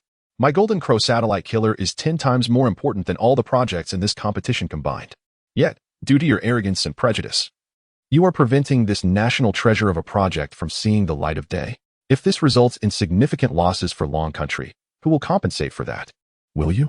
He pointed at Li Chui, then slowly directed his finger towards Lu Jiangwo. "Or will it be you?" Gasped. The room fell silent in shock. Li Chui was furious, shouting, "You? A death row inmate? What good can you possibly create from your prison cell? Stop bragging. A national treasure? Causing huge losses? Come on. I'll be right here watching you. Let us see what you can come up with." As the highest-ranking young researcher of the Supreme Institute, no one had ever dared to speak to him like this. "You and your industrial waste? I'd rather pay for my grandmother's leg." Researchers were proud, and Li Chui's sentiments echoed the feelings of everyone present. Thousands of people in the audience looked at Jiang Yi as if he were a fool. The atmosphere quickly turned chaotic, with many abandoning their restraint and angrily cursing. "Who does this wild kid think he is, daring to insult me? He should get off the stage right now. How dare he call our projects trash? This is utterly outrageous. Is anyone allowed to compete now? Dean Liu, if you don't kick this jerk off the stage, none of us will participate in any future competitions held by the Supreme Institute." Lu Jiangwo's expression gradually darkened. He coldly fixed his gaze on Jiang Yi, a powerful aura emanating from him. "Jiang Yi, do you know what you just said? Adults must take responsibility for their words. If you continue to be so ungrateful, don't say I didn't warn you." Facing Lu Jiangwo's pressure, Jiang Yi didn't take a step back, coldly meeting his gaze. "Of course, I, Jiang Yi, will make this declaration. If Golden Crow does not win first place in this competition, I, Jiang Yi, will immediately withdraw from the research community, never to participate in any projects again, and I will bow an apology to everyone present." Lu Jiangwo snorted coldly. "All right, we'll hold you to that." After saying this, he crossed his arms and waited for Jiang Yi to explain his project. "Wait, what if I win?" "Win?" Lu Jiangwo scoffed. He had never considered that Jiang Yi's project could take first place, and he had already mentally marked him down for last place. As the president of the Supreme Court of the Dragon Kingdom, he is an undisputed leader in the country's scientific community. Never has anyone dared to speak to him like this. In the research field, who doesn't he respectfully refer to him as a national hero? Even the high-ranking officials of the Dragon Kingdom must treat him with courtesy. At this moment, even with President Chun's instructions, it couldn't extinguish the anger burning in his heart. Arrogant fools should not be associated with. In his mind, Jiang Yi's project had long been sentenced to death. No matter how impressive a project Jiang Yi presented, it couldn't change his mind. "If you win, the 2 vice presidents and I will apologize to you. And also to the Military Academy of Shin City. Is that acceptable?" As soon as Lu Jiangwo's words left his mouth, Niu Yuli hurried to stop him. "President Liu, you are the top figure in the Dragon Kingdom's scientific community. How can you lower yourself to bet with this kid? It doesn't matter. Even if he brings out something astonishing today, I won't give him half a point more." Lu Jiangwo replied confidently. "Besides, I don't believe he can present anything worthwhile. This is a sure-win bet. What do I have to fear?" Seeing Lu Jiangwo so confident, Niu Yuli stopped arguing. "That's settled then. Changing the terms is for cowards." Jiang Yi smiled faintly as he grasped the rope and pulled it hard. "President Liu, you better watch closely. The first Blue Star satellite killer with capabilities surpassing current technologies by 30 years, designed specifically for destroying satellites. The Jinwu 1. Whoosh. The Jinwu was completely revealed before Lu Jiangwo and the others. It was noon, and under the sunlight, a beam of golden light burst forth. The blinding golden light momentarily made it hard for people to open their eyes. Once everyone got used to the brightness, they were astonished to find a massive mechanical bird standing in the center of the venue. "Is this it?" Li Chui circled around the Jinwu a few times, pointing and bursting into laughter. "You can't seriously think that you can just piece together some scrap metal into a big bird and spray it with gold paint to fool people, can you? You call this a satellite killer? Then let me ask you, where's the propulsion system that can operate in outer space? Where's the weapon that claims to destroy satellites? Where's the radar capable of locking onto targets beyond visual range? I don't see any of those things. You dare to present this trash that lacks even the most basic functions? You might as well take this pile of scrap back and play in the mud." Listening to Li Chui's mockery, the thousands of people present joined in the ridicule. Is this the project that the military academy of Shun City treasures so much? The one President Chen risked everything to protect? It's nothing impressive. I mean, my son could put something like this together. It seems the military academy of Shun City really has no one left to rely on. This project is simply pitiful. How dare they bring such a project to a competition hosted by the Supreme Court? It's truly a disgrace to the Dragon Kingdom. But just then, Lu Jiangwo, who had been silent, suddenly narrowed his eyes. President Lu, what's wrong? Neo Yuli sensed something was off and asked with confusion. Lu Jiangwo seemed oblivious to everything around him. His gaze fixed and dazed as he walked towards the golden crow. He moved closer and closer, nearly pressing up against the creature. He gently pinched one of its feathers, scrutinizing it closely. This is Xuanwu alloy. Every breakthrough in raw materials is accompanied by a technological revolution. As the president of the Supreme Court, Lu Jiangwo naturally placed great importance on Xuanwu alloy, wishing he could hold it in his hands and study it every day. Given his knowledge of Xuanwu alloy, he instantly recognized the material used to create the golden crow. Lu Jiangwo, still in disbelief, picked up a few more feathers for inspection, his eyes widening with each discovery. This one too, and these few as well. Every single feather was made of Xuanwu alloy. No, it should be said that every inch of the golden crow's exterior is covered in Xuanwu alloy. With a startled exclamation from Lu Jiangwo, the previously raucous arena fell silent. A collective gasp echoed through the crowd, the air around them suddenly feeling thin. Everyone stared in disbelief at the golden crow in the center of the arena. Xuanwu alloy? The mechanical giant bird they had dismissed as scrap was actually crafted entirely from Xuanwu alloy. Is Xuanwu alloy some kind of cheap commodity? Just recently, it had allowed Longwood to rake in profits while Eagle Sauce lost hundreds of billions. How could this mechanical giant bird be covered in so much of it? Even its feathers were made of Xuanwu alloy. Who is this brat, and where did he get all this money? Such a waste of resources. Truly a waste. It's important to note that Xuanwu alloy had already been driven up to a price of 1 million long coins per ton on the market. With strict export bans in place, how much Xuanwu alloy did this colossal bird consume? This is no scrap. It's clearly a mountain of gold. Chapter 21. The Golden Crow Crows. Laser Weapons Unveiled. Thud. Li Chui collapsed to the ground, his face filled with shock. Impossible. Absolutely impossible. How could you have so much Xuanwu alloy? It's so precious. Ding. Successfully shocked Eagle Sauce's mid-level insider, gained 500 shock points. Upon hearing the system's notification, Jiang Yi was momentarily taken aback. Then a cold smile crept onto his lips. Li Chui, I knew I wasn't wrong about you. I didn't expect you to actually be an insider for Eagle Sauce. It seems I can confirm that your involvement played a part in my wrongful imprisonment. However, for now, only he knew about this matter. He had to find a way to make Li Chui expose himself. With this in mind, Jiang Yi deliberately said, Have you forgotten that I developed the Xuanwu alloy? Naturally, I can produce as much as I need. Unlike some people, who, despite holding the title of the Supreme Court, can't even get their hands on a piece of Xuanwu alloy. Hearing Jiang Yi's words, Li Chui was driven mad with jealousy. Why does a death row inmate possess such immense wealth? It must be pure luck, like a blind cat stumbling upon a dead mouse, accidentally discovering the Xuanwu alloy. What incredible luck! Li Chui's face turned pale, but he stubbornly retorted, So what if you can produce Xuanwu alloy? With the level of your military science academy in Shin City, you could never create anything truly useful. That's right, it must be that way. It seemed he regained some confidence and suddenly stood up. That bird is just a hollow shell. Aside from the external Xuanwu alloy having some value, it can't even move. Right? Jiang Yi looked at Li Chui as if he were a fool. Can't move? Are you sure? He pulled out a sci-fi-styled light gold remote control from his pocket. This scene sent everyone present into a frenzy once again. Even the remote control was made of Xuanwu alloy. This was beyond extravagant. Jiang Yi lightly pressed a button on the remote. In the next second, the golden crow suddenly spread its wings wide. The wings, spanning 15 meters, blocked out the sun, like two massive screens obscuring the view of the crowd below. Buzz.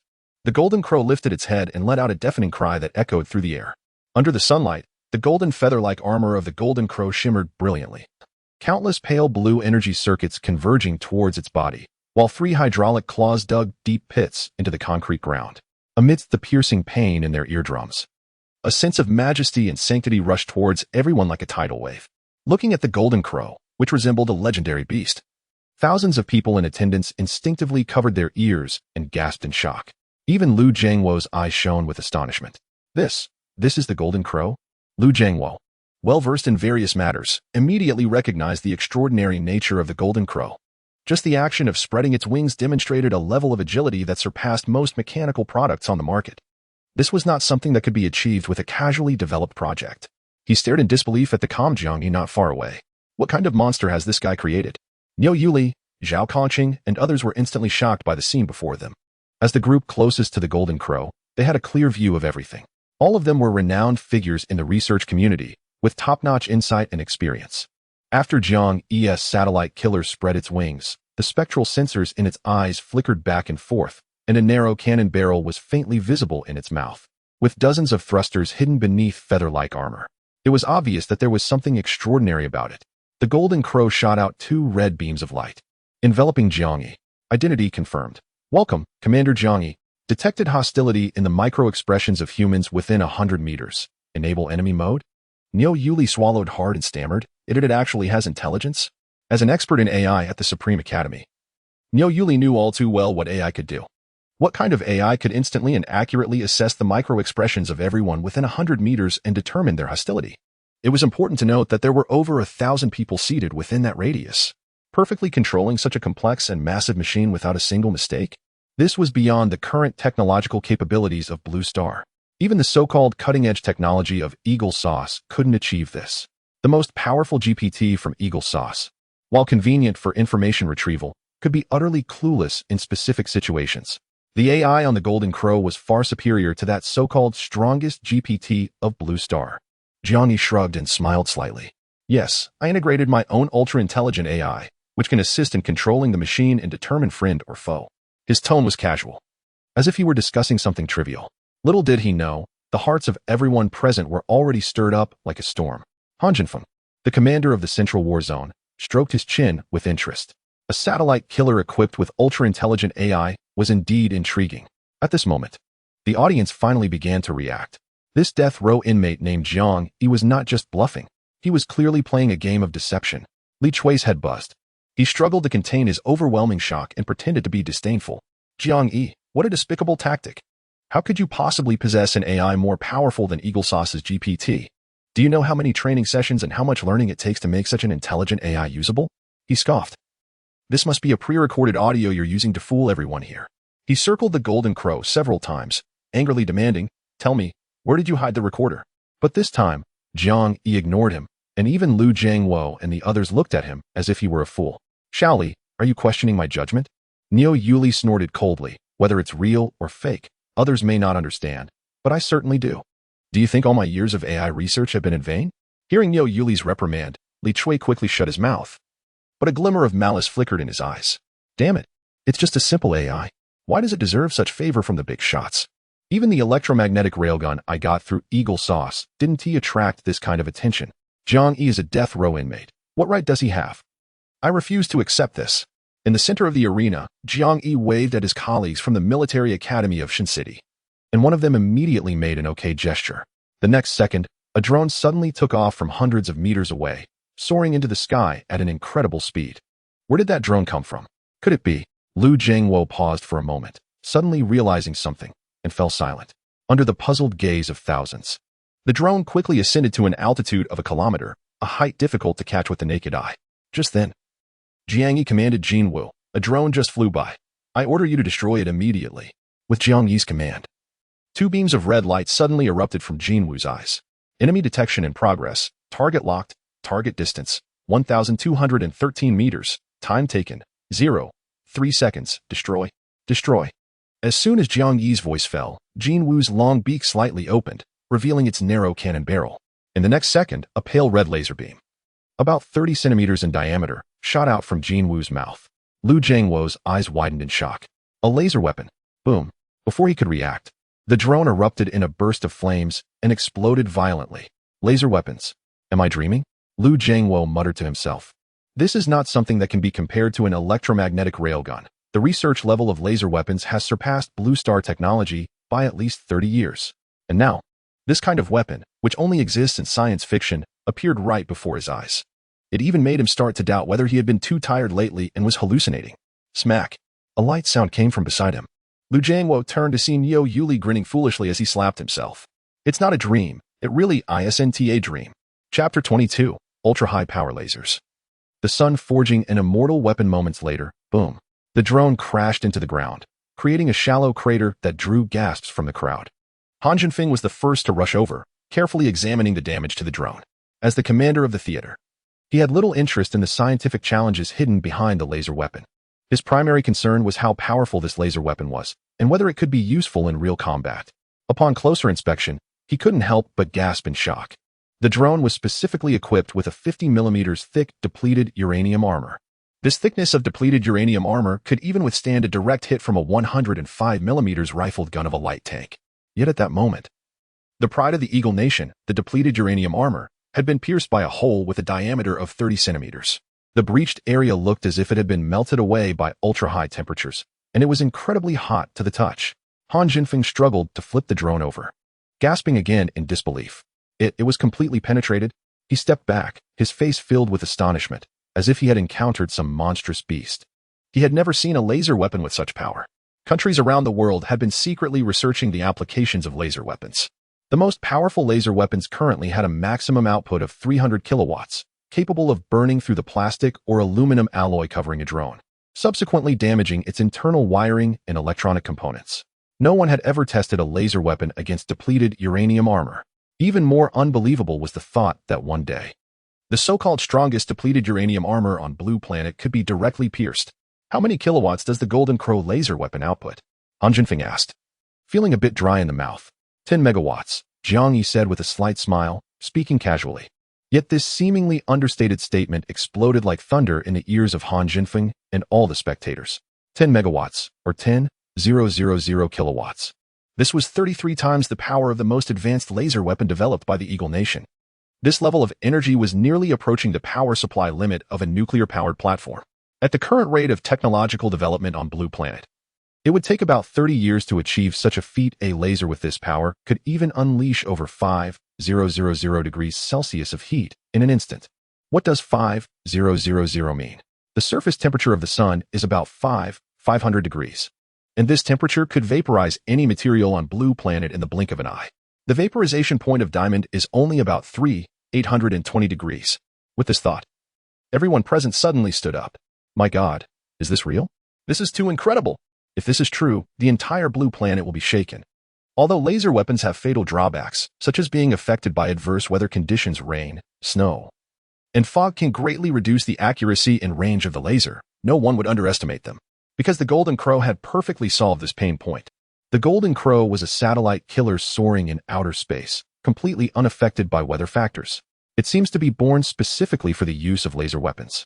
No wonder Jiang Yi previously claimed that the Golden Crow was packed with super technology comparable to Xuanwu alloy. It appears he wasn't being arrogant, but rather we were being short-sighted. He said our projects are all trash? He was right. It seems our projects don't even qualify as trash now. Jiang Yi's words were still too gentle. If it were me, I would have gone on a rampage. Heroes have always emerged from youth. The ancients surely did not deceive me. Why don't we seek out Jiang Yi after the competition? If we could get him to offer a few pointers, it would be a significant gain. Amidst the clamor of the crowd, Li Chui stepped forward with a cold smile. Jiang Yi, you can deceive others, but not me. The Supreme Court has spent 10 years developing laser launchers, and the maximum power is only 200 kilowatts. With such a massive energy consumption, does this bird have a nuclear reactor hidden inside? Once he said this, the arena fell silent. Although Li Chui's words were harsh, they struck at the core issue with the laser weapon. The higher the power of a laser weapon, the greater the energy consumption required. With an energy output of 10 megawatts, the Golden Crow would need to house a nuclear reactor within it. But then the question arises, just how large is a nuclear reactor? Take the USS Nimitz aircraft carrier as an example. Its nuclear reactor has a diameter of 3 meters and a height of 6 meters. Such a massive size could never fit within the Golden Crow. Most importantly, the weight, along with the shielding and cooling systems, totals around 100 tons. This is also why there hasn't been a single nuclear-powered aircraft on Blue Star to date. Unless the nuclear reactor is miniaturized, it is utterly impossible. With this thought, the crowd's expressions turned cold. Goodness, we almost fell for this kid's trick. Thankfully, we were clever enough to see through his scheme in time. However, the crash drone left a question mark in their minds. If it was a fake, then what about the wounds on the drone? Seeing the crowd fall silent, Li Chui decided to stoke the flames further. Since the laser weapon is fundamentally fake, we can deduce the truth behind the drone's crash. I bet Jiang Yi must have melted a hole in the drone beforehand to trick us. So that is how it is. The crowd suddenly understood. Now everything made sense. After hearing Li Chui's words, Han Jinfeng's expression gradually turned cold as well. As a straight-laced military man, he despised those who engage in deceit. If the Golden Crow really had a nuclear reactor inside, it would be incredibly bulky, definitely not resembling its current imposing form. Could it really be, as Li Chui said, that Jiang Yi was fabricating the truth? Zhao Kongqing added at the right moment. The technology for nuclear reactors is an absolute secret in Long Country. The Military Science Institute in Shunshi has no way to access it. You aren't suggesting that you've developed a small nuclear reactor yourself, are you? Jiang Yi shook his head and sighed. There is indeed no nuclear reactor inside the Golden Crow. Upon hearing this, Li Chui instantly became energized, as if he had been injected with adrenaline. See? I told you he was deliberately deceiving us. He pointed at Jiang Yi. His tone aggressive. Jiang Yi, you have some nerve to deceive the Supreme Court, to deceive the Central War Zone, and to deceive the vast community of researchers. People like you are a disgrace to the Dragon Kingdom and unworthy to stand with us. You should just go back where you came from. Oh, I almost forgot. If you go back, you'll face the death penalty. Amidst Li Chui's maniacal laughter, Jiang Yi merely responded with a cold smile. Although the Golden Crow doesn't have a nuclear reactor, I never said it lacks other energy sources.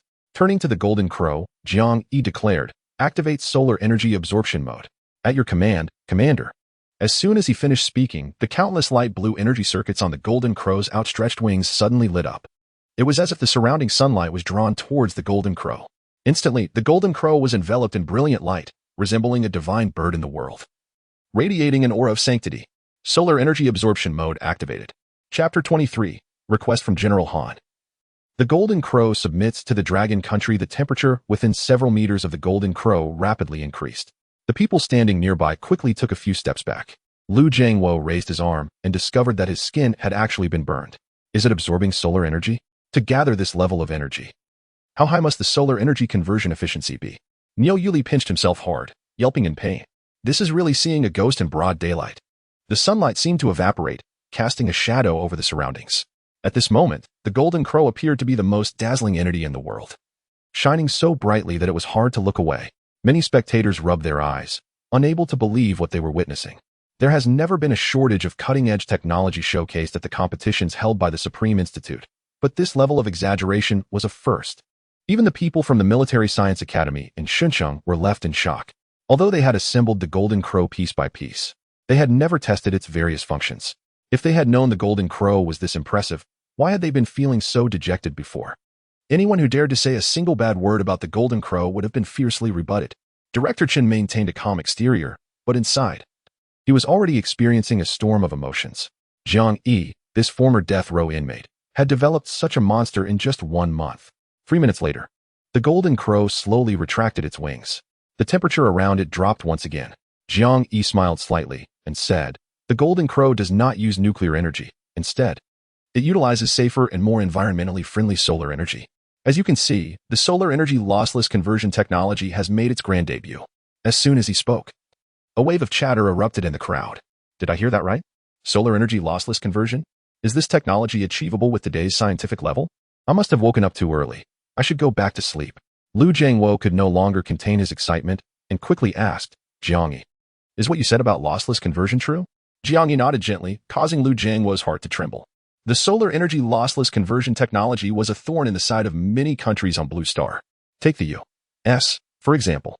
Even in the most advanced laboratories using stacked battery technology, the maximum conversion efficiency they could achieve was 47.6. Germany's 4-junction concentrated photovoltaic technology only reached 46.1. Meanwhile, the silicon-stacked batteries developed by the Dragon Country had an even lower conversion efficiency of only 33.9. Countries had been striving to explore this technology, but no one had ever managed to develop a device with a conversion efficiency exceeding 50. Yet, the Golden Crow before them could achieve a staggering 100 conversion efficiency. This was an incredibly frightening concept, practically overturning the second law of thermodynamics. How was this even possible?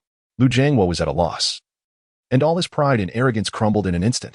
Niu Yuli let out a bitter laugh, as if he had aged several years in that moment. I'm getting old. Niu Yuli looked at Jiang Yi with admiration, a smile playing at the corners of his mouth. It seems that the future of the scientific community in the Dragon Country belongs to these young people. Zhao Kongqing's eyes flickered, lost in thought. Han Zhenfeng approached Jiang Yi with a serious expression and said in a deep voice, Jiang Yi, I am here on behalf of the Central Military District to make a request. Can you hand over this satellite killer to Longhua? Jiang Yi was slightly taken aback, but soon broke into a smile. Director Han, this is exactly what I should be doing. I came here for this competition precisely to let the Golden Crow serve Longhua. You don't need to be polite. If you want it, just take it. I believe only in the hands of the military can the Golden Crow truly unleash its full potential. Han Jinfeng looked at Jiang Yi with a hint of astonishment. Was this kind of awareness and spirit really something a traitorous criminal should possess? He patted Jiang Yi on the shoulder with a sense of relief. Good kid. Rest assured, Longhua will definitely not let you down. The rewards you deserve will be delivered as soon as possible. Behind them, Li Chui sat on the ground, his face pale. He glanced at Zhao Kongqing but found that Zhao was not looking at him at all. Teacher, I really tried my best to stop Jiang Yi from rising, but this kid plays by his own rules. It's really not my fault. The thought of the reckoning he would face after Jiang Yi's rise sent a chill down Li Chui's spine. It's over. Everything is over. If Jiang Yi discovers my secret communications with the Eagle Country during the reckoning, I will be completely done for. It's impossible. How could an intern develop such a powerful laser weapon? I don't believe it. I don't believe it. In his panic, Li Chui suddenly noticed the open hatch of the Golden Crow and steeled himself. Jiang Yi, if you want tea, let me have peace. Then I want tea, let you have it either. Let us see how you can gain Longhua's favor without the Golden Crow. With that thought, he quietly crept closer to the Golden Crow. Lu Jiangwo and others also surrounded Jiang Yi, their expressions filled with embarrassment. Jiang Yi, I apologize for my arrogance earlier. The Golden Crow Type 1 satellite killer you developed has scored a perfect 150 points. It will surely leave a significant mark in the history of Longhua's military industry. Hearing Lu Jiangwo's words, the other contestants felt a wave of dizziness. The total score was actually 150 points. They had thought they had passed. Now it turned out that even the electromagnetic railgun presented by the Supreme Court didn't T-pass. Only a project as stunning as the Golden Crow could achieve a perfect score. The technology level contained in the Golden Crow has surpassed that of Blue Star by decades. We temporarily adjusted the total score to 150 points. Otherwise, it would have been impossible to score the Golden Crow if it weren't too outrageous. I would even want to give it a score of 1,000. With Lu Jiangwo's explanation, hundreds of contestants were left speechless, instantly kneeling before the Golden Crow. Why must there be both Zhuge and Zhou Yu? If we had known that this competition would produce a monster like the Golden Crow, we wouldn't have come to participate even if we were beaten to death. Now it's done. Years of research have been exhausted to develop this new type of military technology, only for it to be a gift for Jinwu. Lu Jiangwo slightly bowed to Jiang Yi. Seeing Jiang Yi remain unmoved, Lu Jiangwo quickly added, I also want to apologize to all the staff at the Xinjiang Military Science Institute. They are the real heroes for creating such powerful military technology. Upon hearing Lu Jiangwo's words, the people at the Xinjiang Military Science Institute were instantly filled with tears of joy. They had waited so long for the Supreme Court to acknowledge their capabilities. From now on, no one in the Dragon Kingdom's research community would dare to look down on them. Who would still say that the Xinjiang Military Science Institute is not capable? Only Li Yunfei felt a sudden tightness in his chest, nearly collapsing to the ground. Damn it. Jinwu had still caught the attention of the Supreme Court and high-ranking military officials, and it was taken very seriously. His hopes of continuing to profit from Jinwu had completely evaporated. The thought of having invested money and effort, only to end up with nothing, made him want to bang his head against the wall in frustration. Seeing Lu Jiangwo like this, Niu Yuli quickly followed suit and bowed. Zhao Kongqing pursed his lips and reluctantly bowed as well. Witnessing this scene, everyone present gasped in shock. What did they just witness? The high-ranking officials of the Dragon Kingdom's Supreme Court, the esteemed president of the Supreme Court, was actually bowing and apologizing to a death row inmate. Lu Jiangwo held a significant position. He was a leading figure in the Dragon Kingdom's research community, the highest authority in the research field.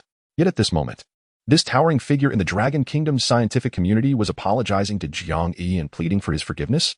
This had never happened in the entire history of the Dragon Kingdom. Chapter 24, The Golden Crow Soars. Heading straight for low Earth orbit, Jiang Yi quickly helped each of them to their feet. Dean Lu, Dean Yo, what I've done is insignificant compared to your contributions.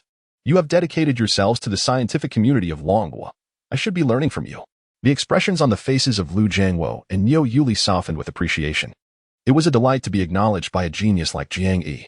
Only at this moment did Jiang Yi leisurely walk over to Zhao Kongqing. Zhao was already awkwardly digging his toes into the ground, his face flushed with embarrassment.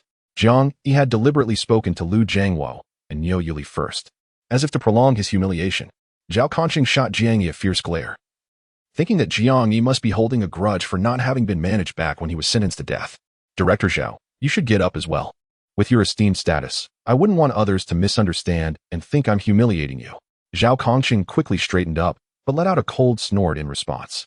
Very well, Jiang Yi, I underestimated you before. Jiang Yi shook his head and pretended to be grateful, saying, I should thank you. Without you, I wouldn't have been able to produce such an excellent piece of work. Zhao Kongqing was momentarily taken aback, managing an awkward smile. Just then, a loud roar suddenly erupted from behind the crowd. Turning around, they saw the stationary golden crow suddenly spread its wings. Beneath the wings, several thruster nozzles glowed with a fierce red light. A hearty laugh boomed from the golden crow's loudspeaker. Jiang Yi, I admit you're impressive. Today, I've lost. But don't celebrate too soon.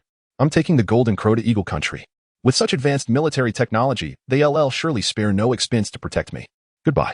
It was Li Chui. Lu Jiangwo and the others immediately recognized the voice coming from the golden crow. Li Chui, how dare you? Lu Jiangwo was shocked that Li Chui had the audacity to brazenly steal the golden crow, even claiming he would hand it over to Eagle Country for credit. This traitor had appeared in the Supreme Court, someone he had high hopes for. Now, he felt a bit ashamed to face others, especially since he had previously praised Li Chui as a valuable talent. Was this a slap in the face? His face flushed with anger. He rushed forward to pull Li Chui down. Niu Yuli quickly stopped him, saying, Dean Lu, don't act impulsively. The golden crow has already been activated.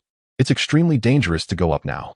Zhao Kongqing also stepped in, coldly saying, Li Chui, get down here. You would betray your country for the sake of a competition? Do you want to drive us to our graves? Through the loudspeaker, Li Chui sneered, Zhao Kongqing. I've long since made up my mind to develop an Eagle Country. In a nation like Longhua, which is technologically isolated, I'll never get ahead. Only in Eagle Country can I unleash my full potential. If I don't look out for myself, I'll be doomed. Blame Longhua for not being able to provide what I want. This golden crow is my declaration of allegiance to Eagle Country. In the midst of Li Chui's wild laughter, the thrusters beneath the golden crow suddenly erupted with a dazzling red light. It was about to soar into the sky, but at that moment, Jiang Yi smiled slightly and gently pressed the remote control in his hand. Trying to run away? Not so easy. Since you want to experience the golden crow, let me show you its true form. Switching to launch mode. As Jiang Yi issued the command into the remote, the golden crow shuddered. In the next second, it stood upright, its wings folding in tightly around itself. The feather-like armor on its body pressed closely together, forming a protective shield. The thrusters on its body also arranged themselves in a circle around its 3 legs. At that moment, the golden crow resembled a golden rocket. Launch mode activated. Countdown. 10, 9, 8, 7, 3, 2, 1, boom. With a deafening roar, a series of thick red beams erupted from beneath the golden crow. Powered by dozens of plasma thrusters working in unison, the golden crow slowly ascended. Inside the golden crow, Li Chui frantically pressed buttons on the control panel. To his shock, he realized he had no control over the golden crow at all. No, what happened to the plan of soaring high and enjoying life in Eagle Country? It did soar high, but what about the part where I get to escape? This is nothing like what I expected. At that moment, he suddenly realized. Why was the golden crow previously bound to Jiang Yi's identity, yet allowed him to control it so easily?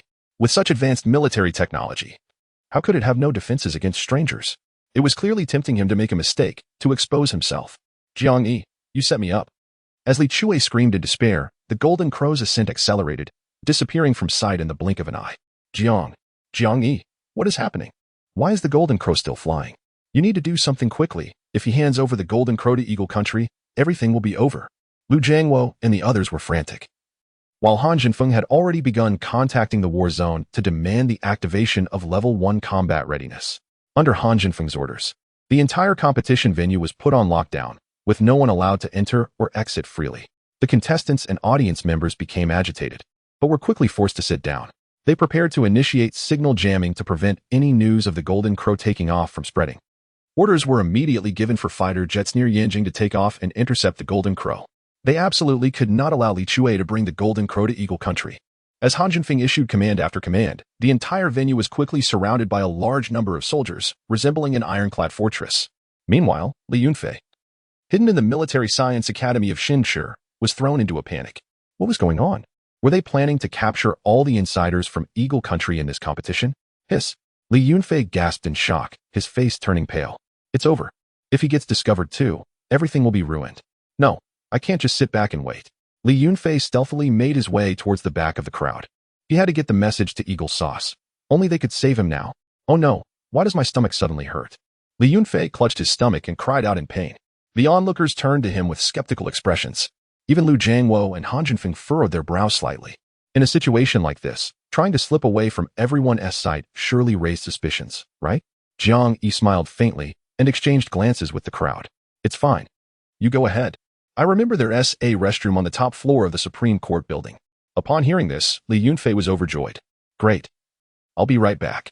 What's wrong with my stomach? As he disappeared from the venue, Han Junfeng curiously asked, Isn't this obviously an insider from Eagle Sauce?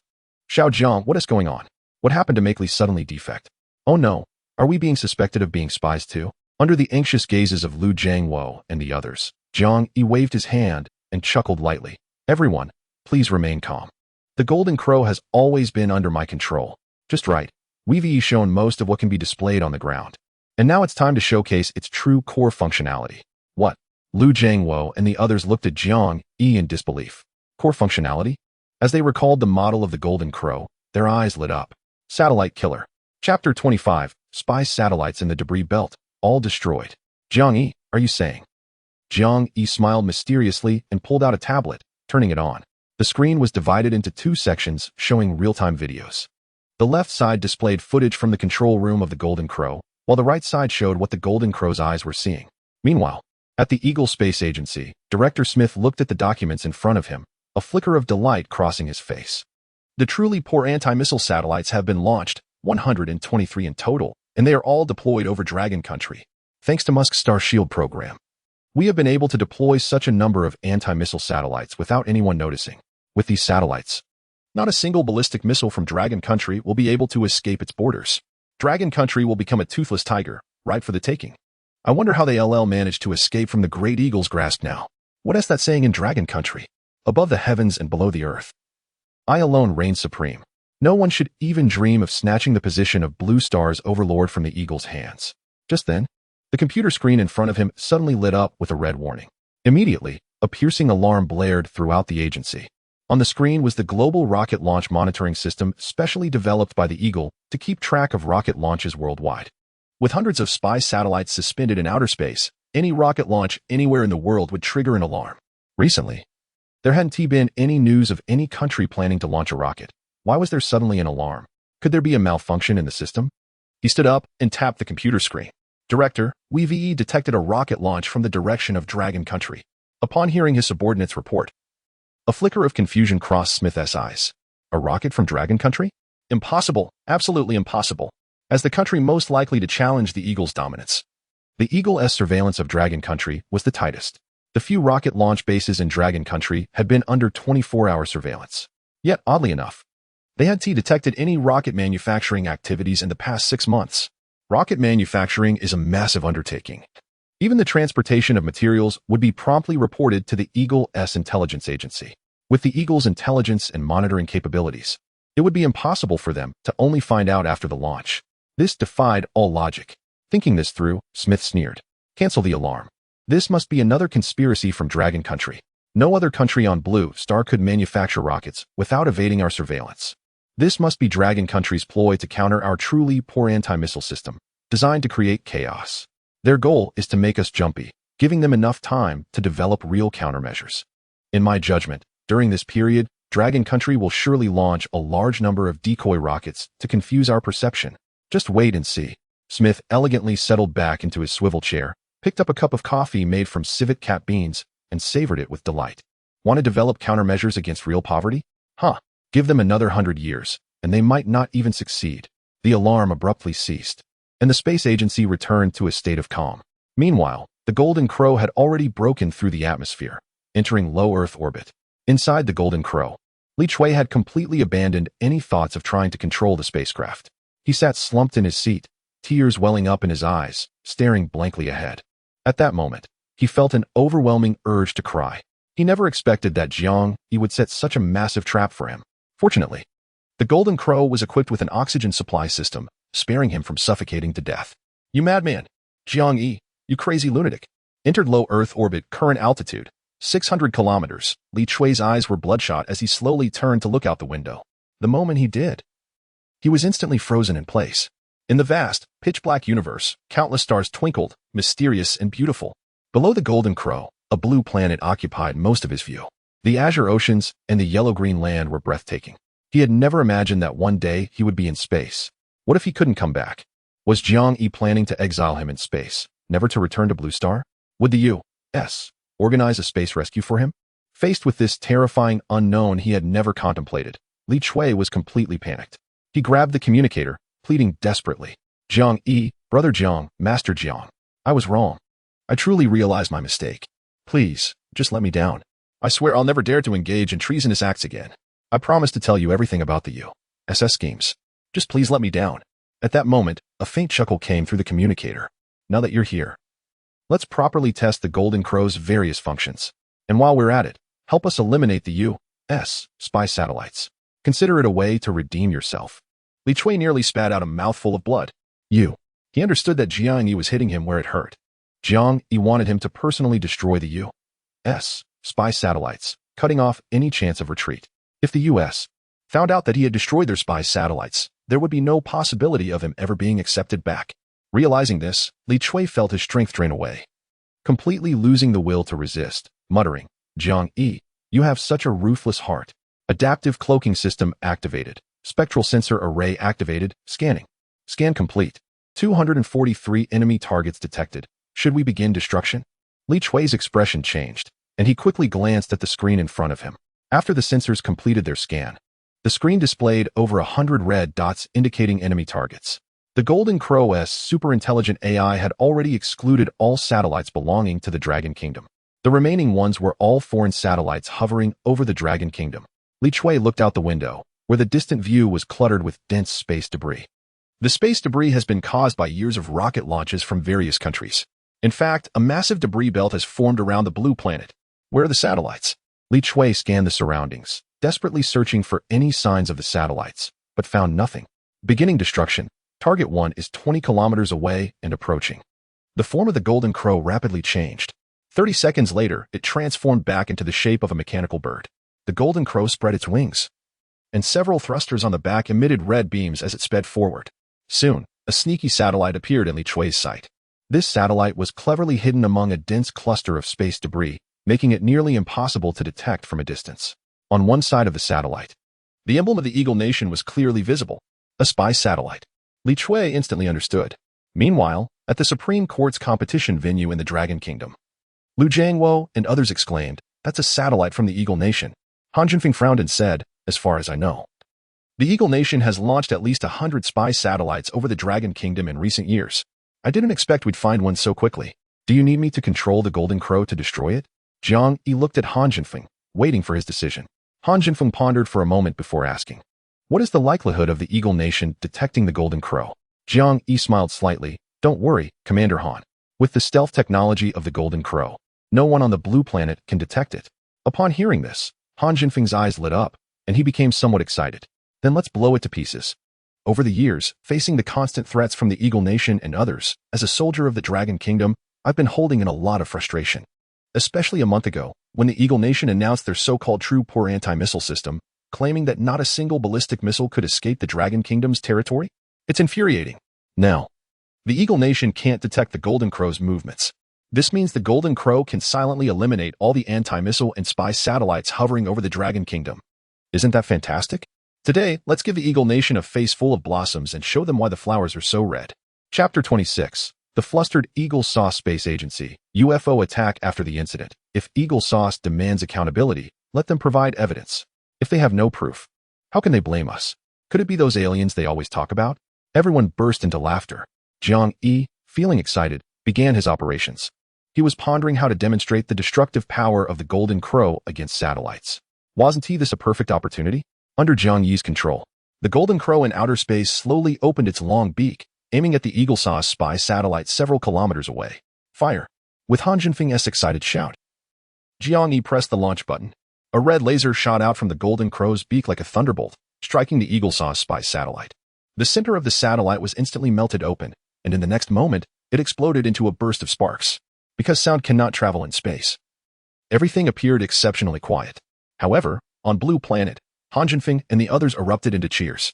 Great! What a relief! Well done! The audience on-site curiously glanced around, unsure of what had just happened. Seeing a few people laughing heartily, they too felt relieved. If the higher-ups were so pleased, perhaps they would be able to leave soon. Meanwhile, inside the Golden Crow, the reports were coming in. Target destroyed. Approaching Target 2. Listening to the updates from the Golden Crow, Li Shui felt an unexpected sense of relief. At this moment, he had no way back and could only follow Jiang Yi on this path to the end. Stealth operation. Don't let Eagle Sauce discover us. Li Shui stood at the control panel, commanding loudly, as if he had never betrayed Dragon Country. The remaining 242 satellites must all be destroyed. If we're going to do it, let us do it thoroughly. If I can take down these satellites, I will be a hero of Dragon Country. When I go down, I will definitely receive a warm welcome.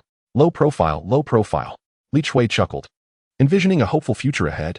As for Eagle Sauce, he had long since discarded that concern. At this moment, the Eagle Sauce space agency was in chaos. The instant the spy satellite was destroyed, urgent alarm bells rang throughout the agency. Director, we have a problem. We lost contact with a spy satellite hidden over Dragon Country. The last known coordinates, 85 degrees east, 40 degrees north, over the western part of Dragon Country. Hearing his subordinate's hurried report, Director Smith furrowed his brow. Lost contact? What is going on? The subordinate quickly replied. This spy satellite was launched into space 10 years ago specifically to monitor the movements in the western war zone of Dragon Country. Could it be due to aging or circuit failure? Smith rubbed his large nose, gritting his teeth. Damn it, Misk. At such a high price for a satellite, it should last more than 10 years. These damned capitalists are nothing but leeches sucking blood from Eagle Sauce. The loss of a satellite is no small matter. Hurry up and compile the information into a report. I need to personally report to Consul AP in the Whitehall. The subordinate obeyed and quickly checked the last video of the lost satellite. However, what he saw left him in shock. Director, the reason for the satellite's loss isn't due to aging circuits. Rather, and what is it? Speak clearly, or I'll have your job. It was destroyed by an unknown energy impact, leading to a catastrophic explosion. What did you say? Smith exclaimed, shoving his subordinate aside to check the computer himself. The footage showed violent shaking, with a red beam of light piercing through the darkness outside the viewport. Amidst the ear-piercing sound of tearing metal, the screen was covered by flying debris from the satellite, ultimately freezing on the moment when the explosion engulfed the lens. Smith furrowed his brow in contemplation. Hiss, is this a laser weapon? But laser weapons on Blue Star struggle to destroy a drone. How could there be enough power to obliterate a satellite in an instant? Could it be a new type of laser weapon secretly developed by Dragon Country? No, that is impossible. Not even Eagle Sauce has the capability to create such powerful laser weapons. But who, besides Dragon Country, would specifically target such a deeply hidden spy satellite? By process of elimination, any remaining possibility, no matter how unlikely, is still the only answer. Dragon Country, how bold of you. How dare you attack the satellite of Great Eagle Sauce? This is an outright act of war. Yet in the next moment, he seemed to realize something and re-watched the surveillance video. On the screen, the red laser was not emitted from the surface of Blue Star. Instead, it appeared to originate from a nearby satellite. Smith gasped, unable to believe what he was seeing. Oh my God, a laser weapon in outer space. Could it be an alien invasion? As soon as this thought crossed his mind, chaos erupted throughout the space agency. As one of the closest groups to outer space on Blue Star, the staff at the space agency held a profound respect for the cosmos. They firmly believed that humanity was not the only life form in the universe. If aliens ever appeared on Blue Star, they would surely be far more powerful than humans. And that's how the sci-fi blockbusters of Eagle Sauce portrayed it. Great Maria, this must be the work of aliens. No one on Blue Star could pull off such a feat. Only extraterrestrials could. Oh, Lord Shiva, are we to return to your embrace? They will come with mind particles, water droplets, and two-dimensional foil to wipe out humanity. The apocalypse is upon Blue Star. Hurry home to reunite with your families. A cold sweat trickled down Smith's forehead. He couldn't bear to imagine that aliens had really come. But soon, he sensed something was off and rushed to stop the chaos among his subordinates. Damn it. I almost got led astray by this bunch of fools. Everyone stop. If it really were aliens, how could they only destroy one of our satellites? Eagle Sauce has deployed thousands of satellites on Blue Star. Why would they specifically target this one from Dragon Country? You brainless fool. This is clearly the secret weapon of the Dragon Country. Smith shouted with a serious expression. There are no aliens in this world, no flying saucers, and no apocalypse for humanity. Anyone who spreads these rumors will face military punishment. Damn it. How did the Dragon Country manage to launch secret weapons into space without a trace? Investigate. I want a thorough investigation. We must know what kind of technology the Dragon Country is using. As Smith's voice grew hoarse with commands, a shrill alarm blared once again in the space agency. Director, We've lost contact with satellite number 3 of the true poor anti-missile system above the Dragon Country. Satellite number 86, the spy satellite, is also unresponsive. Satellite number 73 has gone dark. As reports flooded in, sweat dripped from Smith's forehead. On the large screen mounted on the wall of the space agency, red dots indicated the positions of all Eagle Sauce satellites. Suddenly, 3 red dots representing satellites over the Dragon Country vanished in an instant. Smith trembled, screaming, "This is impossible. The satellites are kilometers apart. How could they be destroyed so quickly? How many of these secret weapons has the Dragon Country developed?" Before Smith could finish his sentence, the alarm rang out again. Chaos erupted once more in the space agency. Under the stunned gaze of Smith and others, one satellite after another was destroyed. What on earth is happening? In Smith's desperate cries, the 243 satellites hovering above the Dragon Country dwindled to a mere solitary 100. Chapter 27. The Eagle Nation is in a panic. All anti-satellite satellites destroyed. The staff at the space agency were utterly panicked. Not aliens? Then how do we explain the satellites being destroyed one after another in such a short time? If the Dragon Country has such strength, how have they been suppressed by the Eagle Nation for decades? Holy Jesus, it must be aliens. Mamma mia, I can't think of any other explanation. It must be aliens from the Centaurus constellation, 300 light-years away. I've always said there are aliens there.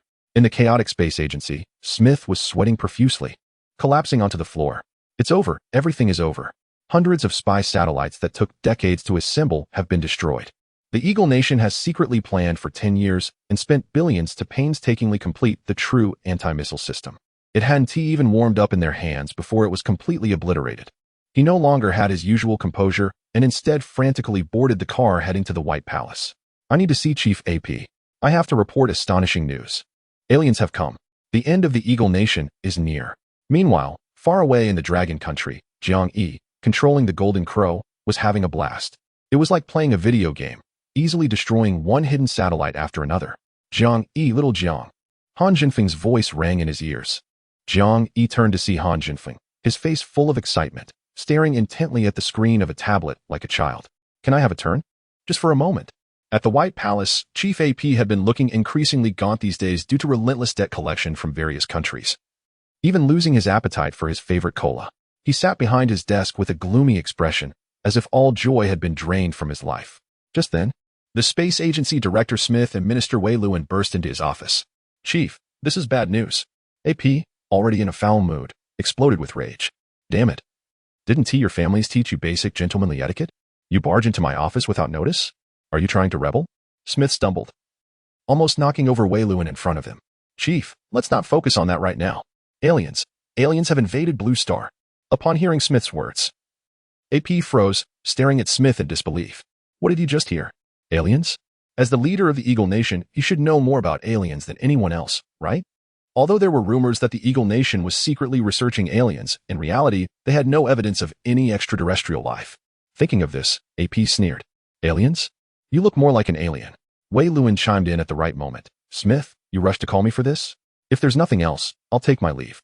I still need to quickly manufacture the Xuanwu alloy we spent a fortune on into new armor for delivery to various countries." Veyron hasn't been having an easy time lately either. His family knows he has made a colossal mistake. And I've heard they're already considering letting his cousin take over his position. If anything else goes wrong, he can't bear the consequences. Smith hurriedly stopped Veyron. Speaking in a flustered manner, "I have footage of aliens destroying our surveillance satellites deployed in Dragon Country." Seeing Smith's determination, AP's brow furrowed slightly. He quickly began to check the surveillance video, and what he saw left him utterly shocked. In the pitch blackness of space, a red laser seemed to shoot out of nowhere, accurately heading towards the satellite. Yet strangely, there was nothing detectable in the direction from which the laser came. It appeared as if it had materialized out of thin air, instantly obliterating the satellite. Before he could recover from his shock, Smith's next words startled him again. "These aliens seem to know that our Eagle Nation is the most powerful country on Blue Planet, specifically targeting our satellites. In just half an hour, over 100 of our spy satellites stationed above Dragon Country were shot down, including the 123 newly networked true poor missile defense satellites." At this news, AP nearly spat out a mouthful of blood. "Are you saying that our true poor missile defense system, which we painstakingly developed over 10 years at a cost of hundreds of billions, was completely destroyed in half an hour?" His tone began to tremble. "My God. Over the past decade, how much manpower and resources did Eagle Nation expend? How many rockets were launched to finally complete the true poor missile defense system? And it just vanished without a trace? Not even a ripple on Blue Planet. If the opposition finds out about this, he will be the first leader in Eagle Nation's history to end up in prison due to a major blunder. Damn it, Misk. Didn't he say the true poor missile defense system was foolproof and would never be easily destroyed? Just a few days ago, he was online criticizing my tax reform bill as disgusting. This is all his fault. I'm ordering a thorough investigation of his ex-company right now. Damn it. I want to see him rot in prison for wasting taxpayers' money. After venting his anger, AP finally calmed down a bit. Are you sure it was aliens who destroyed our satellites? Smith nodded repeatedly. I'm certain. No country on Blue Planet has a laser weapon of such power. Then, my dear Smith, tell me, why were all the destroyed satellites our spy satellites and true poor missile defense satellites deployed above Dragon Country? AP sneered and continued to question. And why did this happen just 2 months after we launched the true poor missile defense system? Well, maybe it's just a coincidence? Listening to Smith, AP was furious, his face turning bright red. Nonsense. If only a few satellites were destroyed, you might blame it on aliens. But what are the odds of something like this happening? The hundreds of satellites that were destroyed were all targeted by the US against our Dragon Country. Are you suggesting that aliens are here to help us eliminate threats? Smith looked embarrassed, stammering, and unsure of what to say. He had considered this issue as well. But the footage from the surveillance video left him at a loss for an explanation. How can you be so blind to such a simple matter? This is clearly a secret weapon developed by our Dragon Country specifically to counter the true poor anti-missile system. At this point, a thought suddenly crossed AP's mind. It was a month ago when he received intel from a low-level informant at the military academy in Shin City, Dragon Country. They were planning to develop a satellite killer named Golden Crow specifically designed to counter the true poor anti-missile system. Even that hateful Xuanwu alloy was a subsidiary product of Golden Crow. Could it really be the work of Golden Crow? AP thought. Bring Powell here with the basic blueprints for Golden Crow. Soon, the director of the Intelligence Bureau, Powell, appeared before APA. He carefully examined the blueprints for Golden Crow, and suddenly his eyes narrowed. He found it. The basic blueprints clearly stated the words laser weapon, although he didn't know the specific model or its power. Just those 4 words almost confirmed for AP that the mastermind behind the destruction of the US satellites was indeed Golden Crow. It seemed that this massacre of US satellites was orchestrated by the Dragon Country. Damn those Dragon Country folks. First, they hit us with the Xuanwu alloy. And now they're sending Golden Crow to ruin our plans. Are they intent on going head-to-head with us? Who gave them such audacity? Wei Luan frowned and said, Your Excellency. Given Dragon Country's research capabilities, it's certainly possible for them to develop such a weapon from outer space. However, a military project with such power cannot be developed in a short time. This Golden Crow was just initiated a month ago, and it's likely still in its infancy, let alone being ready for space. Destroying over 100 satellites in half an hour is simply beyond the reach of Blue Star technology. Even the US couldn't develop a satellite killer with such power, let alone Dragon Country. From this, he concluded, I think the alien theory is more plausible. AP frowned in contemplation, unable to find any clues. Just then, Powell's phone rang. After he hung up, he was taken aback. Your Excellency, we've just received news from our low-level informant in Dragon Country. The Golden Crow just went to space. Chapter 28. The White Palace in fury. Eagle Sauce needs no evidence to act. Bang. AP punched the desk, his teeth grinding audibly in frustration. It was clear now that our satellite had indeed been destroyed by the Golden Crow. There was no other possibility. After a moment of contemplation, he asked, Who was the pilot? Jiang Yi? Powell quickly replied, It was Jiang Yi. It was our mid-level informant stationed in the Supreme Court of the Dragon Kingdom. I think his name is Li Chui. What did you say? AP shouted, pointing an accusatory finger at Powell. Are you telling me that the Intelligence Bureau invested countless resources to place an informant in the Supreme Court of the Dragon Kingdom, only for him to betray us? Embarrassed, Powell shuffled his feet nervously and nodded. Sir, please don't be angry. This was somewhat expected. These informants can betray their own country for money without a second thought. They have no sense of patriotism left. If they can betray the Dragon Kingdom today, they can betray Eagle Sauce tomorrow. We give him tens of millions of Eagle coins each year, enough to feed a wolf like him. The only explanation I can think of right now is that the Dragon Kingdom offered him a better price. Otherwise, I can't understand why he would betray the great Eagle Sauce. AP snorted in disdain. I've always said that these Dragon Kingdom people are unreliable. Now look, not only have we wasted so much money, but he has also bitten us back. This Li Chui has caused immense damage to Eagle Sauce. I want him dead. Torn to pieces. Immediately activate the top-secret assassination order and let our hidden operatives in the Dragon Kingdom take action. Kill him. Don't let him spill any more secrets. Even if he hides in prison, we need to seal his lips. Powell received his orders and left, while AP fell into deep thought once more. Now that the satellite was destroyed, there was no way to recover it. But this matter could not just end here. When has the Great Eagle Sauce ever suffered such humiliation? According to international law, destroying another country's satellite in outer space is equivalent to declaring war. How dare they? Who gave them the audacity? AP's face turned red with anger as he shot a cold glance at Smith. Is there any evidence to prove that the Dragon Kingdom destroyed our satellite? If there is, Waylon, you must immediately assemble all carrier battle groups to head to the Dragon Kingdom's waters. I want the Dragon Kingdom to pay for this. Waylon looked at AP in shock. Hesitating. Sir, are we really going to go to war with the Dragon Kingdom over this? Waylon, put away your crocodile tears. The Dragon Kingdom has already bullied us. If we don't hit back hard, where will Eagle Sauce's face go? Who will bow down to us in the future? Smith quickly interjected, Sir. Currently, there is no evidence to prove that the Dragon Kingdom destroyed our satellite. As you mentioned earlier, the Golden Crow seems to have employed some advanced stealth technology. We only saw the laser hit the satellite and found no trace of the Golden Crow. Hearing this, AP trembled with rage. No evidence? That is fine. We already know that this is the work of Longhua, and that's enough. Besides, when have we ever needed evidence to take action, right? A glint of excitement flashed in Waylon's eyes. Are you suggesting that? A crazed look filled AP's eyes. Aren't they pretending to be aliens? Then let's treat it as if aliens are truly invading. We should immediately hold a joint meeting with the theme. Alien spaceships appear over Longhua, attacking the Xinglian satellites.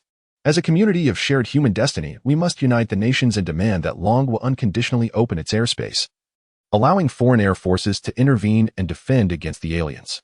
He chuckled coldly. Until we find these so-called aliens. Waylon's eyes lit up as he grinned wickedly. Brilliant plan. Chief, this way, Longhua's airspace will no longer belong to them, but will become a free market for all. The nation's sovereignty will be cut in half. And the only countries capable of taking over Longhua's airspace are us, the Eagle Sauce, and our allies from the Western Alliance. AP also grinned sinisterly.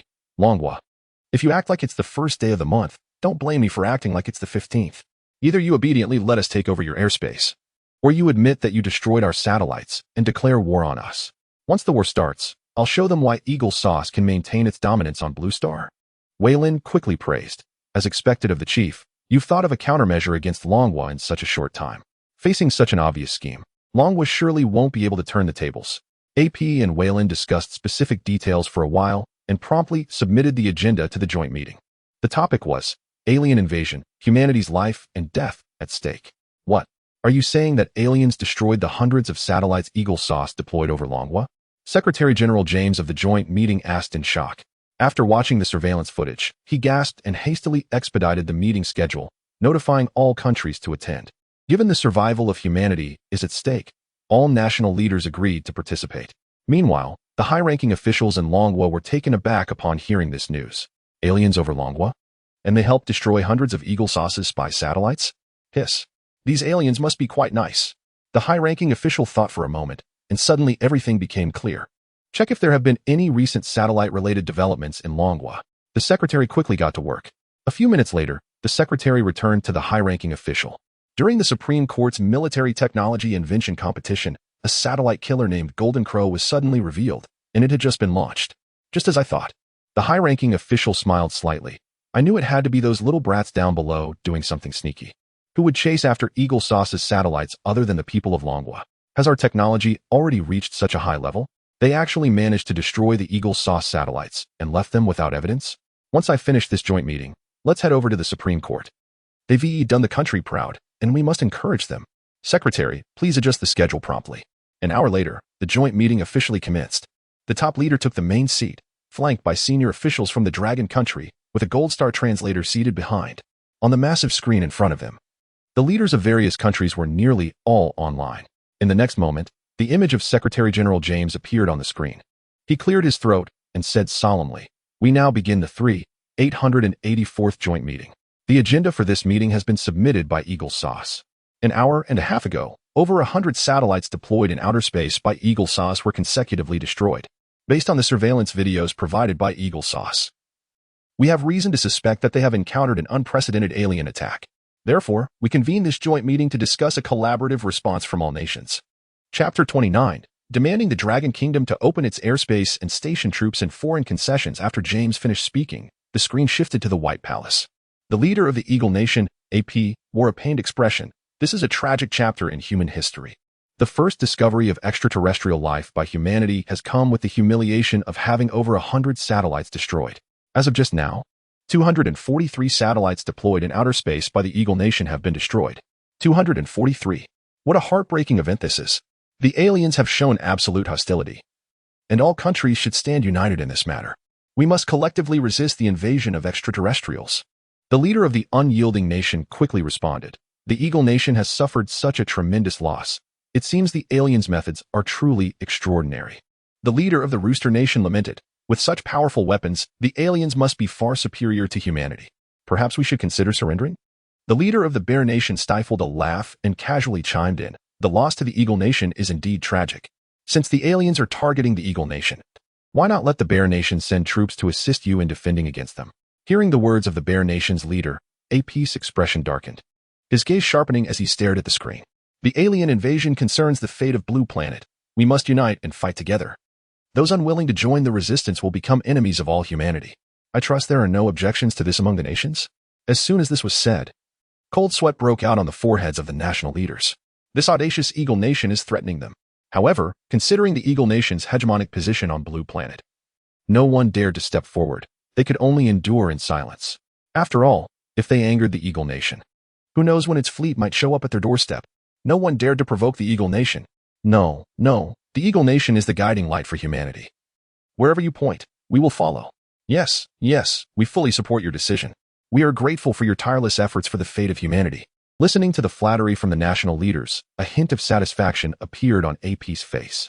See, this is the influence of the Eagle Nation on Blue Planet. It seems the Eagle Nation is quite popular here. Thank you all for your concern for the fate of Blue Planet. The main purpose of this joint meeting is to unite all possible forces to collectively resist the aliens. In fact, we need not fear the extraterrestrials. If they were truly that powerful, why would they sneakily destroy our satellites? Wouldn't it be quicker and easier to attack Blue Planet directly? This shows that the aliens likely do not dare to engage in open conflict with Blue Planet. Upon hearing this, the national leaders nodded in agreement. AP was right. If the aliens truly possessed the technological prowess to dominate Blue Planet, they would not merely destroy a few satellites. They would have already attacked Blue Planet and enslaved all of humanity. But just then, an out-of-place voice interrupted. Excuse me. In which locations over Blue Planet were the Eagle Nation's destroyed satellites deployed? Apu suddenly looked up, only to find it was the top leader of the Dragon Nation. The leader's expression was as calm as a still pond, yet there seemed to be an imposing pressure emanating from him. As soon as these words were spoken, the flattery from the leaders of various countries came to an abrupt halt. The Dragon Nation had spoken. As the country most likely to rival the Eagle Nation on Blue Star, the Dragon Nation held significant influence on the planet. The leaders of various nations were eager to sit back and watch the ensuing conflict, all ears for a spectacle of dragon versus tiger. Apu let out a cold laugh and feigned surprise, saying, perhaps the strength of the Dragon Nation has caught the attention of extraterrestrials. And these aliens just happened to destroy the satellite hovering over Dragon Nation. What? At this statement, the leaders collectively gasped. The aliens destroyed the satellite deployed by the Eagle Nation over Dragon Nation? Now that was interesting. The leaders were not fools. They immediately sensed something was amiss. How could aliens specifically target the Eagle Nation's satellite? This must be a covert operation initiated by the Dragon Nation. The likely objective was to counter the Eagle Nation's recently announced anti-missile satellite. Upon realizing the truth, the expressions of the various leaders turned strange. It was as if they were stifling laughter, yet dared not show it. Eagle Nation, look at you now. Particularly the big players from the East, who could hardly contain their glee. Over the years, the Eagle Nation had caused no small amount of trouble for them in pursuit of their own oil interests. Countless countries had plunged into war, with the Eagle Nation's hidden hand behind it all. Now that the Dragon Nation had dealt such a significant blow to the Eagle Nation, it felt like a long-awaited sigh of relief for them. The top leader sighed and said, that's truly unfortunate. On behalf of the Dragon Nation, I express our regrets to the Eagle Nation. So, what measures does the Eagle Nation plan to take in response to this incident? Apu shook his head and deliberately stated, this is a matter concerning all of humanity. The response plan should be decided collectively by all nations. As soon as he said this, the leaders erupted into a heated debate. Each country began proposing different plans, leading to utter chaos in the room. Amidst the commotion, James's voice emerged. Since this topic was initially raised by the Eagle Nation, they might already have some contingency plans in place. Perhaps we should hear what they have to say? Apu's lips curled into a cold smile as he spoke seriously. After understanding the enemy's capabilities, I would like to make the following proposal. Given that the aliens appeared above the Dragon Nation, we deeply suspect that their next target will be the Dragon Nation. I propose that the Dragon Nation open its airspace to the world, allowing any country to enter and establish leased territories throughout the Dragon Nation, permitting foreign troops to be stationed there. This is how we should respond to this human crisis. As soon as Apu finished speaking, the conference room erupted in astonished exclamations. The leaders were left dumbfounded. What did the Eagle Nation just say? They actually wanted the Dragon Nation to unconditionally open its airspace and allow foreign troops to be stationed? Wasn't this akin to demanding the Dragon Nation to surrender unconditionally, becoming once again the sick man of a century ago, easily bullied by everyone? The high-ranking leader's expression suddenly darkened, but he managed to suppress his intense anger thanks to his exceptional mental resilience. However, those around him couldn't hold back any longer and burst out in furious insults. Damn those American imperialists! They think they can play their games without opening their airspace. It took our Dragon Nation a century to regain our strength, and now they want us to go back to square one. The leader must not agree to them. The high-ranking leader nodded slightly and said, "Silence. We can't let the other countries see us make fools of ourselves." After Apu finished presenting his proposal, countries watching the situation began to chime in. The leader of the No Loss Nation raised an eyebrow and sneered. No Loss Nation thinks the American proposal is quite reasonable.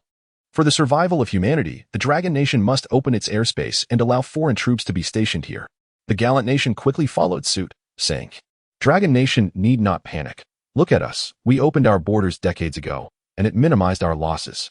The Foot Basin Chicken even shamelessly suggested, "Since we're at this point, I propose that the Dragon Nation hand over the management of the 3 eastern provinces to us, the Foot Basin Chicken. We promise to protect every citizen of the Dragon Nation from alien harm." The Bang Nation also chimed in with a cold laugh. "The Guangbiao area is the closest to us, and we demand to send troops there to help train Dragon Nation's warriors to fight against the aliens." With the support of the American imperialists, countries led by the Western Alliance began to scramble for territory, as if the Dragon Nation was already a meal laid out on their table. Chapter 30. Unanimous approval? Very well, Dragon Country has a veto. The expression on the top leader's face grew increasingly grim, and the high-ranking officials from Dragon Country clenched their fists. Was there really no way to stop them? The top leader was deep in thought. The Eagle Sauce had made a clever move. They either had to deny it and open up their airspace, or admit to their actions and go to war with Eagle Sauce. And given the moral high ground, it was highly likely that other countries would get involved. This was indeed a tricky situation. As the leaders of various countries looked on with glee, the top leader slowly stood up.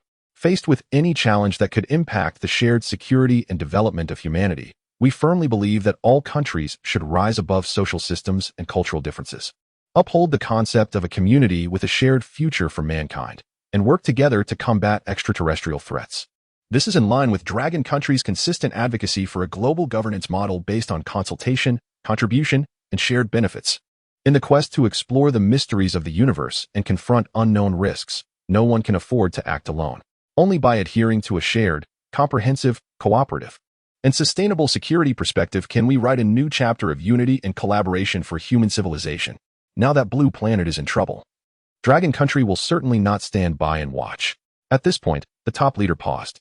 However, we have some differing views on Eagle Sauce's proposal. His tone suddenly became resolute. I want to ask Eagle Sauce a few questions, and I request honest answers. Why are Eagle Sauce's satellites appearing over Dragon Country? And why are there so many, over 100? This is the first question. When Eagle Sauce announced the Star Curtain plan, claiming to deploy Star Curtain satellites worldwide, we strongly opposed it to no avail. Now it seems that these satellites are actually spy satellites and anti-missile satellites, right? This is the second question. What exactly does Eagle Sauce intend to do by deploying these spy and anti-missile satellites over Dragon Country? This is the third question. I asked Eagle Sauce to seriously respond to the above inquiries. As soon as he finished speaking, AP's expression changed, gradually darkening. He coldly stared at the top leader and slowly said, "So, Dragon Country is admitting that you destroyed our satellites?" But the top leader showed no fear and retorted, "Commander AP, one must speak with evidence, especially as heads of state. We should adhere to this principle." AP's face turned crimson with anger. The implication was clear, without evidence. What was he making a fuss about? How dare that damn Dragon Country push us too far?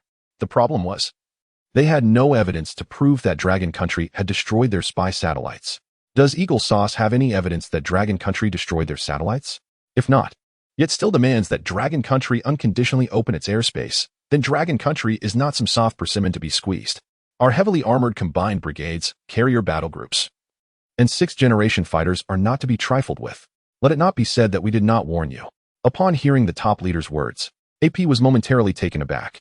He did not expect the top leader to be this resolute on the matter, daring to confront him directly at the joint conference. Was Dragon Country preparing to oppose all countries on Blue Planet? In the face of a global war or the opening of airspace? You should clearly understand which outcome would result in the least loss for the Dragon Country. The current situation is already very clear. And I advise you not to go against the entire world. You cannot bear the consequences of that. AP looked around, his gaze disdainful. The joint meeting has almost unanimously passed our proposal. The airspace of the Dragon Country must be opened, and countries must be allowed to send troops to garrison there. If the Dragon Country does not agree, then be prepared for a global war. The top leader coldly snorted and said, "Unanimous approval? Very well, I veto it." Upon hearing the leader's words, AP nearly spat out a mouthful of blood. He forgot that this was a joint meeting, and the 5 major powers had the right to exercise a veto. For years, they had used this privilege against others. And he never expected it would turn against him today. Why you? How shameless. AP was furious, but had no way to counter the top leader. Mutual understanding. The leader smiled slightly and continued, "If you want the Dragon Country to open its airspace, fine. But in the spirit of mutual support and shared prosperity, I require that we open each other's airspace and sign a non-aggression treaty with the Dragon Country. However, if you come with the intention of encroaching on the interests of the Dragon Country, we will never compromise." The words of the leader stunned the entire joint meeting. The Dragon Country's stance made some smaller nations unable to help but admire them. When would they ever have the confidence of the Dragon Country to boldly confront the entire world? After the surprise, countries began to sense something amiss. The tactics of the Eagle Sauce this time seemed eerily similar to what they had previously done with the big households. Confusing right and wrong is a specialty of Eagle Sauce. When Eagle Sauce suspects you have weapons of mass destruction, you'd better really have them. Otherwise, you will face an unending wave of Eagle Sauce troops, like weeds sprouting up. The big households had a deep understanding of this and felt great sorrow. Just the day before, they had discovered oil on their land, and the next day, Eagle Sauce troops appeared in their waters. This was soon followed by endless war. Countless countries had been reduced to ruins. Leaders from various countries fell into deep thought. On one side was the hegemon of Blue Star, the big brother Eagle Sauce. On the other side was the biggest dark horse of Blue Star, the Dragon Country, currently ranked second. Neither side was one they dared to easily offend. What is this? When gods fight, it's the mortals who suffer. Secretary General James saw that the joint meeting had fallen into a stalemate and quickly intervened to smooth things over. The countries need some time to reach a final decision on this matter. Let us take a 3-hour break. The top leader turned off the display screen and said solemnly, "This incident has come too suddenly, and we can easily lose the initiative. Does anyone have anything to say regarding this joint meeting?" Leader number 2 frowned and said, "It seems that the Eagle Nation has come prepared this time. They probably suspect that it was us who launched the Golden Crow to destroy their spy satellite. This is a power play. My suggestion is to stop hiding and just announce that we destroyed the Eagle Nation's satellite. We are a great nation, so why should we fear these petty threats?" Leader number 3 snorted coldly and replied, "Isn't that a bit too aggressive?" Leader number 4 hesitated and asked. Leader number 3 scoffed, "You're being too conservative. The Eagle Nation is already on our doorstep. Being timid will only lead to defeat. My suggestion is to go all in and declare war on the Eagle Nation." As the debate continued, the top leader furrowed his brow, prompting the others to quickly fall silent. A wise strategist does not get bogged down by trivialities. One must think outside the box to find freedom. The top leader's gaze was profound as he spoke in a deep voice. "What I mean is, we can completely avoid the trap that the Eagle Nation has set for us." Leader number 3 asked in surprise, "Are you suggesting we don't respond at all?" The top leader smiled slightly. "I think your idea is still too conservative. Didn't the Eagle Nation open up their airspace for us? Let's turn the tables and redirect the trouble back to their doorstep. However, I need to go to the Supreme Court first to discuss this." He turned to his secretary and said, "Cancel all upcoming appointments. Prepare the vehicle. We are heading to the Supreme Court. Let's see what this Golden Crow is all about." All senior officials of the Dragon Nation followed suit, a convoy of armored vehicles making its way towards the Supreme Court. Chapter 31. The high-level officials of Longhua gather. All to find Jiang Yi. At this moment in the Supreme Court's competition venue, Han Jinfeng was as happy as a child. "Xiao Jiang, this thing is truly incredible. We've taken out all the satellites hidden in Longhua's sky by the Eagle Nation. What a thrill. With the Golden Crow stationed over Longhua, no spy satellite will ever dare to hover over us again. Do you know how long I've waited for this day? 30 years, a full 30 years. Longhua's aerospace industry has been striving to catch up, but we've always lagged behind the Eagle Nation and the Western Alliance. Now, we've finally soared into the sky. Silence before thunder. But when we strike, we make a tremendous impact. From now on, no one will dare to underestimate Longhua's aerospace capabilities. Xiao Jiang, this is all thanks to you." Listening to Han Zhenfeng's praise, Jiang Yi smiled slightly. This is what I should do. In the future, Longbo will become even stronger and will no longer be suppressed by any country. The humiliation of 100 years ago will never be repeated. Lu Jiangwo and the others nodded in agreement. Look at how good a kid he is. How could he possibly be a traitor who stole the J-35 blueprints? Thinking of this, Lu Jiangwo took the initiative to say, Xiao Jiang, I believe the chances of you stealing the J-35 blueprints are almost zero. Just think about it. If Xiao Jiang can develop something as groundbreaking as the Golden Crow, why would he need to steal the J-35 and ruin his future? While the J-35 is also cutting-edge military technology, the Golden Crow is no less impressive. It's clear that Xiao Jiang must have been wronged. His eyes were filled with admiration for talent. In the past, it was excusable not to know. But now that he knows Longwa has such an extraordinary genius as Jiang Yi, they must not let him feel disheartened. The injustice Jiang Yi faced must be cleared up. It seems the Supreme Court needs a thorough cleansing. Niu Yuli nodded in agreement. Xiao Jiang, don't worry. We will definitely seek justice for you. Starting with that Li Chui. What do you think, Deputy Director Zhao? Zhao Kongqing's face was as serious as water, but there was anger flickering in his eyes. He knew that as Li Chui's teacher, he couldn't escape responsibility for Li Chui's betrayal. Li Chui, you fool. You brought this upon yourself. Don't drag me down with you. Zhao Kongqing snorted coldly. We must investigate thoroughly. Had I known I had such a scoundrel under my guidance, I would have expelled him long ago. I now seriously suspect that Li Chui is an insider planted by the Eagle Nation in the Supreme Court. We cannot tolerate this kind of scum. Lu Jiangwo stared coldly at Zhao Kongqing and after a long pause, slowly spoke. Good. It's reassuring to see Deputy Director Zhao with such awareness. I thought you might try to protect Li Chui. Zhao Kongqing shook his head slightly. What Li Chui has done is no longer something that can be protected. This is treason. You can rest assured, I will absolutely not defend him. Only then did Lu Jiangwo relent. At that moment, Li Yunfei returned to the group. Holding his stomach, Jiang Yin smiled and asked, Director Li, is your stomach still bothering you? Li Yunfei awkwardly chuckled. No, I'm fine. Jiang Yin nodded, his eyes sparkling. Ding. Successfully shocked the higher-ups of the Eagle Nation, earning 2,000 shock points. Successfully shocked the leaders of various countries, earning 1,000 shock points. Jiang Yan's eyes lit up. It seemed that Li Yunfei had successfully conveyed the news of the Golden Crow's launch to the Eagle Nation. Looking back, it was such a wise decision to keep Li Yunfei as an insider. After all, if he wanted to earn shock points, he had to astonish the world. And Li Yunfei was his chosen messenger. Detected that the current shock points have reached the system upgrade standard. System is upgrading. Estimated upgrade time, 3 hours. Hearing the system's prompt, Jiang Yi was overjoyed. This wave of shock points had directly upgraded the system? He was eagerly anticipating what new high-tech military innovations would emerge after the upgrade. The Level 1 system had already provided him with blueprints and supporting technologies as powerful as the Golden Crow, delivering a heavy blow to the Eagle Nation. What would a Level 2 system bring? He could hardly imagine. At that moment, a line of armored vehicles entered the Supreme Court competition venue. Seeing the license plates, all reading Yin 00001, Yin 00002, Yin 00003, Lu Jiangwo was taken aback. Is that the vehicles of the top leaders? Niu Yuli gasped in surprise, and there are leaders 2 and 3. The thousands of spectators were left dumbfounded. Such a display. Where had they seen this outside of the Supreme News? All the spectators stood up in unison, looking at the approaching convoy with deep respect. Why do you think the top leaders are coming to the Supreme Court? I bet it has to do with the Golden Crow. What are you thinking? No matter how strong the Golden Crow is, it's not worth the top leaders coming in person. They can't be here just to encourage us, right? Amidst the speculation, the convoy slowly came to a halt. Lu Jiangwo and the others hurriedly welcomed them, respectfully standing by the roadside in anticipation. Soon, the top leaders and several high-ranking officials of the Dragon Nation got out of the vehicles, appearing in the competition venue. Top leader, what brings you here? Listening to Lu Jiangwo's anxious words, the top leader smiled slightly.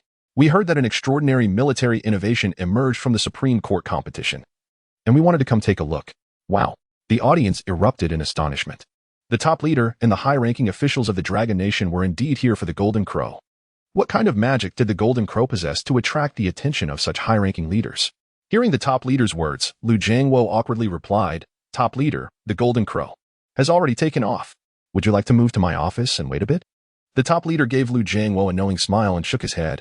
I know, we all know. After all, the news that the satellites deployed by the Eagle Country over the Dragon Country had been destroyed had already reached the joint conference. What? As soon as these words were spoken, cold sweat poured down Lu Jiangwo's forehead like rain.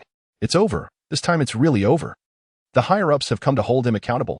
It seems that their decision to act first and report later about destroying the Eagle country's satellites has resulted in extremely serious consequences on the international stage. It could even put the Dragon country in a passive position. Thinking of this, Lu Jiangwo gritted his teeth. No. The Dragon country has finally produced a genius like Jiang Yi. We cannot let it fall back into a deep prison because of this. With a resolute expression, he said solemnly, the destruction of the Eagle country's satellites was solely my doing and has nothing to do with anyone else. If there is punishment to be given, then punish me. The higher-up suppressed a smile and shook his head, saying, Old Lu, after all these years, you're still like a child. I don't know whether to say you're a bit off or just incredibly loyal. We came this time to consult the chief designer of Golden Crow and ask him a few questions. The leader paused for a moment and added with a smile, Don't worry. I want to make things difficult for him. Lu Jiangwo finally breathed a sigh of relief and quickly called Jiang Yi over. Leader. This young man is the chief designer of Golden Crow, affiliated with, He suddenly remembered that Jiang Yi was a paroled ex-convict and quickly changed his wording. Let's just say he's an external consultant for the Military Science Academy of Shinchu. Oh? The leader looked at Jiang Yi appreciatively and said gently, So young, truly a hero in the making. The second leader also nodded in approval, saying, The Dragon country is fortunate to have a talent like you. The third leader added kindly, Well done, young man, really impressive. Hiss. Hearing the tone of the leaders, everyone present gasped. So many high-ranking officials from the Dragon country had come specifically to meet Jiang Yi? He actually had such influence. This young man's future is limitless. It's truly astounding. Chapter 32. The lightning strike on Eagle Sauce's home turf. Dragon Kingdom. You have gone too far. Many people were intently staring at Jiang Yi, determined to memorize his features. Being recognized by the high-ranking officials of the Dragon Kingdom meant this young man would surely not be an ordinary figure in the future. They had already decided that once the state of emergency was lifted, they would make an appearance in front of Jiang Yi. Associating with such an individual, even just a brief meeting, would be highly beneficial. Lu Jiangwo's eyes lit up. Several leaders were actually praising Jiang Yi, as long as it wasn't a reprimand. That was fine. After a few more compliments from the senior leaders, they finally got to the main topic. Xiao Jiang, how long can the energy of Golden Crow sustain its operation? And can its stealth technology ensure that Eagle Sauce remains unaware of it? The senior leader paused and said solemnly, What I'm saying is that it will definitely not be detected. Jiang Yi smiled slightly and replied, Golden Crow can maintain full load operation for a month. As for the stealth technology, I guarantee that no country on Blue Star can detect it. Even if they use various radars to scan 24/7, the outcome won't change. Hearing Jiang Yi's response, the senior leader sighed in relief and nodded in satisfaction. Xiao Jiang, just now at the joint conference. He briefly recounted the matters discussed at the joint conference and asked, What are your thoughts on this issue? The other leaders also turned their gaze toward Jiang Yi. After pondering for a moment, Jiang Yi inquired, If we do not acknowledge that the satellite was destroyed by the Dragon Kingdom, could Eagle Sauce use this as a pretext to declare war on us? The senior leader shook his head. Of course not. No matter how powerful Eagle Sauce is, they must adhere to the Blue Star International Convention on the surface. Upon hearing the senior leader's response, Jiang Yi's mind raced, and he smiled like a sly fox. This was excellent news. If Eagle Sauce wanted to use a baseless alien invasion as an excuse to demand that the Dragon Kingdom open its airspace, we could definitely counter with the same tactic. The initiative in this matter has always been in the hands of the Dragon Kingdom, because we have the Golden Crow. The senior leader's eyes brightened. Are you suggesting? Jiang Yi nodded. Exactly. If the logic here is that wherever aliens appear, the airspace must be opened, then we can certainly make it seem like there are aliens over Eagle Sauce as well. At that time, Jiang Yi chuckled coldly. I want to see if they will take the initiative to open their airspace. After all, this proposal was initiated by Eagle Sauce. They would have to take the lead in expressing their stance, right? The leaders exchanged glances, each seeing a hint of shock in the other's eyes. Hiss. What a masterful scheme. This would put Eagle Sauce on the hot seat. Eagle Sauce had always been accustomed to being domineering, and suddenly facing such a significant setback left them entirely unprepared, realizing that if the Dragon Kingdom could do it once, it could certainly do it again. Good. What a clever lad. They had always been in a passive position, constrained by conventional thinking. Now, they realized that they held absolute initiative. The senior leader nodded in satisfaction. Then let us proceed according to Xiao Zhang's plan. We can't just destroy all the satellites over the Eagle Nation directly. Let's start by taking out 400 or 500 of them. This way, we won't push them into a corner, but we'll still hit them hard enough to make them remember. Xiao Jiang, this is your task now. We need to hurry back for the meeting. Let's aim to complete the mission within 2 hours. Jiang Yi stood at attention, replying. Understood. As the leaders left, Jiang Yi began the remote operation. The Jiang Yi, hovering in low Earth orbit, received the command, and several plasma jets on its wings immediately fired bright red beams, racing toward the Eagle Nation. Half an hour later, the Jiang Yi was hovering directly above the Eagle Nation. The 12 full-spectrum scanners powered up to full capacity, and a multitude of red dots appeared on the screen. Detected Eagle Nation satellites, preparing for destruction. In the control room, Li Chui, who had been dozing off, was startled, his face turning pale as he looked at the shape of the Eagle Nation's land on the blue planet below. This is insane, absolutely insane, he muttered incoherently. He thought that after destroying the satellites over Longhua, he would be able to return to the ground with the Jiang Yi. But unexpectedly, he found himself hovering above the Eagle Nation. The intention was already clear. This was an attack on the Eagle Nation's homeland. If what had happened before could be classified as self-defense, then what was about to happen was equivalent to declaring war on the Eagle Nation. And the one triggering this declaration of war was none other than himself. Jiang, can we get someone else to do this? I can't handle such a huge responsibility. Jiang Yi's voice came through. You have two options now. Either face immediate execution when you come down, or redeem yourself and buy some more time. Choose. Li Chui, drenched in sweat, pondered for a moment, seemingly drained of all strength, and collapsed to the floor. Fine, I'll take the blame. He shakily stood up and gritted his teeth, shouting, fire the cannons, blast them to bits. A red beam shot out, and a distant satellite exploded with a thunderous sound. Li Chui screamed madly, as if venting all the suffering he had endured onto the Eagle Nation's satellites. Die. All of you die. Ha ha ha, Eagle Nation, today's your day. At the Eagle Space Agency, a piercing alarm suddenly blared. The entire agency fell into chaos once again. A few minutes later, a call came through to Smith's phone, who was waiting in the White Hall. Director, communications satellite number 39584212 over the Eagle Nation has just been destroyed by an unknown energy. Aliens are back, and they're above the Eagle Nation. Damn it, damn it. Director Smith exclaimed in shock, unable to believe it. Commander AP frowned and asked, what is going on? Why the panic? Smith hurriedly explained the situation. Just moments ago, in a matter of minutes, over 100 satellites hovering above the Eagle Nation were destroyed one after another by laser weapons. This situation is just like the one 2 hours ago when the satellite over Dragon Country was destroyed. Apus's eyes were bloodshot as he shouted, damn it, damn it. You arrogant Dragon Country, you've gone too far. He grabbed a cup of soda from the table and smashed it, turning the once tidy office into a chaotic mess. Breathing heavily, Apus finally stopped, his teeth nearly grinding to dust. As the dominant power of Blue Star, it had always been the Eagle Country that imposed its will on other nations across the oceans.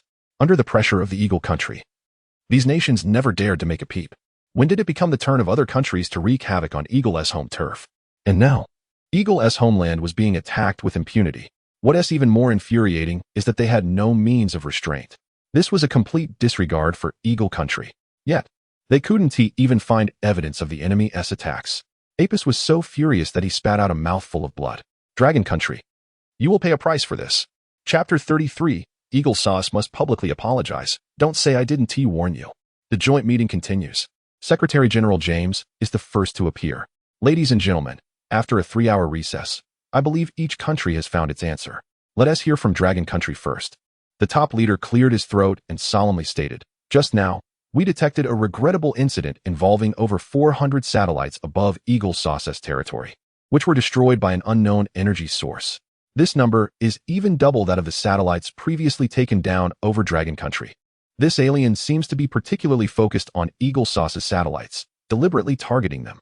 As soon as the leader finished speaking, the heads of state from various countries were left dumbfounded. What audacity! Dragon Country dares to openly attack Eagle Sauce's territory? Are they not concerned about the consequences? The leader smiled slightly and continued, from this, we can deduce that the presence of Eagle Sauce's military satellites has attracted the alien's attack. We propose that Eagle Sauce actively dismantle all of its military satellites to prevent further alien strikes on Blue Planet. Secondly, to protect Blue Planet, Eagle Sauce should unconditionally open its airspace and allow troops from other countries to be stationed there. We hope Eagle Sauce can set an example and make sacrifices for the fate of humanity. That concludes my speech. Upon hearing the leader's words, AP's expression instantly darkened. Damn Dragon Country. This is a blatant reversal of blame. Before I could even question them, they're demanding that we open our airspace? He thought to himself, how outrageous. Others may not know the truth about the aliens, but I certainly do. The heads of state erupted into a flurry of chatter. No one expected that in just 3 short hours of recess, the situation would take a complete 180-degree turn. Moreover, judging by AP's expression, It was clear that they had no evidence to prove that Dragon Country was responsible for the incident. What kind of secret weapon has Dragon Country developed that even Eagle Sauce has to swallow this humiliation? After the meeting, a visit to Dragon Country was definitely needed. Especially for the big players, their eyes were shining with opportunity. Let us restock. Let us go restock right after the meeting. It's just money. And the big players have plenty of that. With this secret weapon capable of taking out satellites, let us see how Eagle Sauce continues to lord over us. However, the fact that Dragon Country possesses such a powerful secret weapon indicates that in future dealings with them, a more humble approach will be necessary. After all, no one wants to provoke a superpower that even Eagle Sauce cannot contend with. The Western Alliance countries wore cold faces and remained silent, but in their hearts, they were cursing Eagle Sauce's incompetence. Originally, if Eagle Sauce could force Dragon Country to concede, they would have had the chance to take a big bite out of Dragon Country. But unexpectedly, they ended up being outmaneuvered by Dragon Country instead. Their pride made it impossible for them to accept such an outcome. Everyone was waiting for Eagle Sauce's response. AP's lips twitched, wanting to explode in anger. But with the matter concerning national security, he could only swallow his frustration. He suppressed his anger and said in a muffled voice, after a rigorous analysis by our space agency, this massive satellite disconnection incident is likely unrelated to extraterrestrial beings. It may be due to issues with Musk's Starlink satellites, and we will need to conduct an internal investigation. We sincerely apologize for the negative impact on various countries. The previous agenda is now void. As for the upcoming matters, there's no need for everyone to worry. After speaking, AP suddenly disappeared from the screen. Secretary General James saw that the main character had left and stepped up to chair the meeting. Since the Eagle's proposal is nullified, today's meeting will conclude here. Wait. He was interrupted mid-sentence by the authoritative voice of a high-ranking leader. James paused, slightly taken aback. At this point, Dragon Country had already gained significant advantages. What other tricks could they be up to? Then, please allow Dragon Country to continue speaking. The leader narrowed his eyes and said in a deep voice, the Eagle's agenda has ended, but Dragon Country has a new proposal.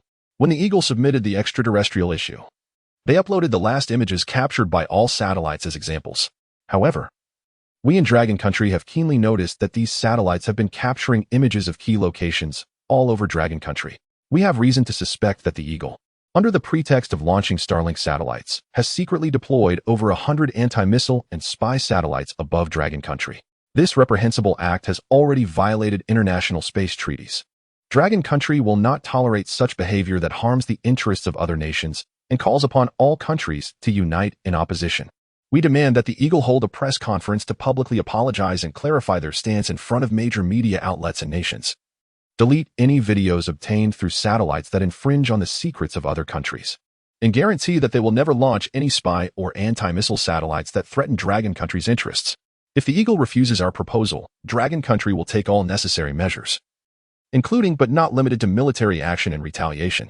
At this point, the leader's expression turned serious, coldly staring at the heads of state present. Let it not be said that we did not warn you. With this statement, the entire room was taken aback. When did Dragon Country become so assertive? The Eagle had already retreated, yet they still dared to push back? Was this the same Dragon Country that they thought they could bully at will? Some smaller nations, especially the big players from the East, began to applaud in agreement. Dragon Country's proposal was supported, and the Eagle must publicly apologize. Syria supported Dragon Country's well-founded proposal, stating that the Eagle's actions had angered the world, and they must unite in opposition. Brazil supported the stance, asserting that the Eagle is the largest arms dealer in the world, bringing immense suffering, and they must pay a price. Canada agreed, warning that if the Eagle did not accept Dragon Country's proposal, they would launch missiles at the Eagle's fleet stationed in the Red Sea, with Dragon Country leading the charge. Various countries joined in condemning the Eagle. The mood among the Western Alliance nations grew increasingly grim. Were these countries out of their minds? Did they not realize that the entire blue planet was under the control of the Eagle and the Western Alliance? How dare they jump out and oppose the Eagle Nation? It's all the Dragon Kingdom's fault. James cleared his throat and said softly, these are just minor disagreements. There's no need to get so worked up. Hasn't the Dragon Kingdom always upheld the principle of peaceful coexistence? If that's the case, why not forgive this small mistake from the Eagle Nation? It's all for the peace of Blue Planet. Listening to James's hypocritical plea for peace, the top leader couldn't help but smirk inwardly. Enough of this. The goal for today has already been achieved. Not only has the Dragon Kingdom showcased the immense power of its secret weapon to the world, but it has also left the Eagle Nation speechless. After this, the Dragon Kingdom's voice on the international stage will be significantly strengthened. Anyone who wishes harm upon the Dragon Kingdom will have to think twice about what other game-changing military capabilities they might still possess. It seems that starting today, the Dragon Kingdom's foreign policy needs a change. This giant has been dormant for too long, and it's time to stretch its muscles. The destruction of the Eagle Nation's satellite marks the official rise of the Dragon Kingdom. We can overlook this incident, but we hope the Eagle Nation will take it as a warning and not repeat the same mistake. After the top leader finished speaking, his figure vanished from the screen. The leaders of various countries followed suit and logged off. However, behind the scenes, the leader's phone suddenly rang. He was taken aback to see it was a special line from a major client. We've heard that the Dragon Kingdom has developed a new type of military technology, and we're very interested. Rest assured, money is not an issue. We can offer 10 times the price. The leader smiled slightly. Look at that. Fortune is coming in. That kid Jiang Yi is truly a blessing for the Dragon Kingdom. He definitely deserves a substantial reward. Chapter 34. Jiang Yi is not worthy of living in Long Country. Meanwhile, at the White Palace, Commander AP, Minister of GF Weilon, and Director of the Intelligence Bureau Powell were sitting together. AP had a dark expression on his face as he said bitterly, "This matter has already been concluded. Long Country will no longer give us any chance to retaliate. The root cause of this incident is that person who designed the Golden Crow. What's his name again?" Powell hurriedly replied, "His name is Jiang Yi. Find out everything about him. I want all his information. Send someone to get close to him, and if there's a chance, bring him to Eagle Sauce. We will not treat him poorly." AP paused for a moment, his voice growing even colder. "If he is unwilling, then let him die. If a genius doesn't belong to Eagle Sauce, then he has no need to exist." Powell wore a pained expression and helplessly said, "Commander, it's too late. Didn't you give the order to eliminate that Li Chui? We completed the order, but Long Country has since strengthened the prison security. Not even a mosquito can get in there now. We can only wait for a chance." AP's face turned red with anger, and he threw his cup of cola at Powell. "You fool. What good are you to me?" At that moment, Weilon smiled and stepped in front of Powell. "Commander, there's no need to be so furious. If you want someone dead, it doesn't necessarily mean you have to kill them. We can ruin his reputation and make his life worse than death." AP's expression was as cold as ice. "You mean?" Weilon nodded. "We can mobilize all the media under Eagle Sauce to spread the news that Jiang Yi, a death row inmate, can participate in the competition and have his sentence commuted, making him a public disgrace. At the same time, we can have our insiders expose the dark secrets at Jiang Yi's home, turning his family into pariahs." Powell's eyes lit up, and he laughed. The minister's methods are truly impressive. This would be even more painful than killing him. AP nodded in approval. Then it's settled. Meanwhile, at Jiang Yi's home, Jiang's mother, Su Ying, returned home looking haggard. Seeing this, Jiang's father, Jiang Zhen, quickly came over to help with her things. "What happened? Did your colleagues talk bad about our son again?" Su Ying sighed and nodded, then went to the bedroom to rest. "These people are really something. Why do they talk behind others' backs? That rascal Jiang Yi actually got himself into such big trouble. Had I known, I should have sent him to a technical school back then." Jiang Zhen angrily muttered a few times before collapsing onto the sofa, his eyes filled with despair. Both of them were longtime employees at the machinery factory and had always taken pride in their son working at the Supreme Court. But ever since they learned that Jiang Yi had been sentenced to death for leaking state secrets, the Jiang family hadn't had a moment of peace. Their once harmonious colleagues and neighbors now avoided them as if they were carrying a plague. The looks in their eyes were filled with suspicion, as if any whispered secret would be stolen by them. Some even secretly splattered paint at their doorstep, threatening them to leave the neighborhood. Relatives and friends who had always kept in touch had not called even once since then. It was as if they had suddenly become the target of the entire world, receiving disdainful looks from everyone even when they stepped outside. Sigh, when will this kind of life come to an end? Ding dong. Just then, the doorbell rang. Jiang Zhen was startled and instinctively wanted to hide, but then he realized this was his home. There was no need to hide. However, ever since Jiang Yi was imprisoned, no one had visited for a long time. Who could it be, daring to risk being pointed at by others to come to the Jiang family's door? Were they not afraid of being accused of colluding with them? Who is it? A pleasant female voice came from outside. "Excuse me, is this Jiang Yi's home?" Hearing this, Jiang Zhen furrowed his brow. The visitor was actually asking about Jiang Yi. It seemed they were no longer pretending and were planning to come during the day to confront him. How much longer were these people going to go on? Jiang Yi was dead. That person no longer existed here. The woman outside responded in surprise. "No way, Jiang Yi was just recently sentenced to a fixed-term imprisonment." Could the information from above be wrong? Upon hearing her words, Jiang Zhen flung open the door and asked urgently, "What did you say?" Jiang Yi was sentenced to a lighter term. Only then did he see that a beautiful woman in a professional suit was standing outside, accompanied by a cameraman holding a camera. Hello, you must be Jiang Yi's father, she said. We are from the Liaoning provincial television station. I'm Liang Mi. The host of Urban Legal Affairs. Jiang Zhen suddenly realized that he had indeed seen this woman on television before. But what were they doing at his home? Zhang's mother, Su Ying, also peeked out from the bedroom and asked, "Who is it?" Jiang Zhen hurriedly replied, "It's a host from Liaoning provincial television." She said Jiang Yi's sentence has been reduced. What? Su Ying's eyes lit up, and without even putting on her shoes, she rushed out of the bedroom. Is what you said true? Seeing Liang Mi nod. Tears burst forth from Su Ying's eyes. She had been on edge these days, terrified that one day Jiang Yi's body would appear before her. Now that Jiang Yi's sentence was reduced, she finally breathed a sigh of relief. Please come in. It's a bit messy here. We haven't had a chance to tidy up. Su Ying pulled Liang Mi's hand and led her inside, with the cameraman following suit. What she didn't notice was the faint smirk of triumph that flashed across Liang Mi's lips. The community where the Jiang family lived was not large, and most residents were retired employees from the same workplace. So when the news that a host was visiting the Jiang family spread, neighbors began to gather outside the door, eager to see what was happening. Old Jiang, what's going on at your house? Why is there media here? Jiang Zhen, being an honest man, directly stated. Jiang Yi's sentence has been reduced. He must have been wronged. Now that his injustice has been rectified, the television station is here for an interview. Upon hearing this, the neighbors were momentarily taken aback. No way, Jiang Yi was really wronged. I've known Jiang Yi since he was a kid. How could he possibly leak any secrets? Hey, just yesterday you were behind Jiang Zhen criticizing him, and today you've changed your tune? You must have misunderstood. I was actually praising Jiang Yi. Amidst the whispers of the neighbors, Liang Mi and the cameraman took their positions and began recording. Ladies and gentlemen, we are now at the home of death row inmate Jiang Yi. In just a month, Jiang Yi has had his death sentence commuted to life imprisonment. And it's rumored that he is about to have it further reduced to 80 years. What is really going on behind the scenes? Let us interview his family. Jiang Zhen and Su Ying grew increasingly uneasy as they realized that Liang Mi was clearly there to slander them. What behind-the-scenes dealings? Don't spread false rumors. Furious, Jiang Zhen and Su Ying attempted to push the two out, but the cameraman was too big and strong to budge. Instead, they were both pushed back onto the sofa. Liang Mi pointed at Jiang Zhen and Su Ying, her face filled with indignation as she said to the camera, I strongly condemn the actions of those who exploit shady deals to secure reduced sentences for their family members. The existence of such individuals severely undermines the fairness and justice of the rule of law in Long Country. We are here at the Jiang home today to combat such incidents. People like this do not deserve to live in Long Country. Chapter 35. The Dark Secrets Behind Frequent Sentence Reductions. The governor of Liaoning arrives. What? Is there really some dark secret behind Jiang Yi's sentence reduction?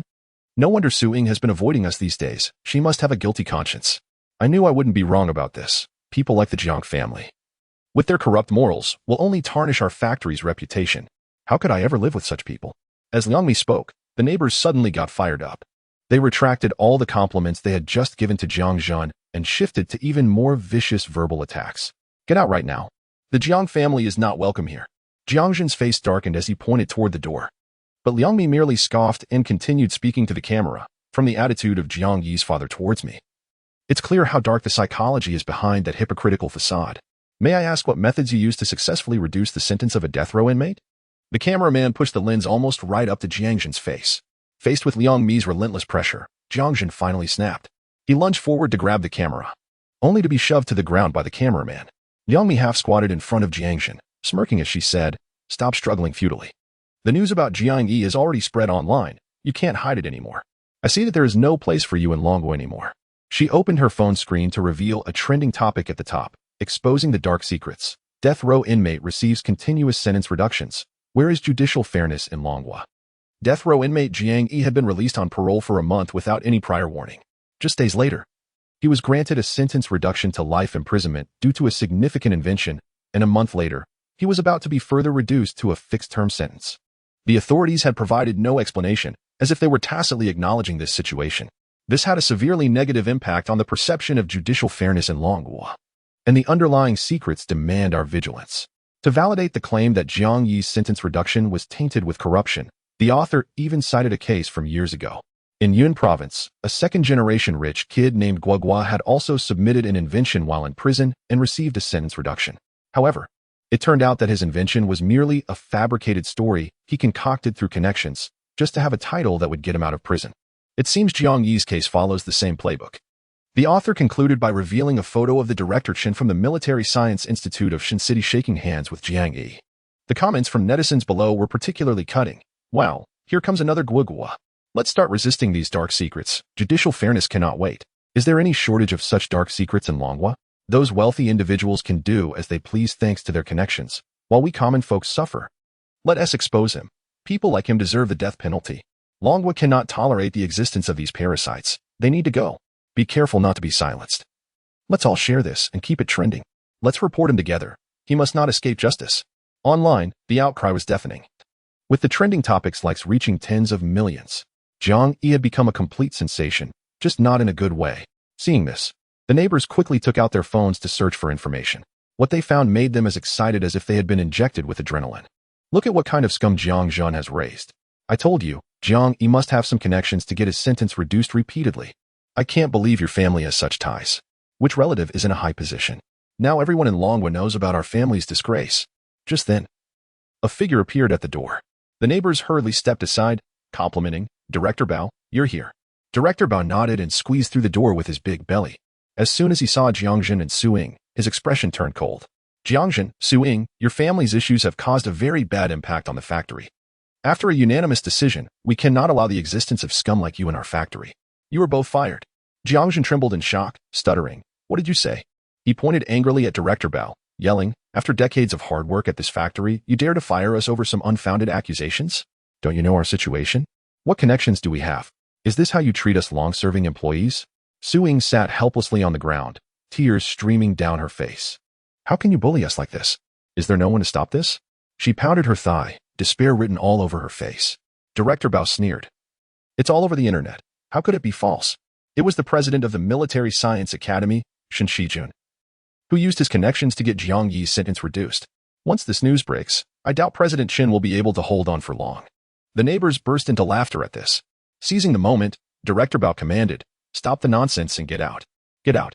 Get out. Jiangzhen and Suing knelt on the ground, holding each other and weeping, filled with hatred for the ugly faces of those around them. Fine. If we're not welcome here, we'll just move away. Wait. Director Bao interrupted them, speaking arrogantly, moving is one thing, but don't think about selling the house. Don't forget, this house was allocated to you by the factory. If you want to leave, you need to return the house to the factory. Jiangzhen shook with anger, pointing at Director Bao and shouting, you have such a cruel heart. Yes, the house was allocated by the factory. But others can sell theirs, why can't we? Director Bao laughed coldly. Others can sell because the factory doesn't pursue it. You can't sell because you don't deserve to own this house. Once you leave, the factory will need to disinfect this place, otherwise, no one will want to live here. Enough, pack your things and get out. I don't have time to waste with you. Jiangzhen, overwhelmed with anger, clutched his chest, gasping for breath.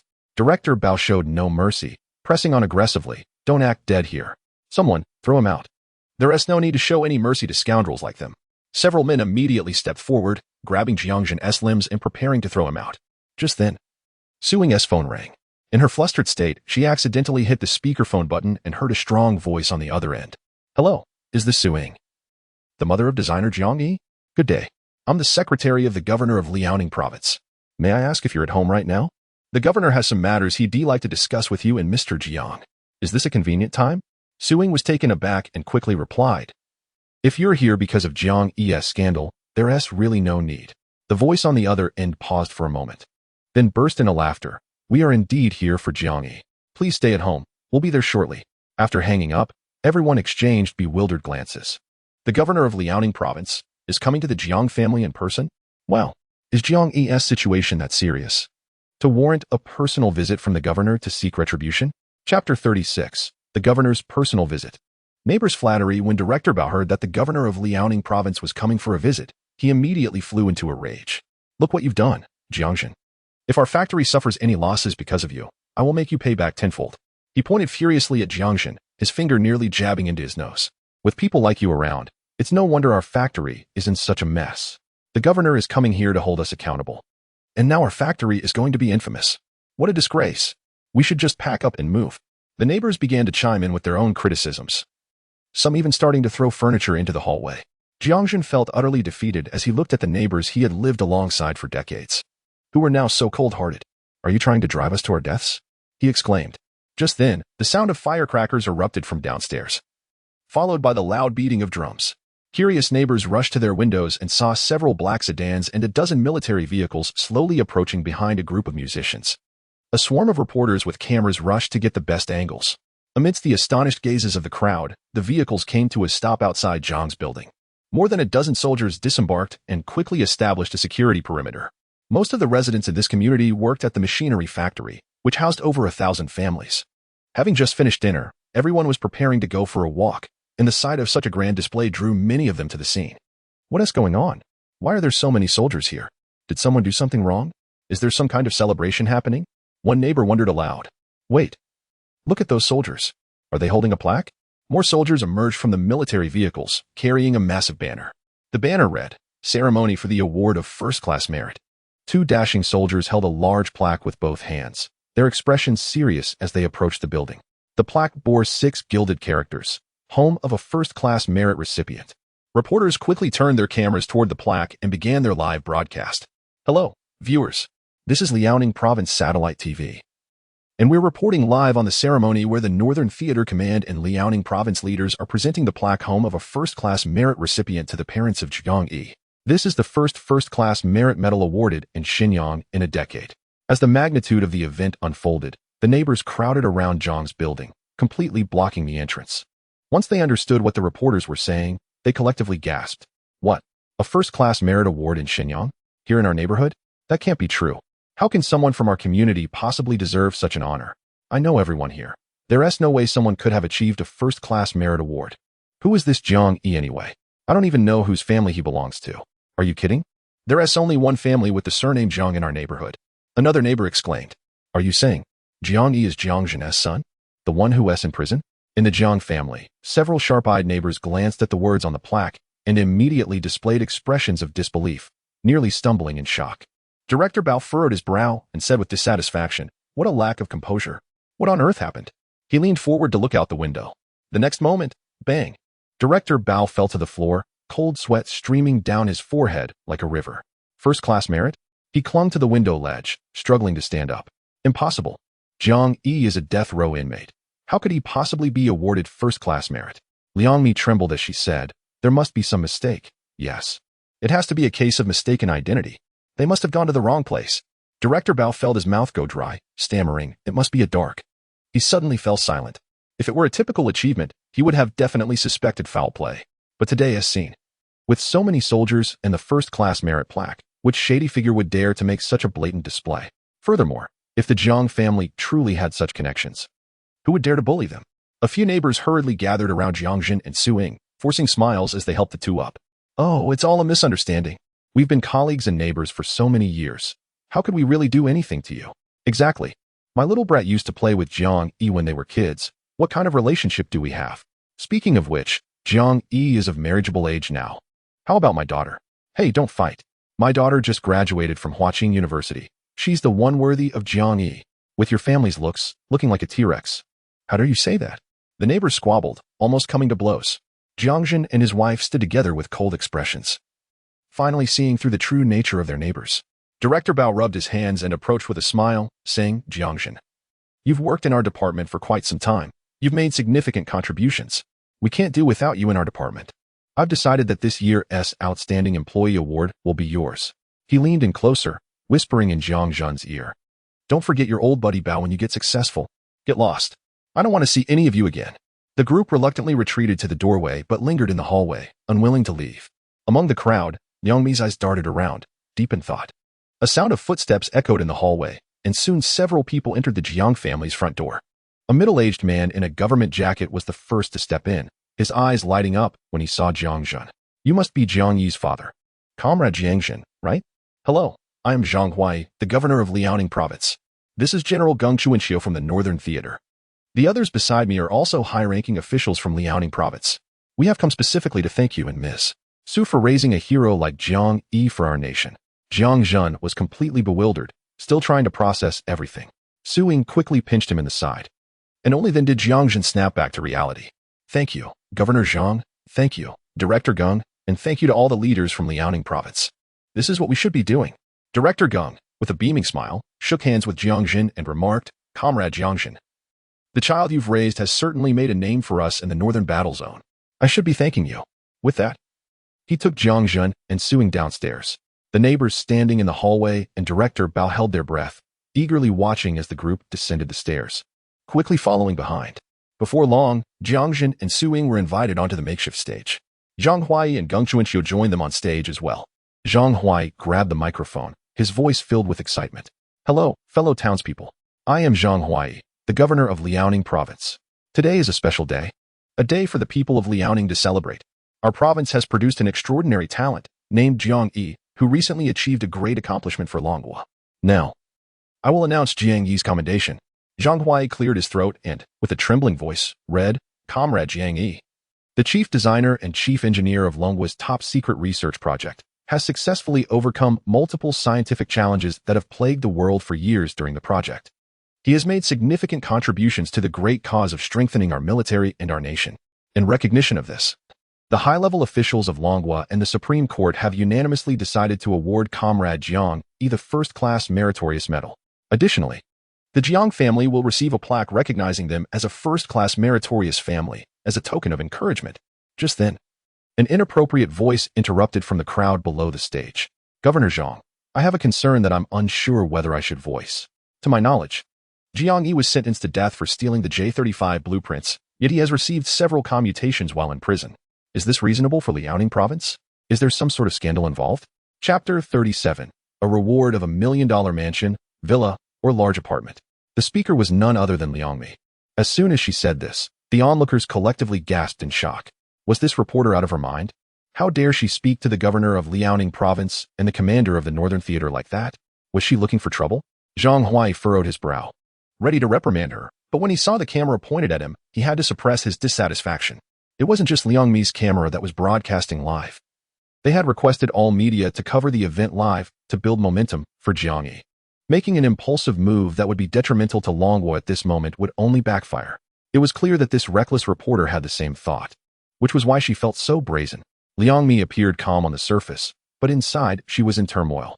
The Eagle Sauce intelligence agency had been communicating with her through her earpiece since earlier.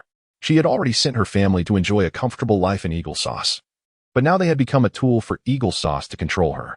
Even though she knew that this would likely lead to her being captured by Longhua, she felt utterly powerless. At this moment, she had become a pawn. Meanwhile, due to Liang Mi's question, a massive uproar erupted online. Countless posts were simultaneously shared and forwarded by private accounts, all with a strikingly similar title. Shocking. A first-class meritorious service awardee is actually a death row inmate.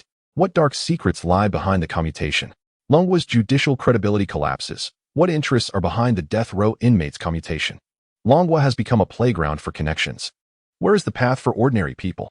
Strongly demanding Longhua to revoke the commutation decision for Jiang Yi. Death row criminals are unforgivable. These posts quickly spread to every corner of Longhua, and suddenly the streets were buzzing with discussions about Jiang Yi's case. Some online experts quickly looked up Jiang Yi's background and were enraged to discover the reason for his imprisonment. What? Jiang Yi was sentenced to death for stealing the J-35 blueprints? The J-35 was a secret weapon that Longhua hadn't yet made public, and it was stolen? How could such a scoundrel receive multiple commutations and even be awarded the first-class meritorious service medal? This was definitely a dark conspiracy. The network of connections behind Jiang Yi must be incredibly powerful, perhaps even far-reaching. Longhua had sunk so low that they dared to blatantly invert right and wrong. Amidst the countless angry curses, Jiang Yi quickly became a pariah. Zhang Huai coldly regarded Liang Mi and quietly said to Geng Chuanqiu, "This person is problematic. We should interrogate her later. She must be an insider from Eagle Sauce."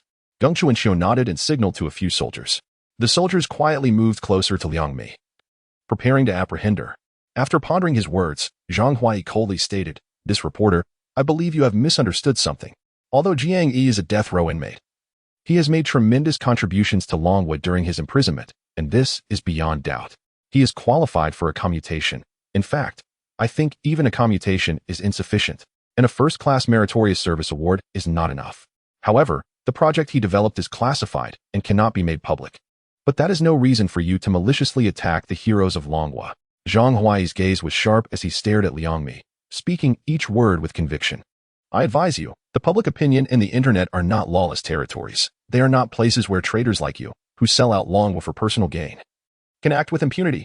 At that moment, a soldier handed Zhang Huai a document. Zhang glanced at it and gave a cold smile. This is the evidence of your collusion with the Eagle Nation. Do you need me to read it out loud?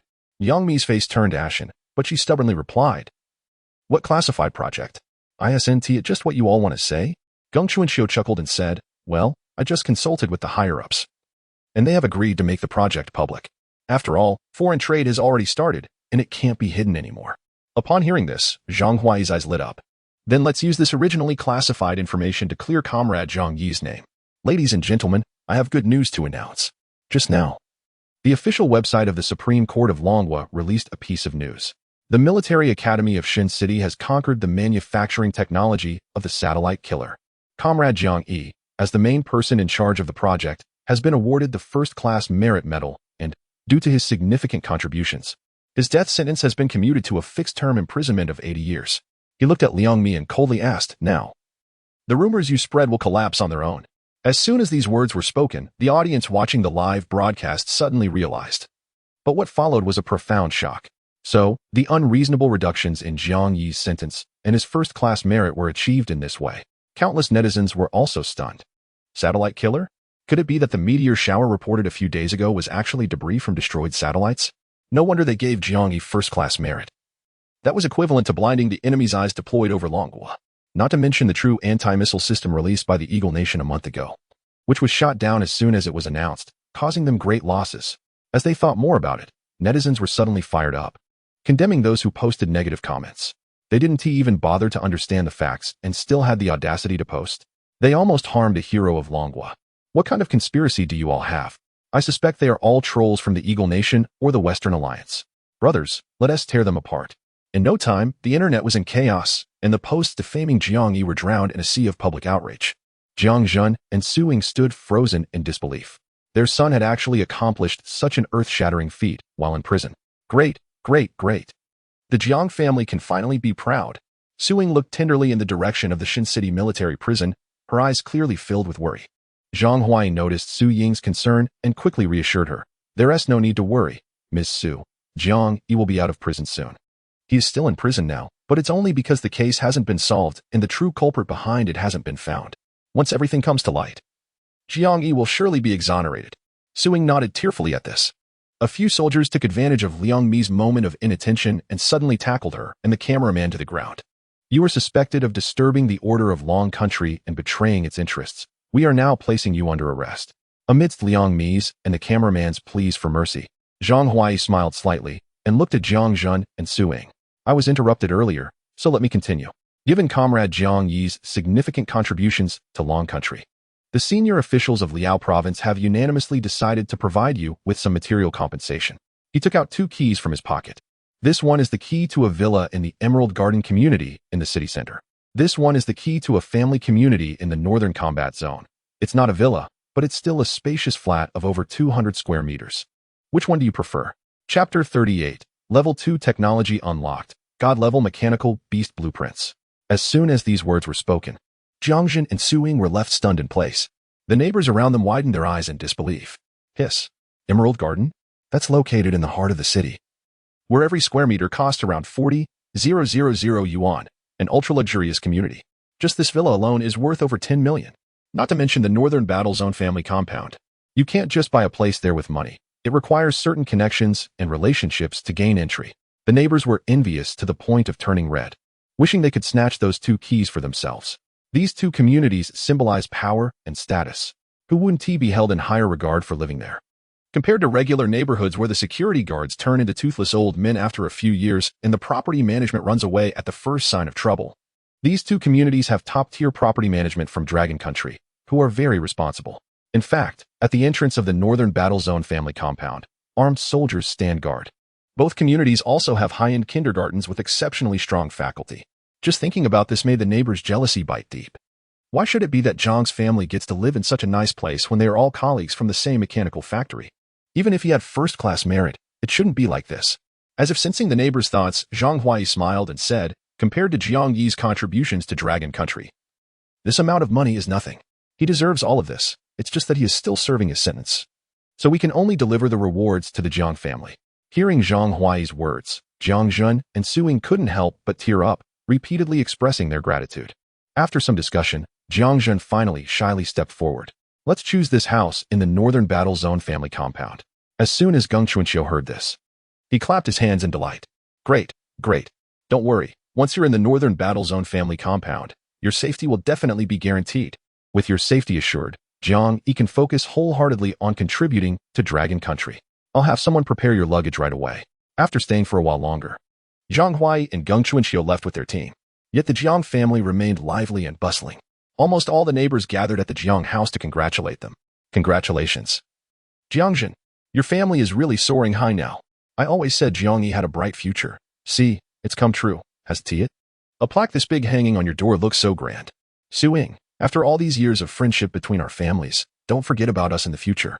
Jiang Zhen and Su Ying exchanged blank stares, responding perfunctorily. Even now, they hadn't quite recovered from the shock of their lives changing so dramatically. It wasn't until after 9 p.m. that the neighbors reluctantly left.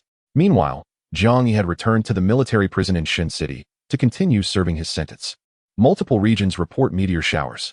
According to reliable sources, the cause of the meteors is due to the long-overdue maintenance of the Marsk Star Curtain satellite, leading to a large number of falls.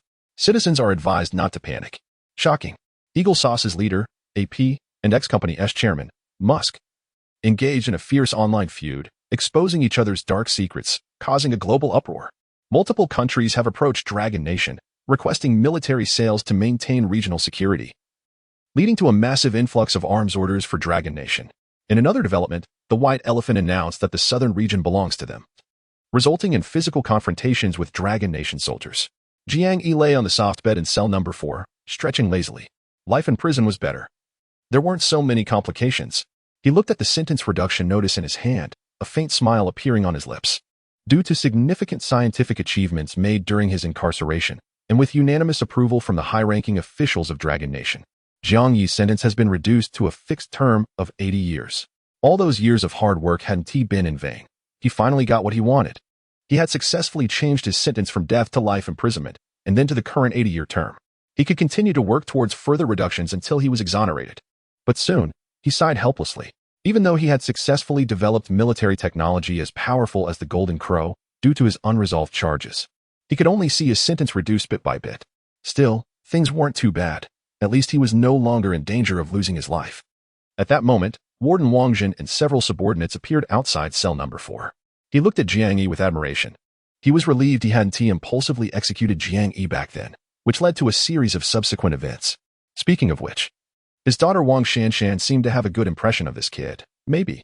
No, he couldn't entertain that thought. This kid was still a prisoner.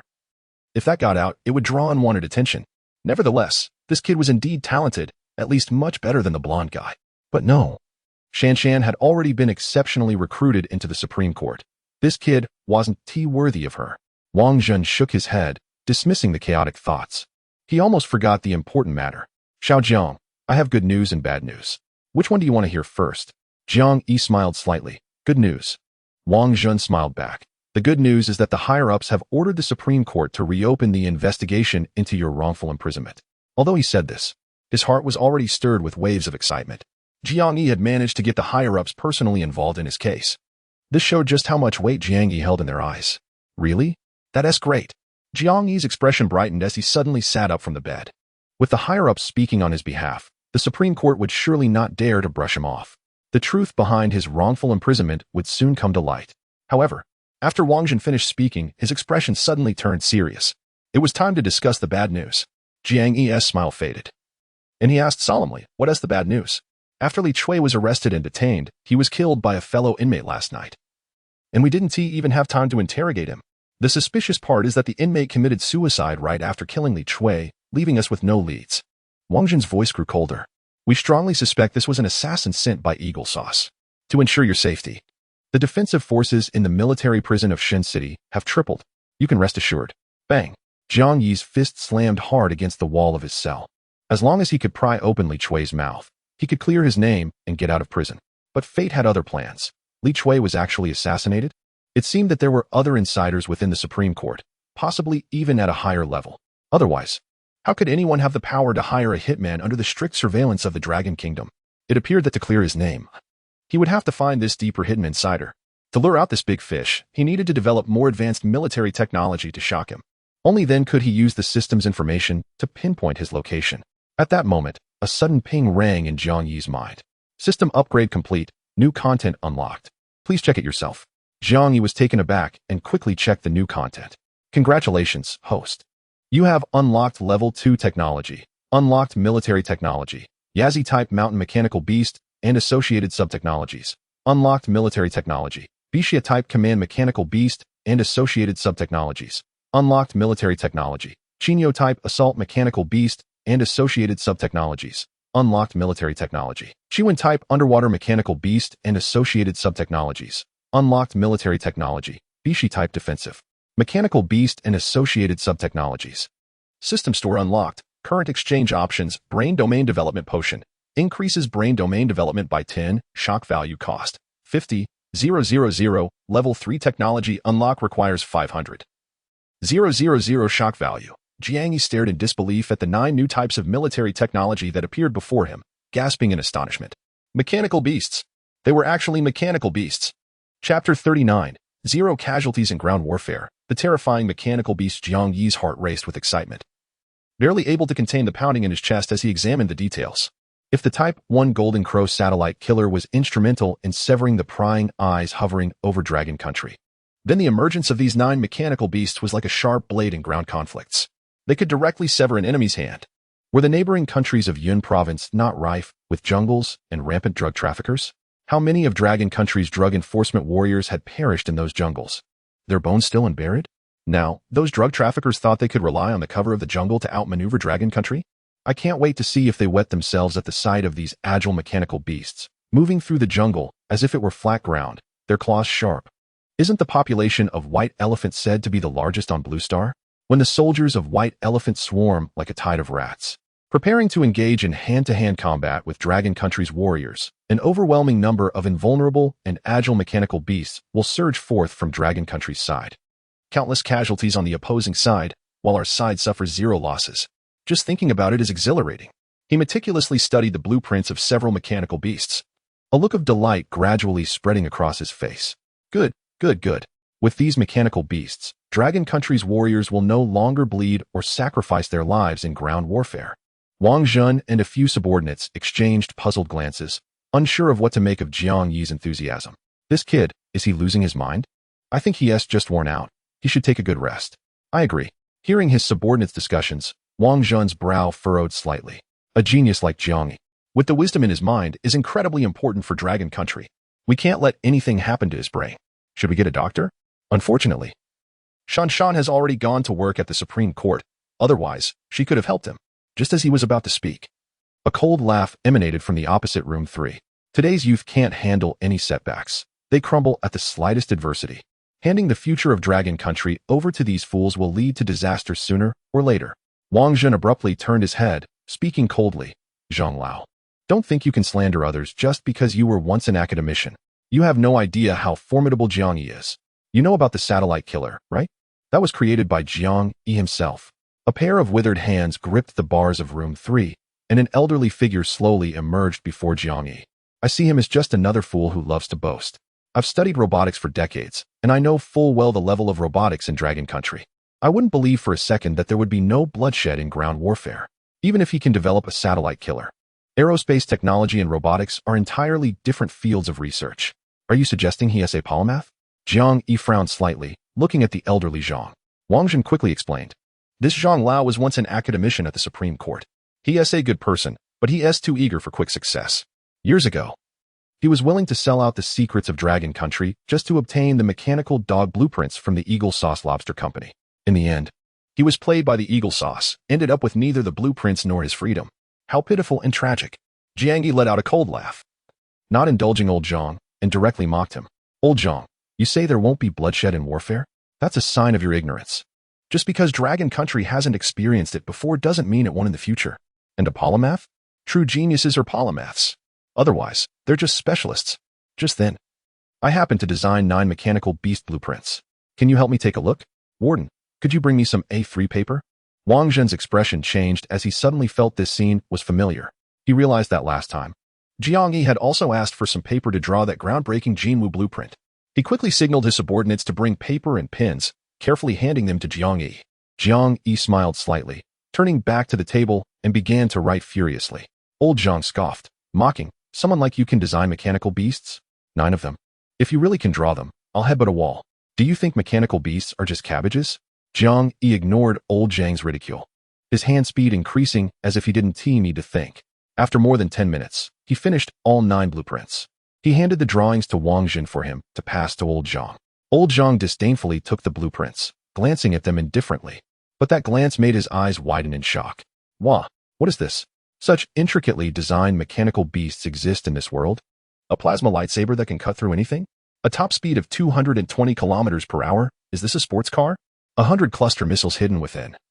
Capable of smart targeting to destroy all enemy targets within 3 kilometers? All-terrain stealth systems that can evade any detection methods? Each of the 9 mechanical beasts had different focuses, including an ultra-heavy mechanical beast dedicated to defense. Terrifying, absolutely terrifying. If these mechanical beasts could be developed, how powerful would Dragon Country be in urban warfare, jungle combat, and mountain battles? No, something must be wrong. These designs seem exquisite, but each one represents a challenge that the world struggles to overcome. With current technological levels, there's no way to produce such things. He frantically flipped through the blueprints, his eyes growing wider and wider, but then suddenly seemed to have thought of something and stopped. Old Jiang lifted his gaze, sneering. Things that can only be presented on paper are nothing but empty talk. Do you think you can fool my experienced eyes with a few seemingly feasible drawings? Trying to scare me with this? Dream on. Jiang Yi smiled slightly and took back the blueprints. Whether you believe it or not doesn't matter. I will show you with facts what a true genius looks like. The prison warden, please deliver the blueprints to Director Chun at the military academy in Shin City. Without hesitation, Wang Jin grabbed the blueprints and hurried towards the prison exit. He was convinced that anything produced by Jiang Yi must be classified. Such a valuable item could only be entrusted to him for delivery. If it were intercepted by the U.S. intelligence, there would be no place for him to cry. Jiang Yi glanced at the stubbornly defiant Elder Zhang across from him and sighed dramatically. It seems I have to be away for a while again. How annoying. Elder Zhang, furious, grabbed the prison bars and shouted, "This is a conspiracy. You can't keep me locked up like this. I can design mechanical beasts too. Why won't you let me out?"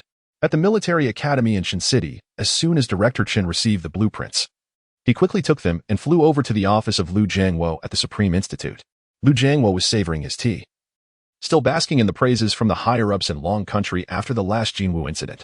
Even he, as the director, had received several compliments and a handshake, making him so happy that he and tea washed his hands for days. When he heard that Jiang Yi had new blueprints, he spat out his tea in surprise. Wait, is he really this productive? Chapter 40. Uranium-235? Are they trying to develop nuclear fusion? He summoned 2 vice deans and together they began reviewing the mechanical beast blueprints. As they examined the designs, gasps of astonishment echoed in the room. With Jiang Yi's previous achievements as a guarantee, no one doubted the authenticity of the blueprints for even a moment. The only thing they needed to consider was how long it would take Jiang Yi to produce the real thing. Good, good, good. Niu Yuli exclaimed, his eyes wide with excitement as he clapped his hands. The performance of these mechanical beasts has already surpassed that of the Spot robotic dog developed by Eagle Sauce Lobster Company by dozens of levels. No, to be precise. Compared to these mechanical beasts, the Spot robotic dog isn't even worthy to carry their shoes. And yet, the Spot robotic dog was already considered the most powerful and advanced mechanical creature in Blue Star. Zhao Conqing snorted but added, that's right. The emergence of these mechanical beasts will catapult Long Country to become the strongest nation in the field of intelligent machinery. No one can rival us. Liu Jiangwo smiled and said, Little Jiang is truly a great blessing for Long Country. Shall we unanimously approve his project application? Agreed. Agreed. Liu Jiangwo nodded. Now what we need to do is set the stage for Jiang Yi and let him showcase his talents. How about we continue the research at the experimental base of the Military Science Academy in Shin City? It will be more convenient for Jiang Yi. What do you all think? Niu Yuli and Zhao Conqing immediately expressed their support. Absolutely. We will contact Li Yunfei from the Shun City Military Science Academy for any necessary funding and materials to ensure a steady supply. We must expand the experimental base and equip it with the most advanced research equipment and personnel in Long Country. We cannot let Jiang Yi be constrained. Gather the strength of Long Country. We must ensure that these 9 mechanical beasts hit the market as soon as possible. Contact the Northern Combat District immediately to strengthen the defense of the experimental base. I want to make sure not even a fly can get in. Conduct identity checks on all experimental personnel with a minimum requirement of 3 generations without any violation. Isn't that like taking a civil service exam? Exactly.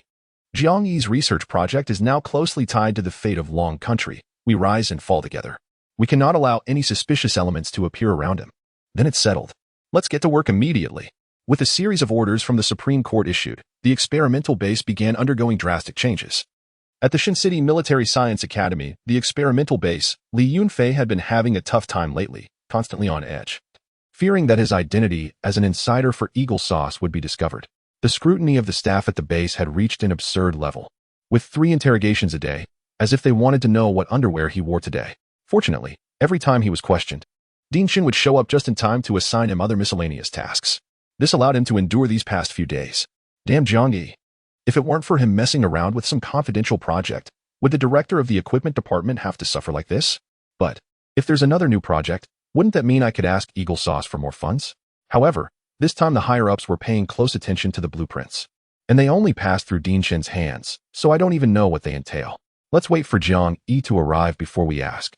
He is much easier to persuade than Director Chen. With that thought in mind, Li Yunfei gritted his teeth and shouted to the more than 10 workers around him. Hurry up and get the supplies inside. Mr. Jiang will need them when he arrives. The workers immediately redoubled their efforts. Before them stood an experimental base that had been expanded threefold. Within the sprawling tens of thousands of square meters, countless cutting-edge research and mechanical devices towered. To facilitate Jiang Yi's future development of super-heavy equipment, the Supreme Institute even installed a gigantic gantry crane weighing several tons. This kind of equipment is typically used in aircraft carrier construction and nuclear facility development. Below, numerous staff members scurried about like ants, primarily concentrated in the intelligent machinery research area. Soon, several armored vehicles appeared at the entrance of the base. Jiang Yi stepped out of the vehicle, immediately surrounded by more than 10 alert soldiers. These soldiers were the elite Long Yi Special Forces, specifically dispatched to ensure Jiang Yi's safety. This clearly demonstrated the high-level attention Jiang Yi received from the Dragon Kingdom. Upon seeing Jiang Yi arrive at the experimental base, all the staff members quickly gathered around him. Jiang Yi smiled slightly, skipping the formalities and stating directly, I announced that the Yazi-type mountain mechanical beast research project will commence immediately. Director Li, come here for a moment. Li Yunfei was momentarily taken aback, but then his face lit up with joy. Jiang Yi called for him right away. Didn't that mean he was being treated like an insider? His chances of gathering intelligence just increased. Eagle Sauce, just wait. This time I'm definitely going to secure the funds. With that thought, Li Yunfei eagerly followed suit. Mr. Jiang, feel free to let me know if you need anything. I promise to get the job done. Jiang Yi looked at Li Yunfei with a complex expression and nodded. This Li Yunfei was still as foolish as ever. But maybe it was his foolishness that kept him from being assassinated by Eagle Sauce. And precisely because of his stupidity, Jiang Yi could confidently feed him false information. Director Li, for this material delivery, I need 100 tons of Xuanwu alloy as the primary material for the mechanical beast. Li Yunfei quickly noted that down. But he was cursing internally. 100 tons of Xuanwu alloy? That's a hefty sum of money. However, with the backing of the Supreme Institute, no amount of money was too much. He suddenly felt as if he had struck it rich overnight. The Xinqing Military Academy had been struggling financially for so long. Yet because of Jiang Yi, they could have whatever they wanted. It's just a satellite killer. Is it really that significant? I also need 500 kilograms of uranium, 235, 3 tons of cobalt alloy, and 15 tons of antimony alloy. Brother, since we're on such good terms, let me share a little secret with you. At this point, Jiang Yi pulled Li Yunfei closer and whispered, I'm only telling you this secret. You mustn't let it leak. Li Yunfei nodded repeatedly, his eyes sparkling with excitement. Don't worry, brother. I would never betray you. Jiang Yi nodded and whispered, soak uranium, 235 in sulfuric acid, and let it sit in a round container for 3 days. And we'll get a new material called uranium, 999. Perhaps uranium, 999 can help us break through the shackles of nuclear fusion. Oh wow, I got it. Li Yunfei said with a silly grin, as if he could see a pile of eagle coins waving at him. Seeing Li Yunfei's expression, Jiang Yi chuckled and patted him on the shoulder, walking into the research facility. You better work hard. Without this project, you're really in trouble. Once Jiang Yi left, Li Yunfei slipped into a corner and started sending out messages. Meanwhile, Powell, the head of the Eagle Intelligence Agency, was teaching his subordinate, Annie, how to perform CPR on her brother. Suddenly interrupted by a message, he stood up in anger. If I find out who this is, I swear I'll make them pay dearly. He opened his phone and gasped in shock. Oh my god, this Jiang Yi must be a monster. Just after the Golden Crow project wrapped up, he is already diving into a new one. But this time, our low-level insider is quite quick. The VE sent me the formula information. Get the car ready. I'm heading to the White Palace. Chapter 41. Let the White Elephant See What It Means to Be Vengeful. White Palace, Command Office. AP was sitting behind his desk, vigorously rocking his chair, trying to shake off the heartache from the large-scale destruction of the satellite. He had been plagued by nightmares lately, dreaming of a golden bird descending from the sky and turning him to ashes. He had even gone to church several times, donating tens of millions. But the effect was minimal. Just then, Powell burst into the office. AP nearly lost his balance and fell off his chair, startled. "Damn it, Powell. I told you if you come in without knocking again, I'll fire you." Powell stood there nervously and said quickly, "Sir, there's bad news." AP glared at Powell, sneering. "Spit it out. If it's not serious, I'll definitely have you dismissed." Despite his words, he felt an ominous premonition creeping in. Could it be news from the Dragon Country again? No way. Didn't they just develop the Golden Crow? It should take them at least several decades to come up with something new, right? AP swallowed hard, waiting for Powell's news. The low-level insider from the Dragon Country reported that the death row inmate named Jiang Yi, now a prisoner, had started developing new military technology again. AP could no longer remain seated. He suddenly stood up and asked sharply, what is he planning to develop? A space battleship? At this point, Jiang Yi had become synonymous with the devil in the eyes of the Eagle Country, and all information about him was classified at the highest level, sent directly to Powell. Powell shuddered in fear and hurriedly replied, According to the insider, Jiang Yi is developing a mechanical beast called Yi. Hearing this, AP suddenly breathed a sigh of relief and plopped back down into his chair. Phew, you scared me. I thought Jiang Yi was genuinely a genius, producing such major national weapons right off the bat. It's just a mechanical beast. It's not worth our concern. From now on, you don't need to report these trivial matters to me personally. I have to visit the lobster company this afternoon to check out their new robotic dogs. The White Elephant had secretly ordered a batch of new robotic dogs for use in disputes with the Dragon Country. Previously, they had relied on cold weapons and hand-to-hand combat, suffering significant losses, which was not good news for us Eagles. We must create chaos around the Dragon Country to distract them from other matters. This batch of robotic dogs must be delivered to the White Elephant as soon as possible to ensure the Dragon Country incurs serious losses. If there is nothing else, I'll take my leave. Upon hearing this, Powell became anxious. Sir, according to the insider report, this mechanical beast uses uranium-235. What did you say? AP froze, eyes wide in disbelief. Are you saying that a mere mechanical beast can use uranium-235? Is this a joke? What is the Dragon Country planning? To send the mechanical beast into enemy lines for a self-detonation? Using uranium-235 for an attack falls squarely within the realm of tactical nuclear weapons, doesn't it? Dragon Country is openly violating international treaties. At this point, Apton perked up, already preparing to report Dragon Country to the United Nations. However, Powell's next words left him momentarily stunned. No, it's not for an attack. According to insider reports, Jiang Yi himself told him that soaking uranium-235 in sulfuric acid for 3 days would upgrade it to uranium-999. Uranium-999 is the key material for breaking the shackles of nuclear fusion. Upon hearing this, Apton frowned. Do you think I would trust that insider again? Wasn't the last lesson severe enough? One explosion cost us 500 billion. However, after some contemplation, Apton couldn't resist the temptation of discovering nuclear fusion.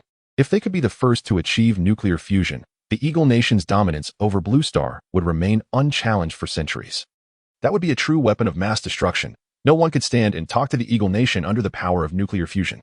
This thought clawed at Apton's mind like a demon, making him restless. If it's fake, so be it. But if it's real, it would be too important for the Eagle Nation. Even if there is only a 1% chance of success, he felt compelled to take the gamble. After all, if something went wrong, it wouldn't be him who would pay the price. With that in mind, Apton reluctantly told Powell, pass the message to Wei Luin and have his military-industrial company start the research. Meanwhile, Jiang Yi's project was progressing smoothly.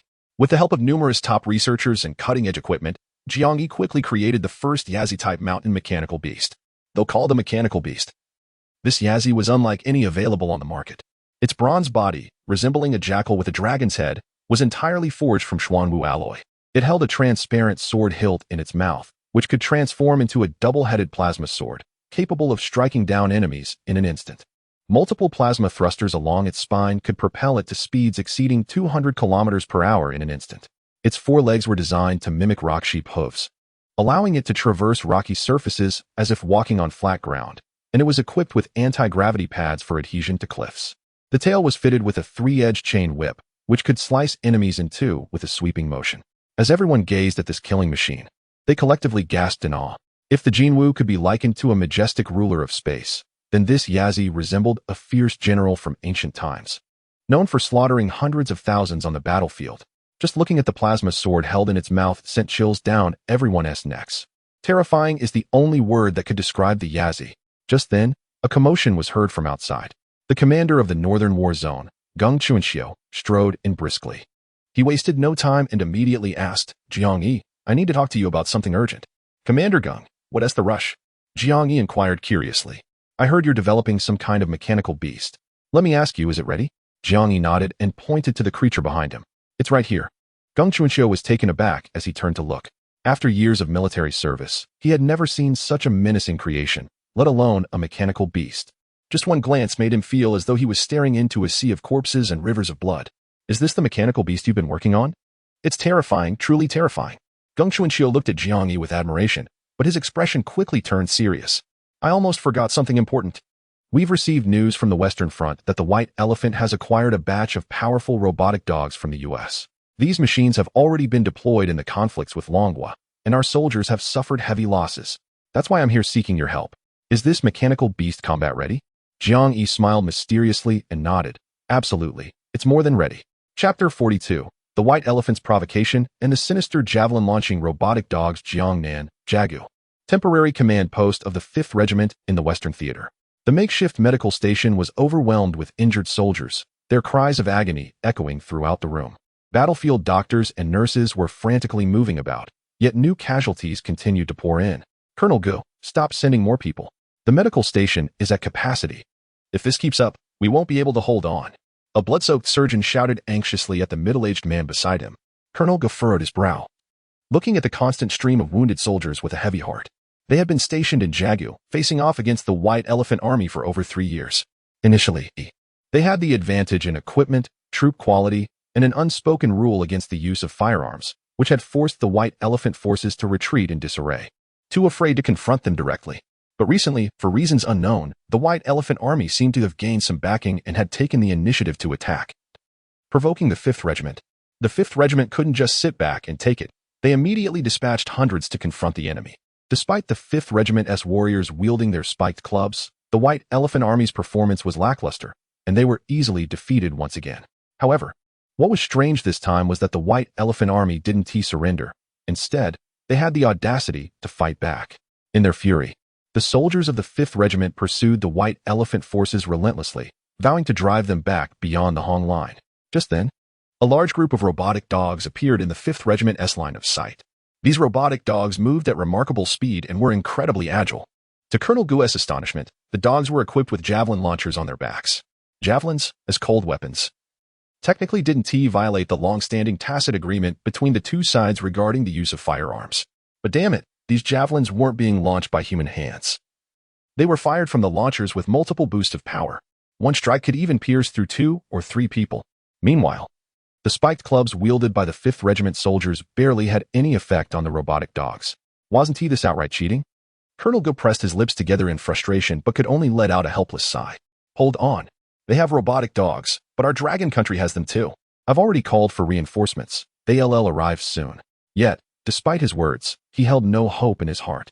Although Dragon Country had begun research on intelligent mechanical beasts, it was still in its infancy compared to countries like Eagle Sauce and the Western Alliance, and they were far behind.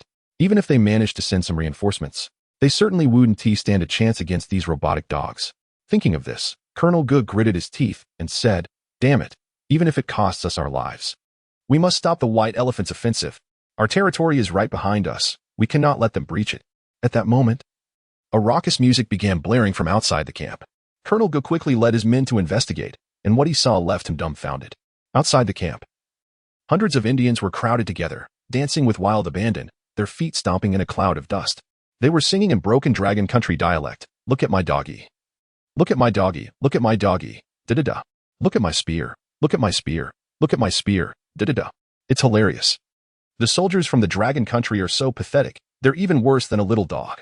Do you really think you can guard the border? Don't struggle. We have Eagle Sauce's dogs. One can take on a whole group. You better surrender quickly. Listening to the unbearable lyrics from the A3S, Colonel G's forehead erupted with 2 bulging veins. The soldiers around him were grinding their teeth in frustration. The white elephant had gone too far, relying on the machine dogs provided by Eagle Sauce to bully us. What is the difference from face-to-face mockery? Colonel, let me go up and challenge them one-on-one. If I take a step back, I am done for. Colonel Gu was also a man of character, seeing the righteous anger on the soldiers' faces. He was the first to grab a wolf fang club. Damn it. When have we ever suffered this kind of humiliation in battle? I can't take it anymore. Brothers, follow me. Yes.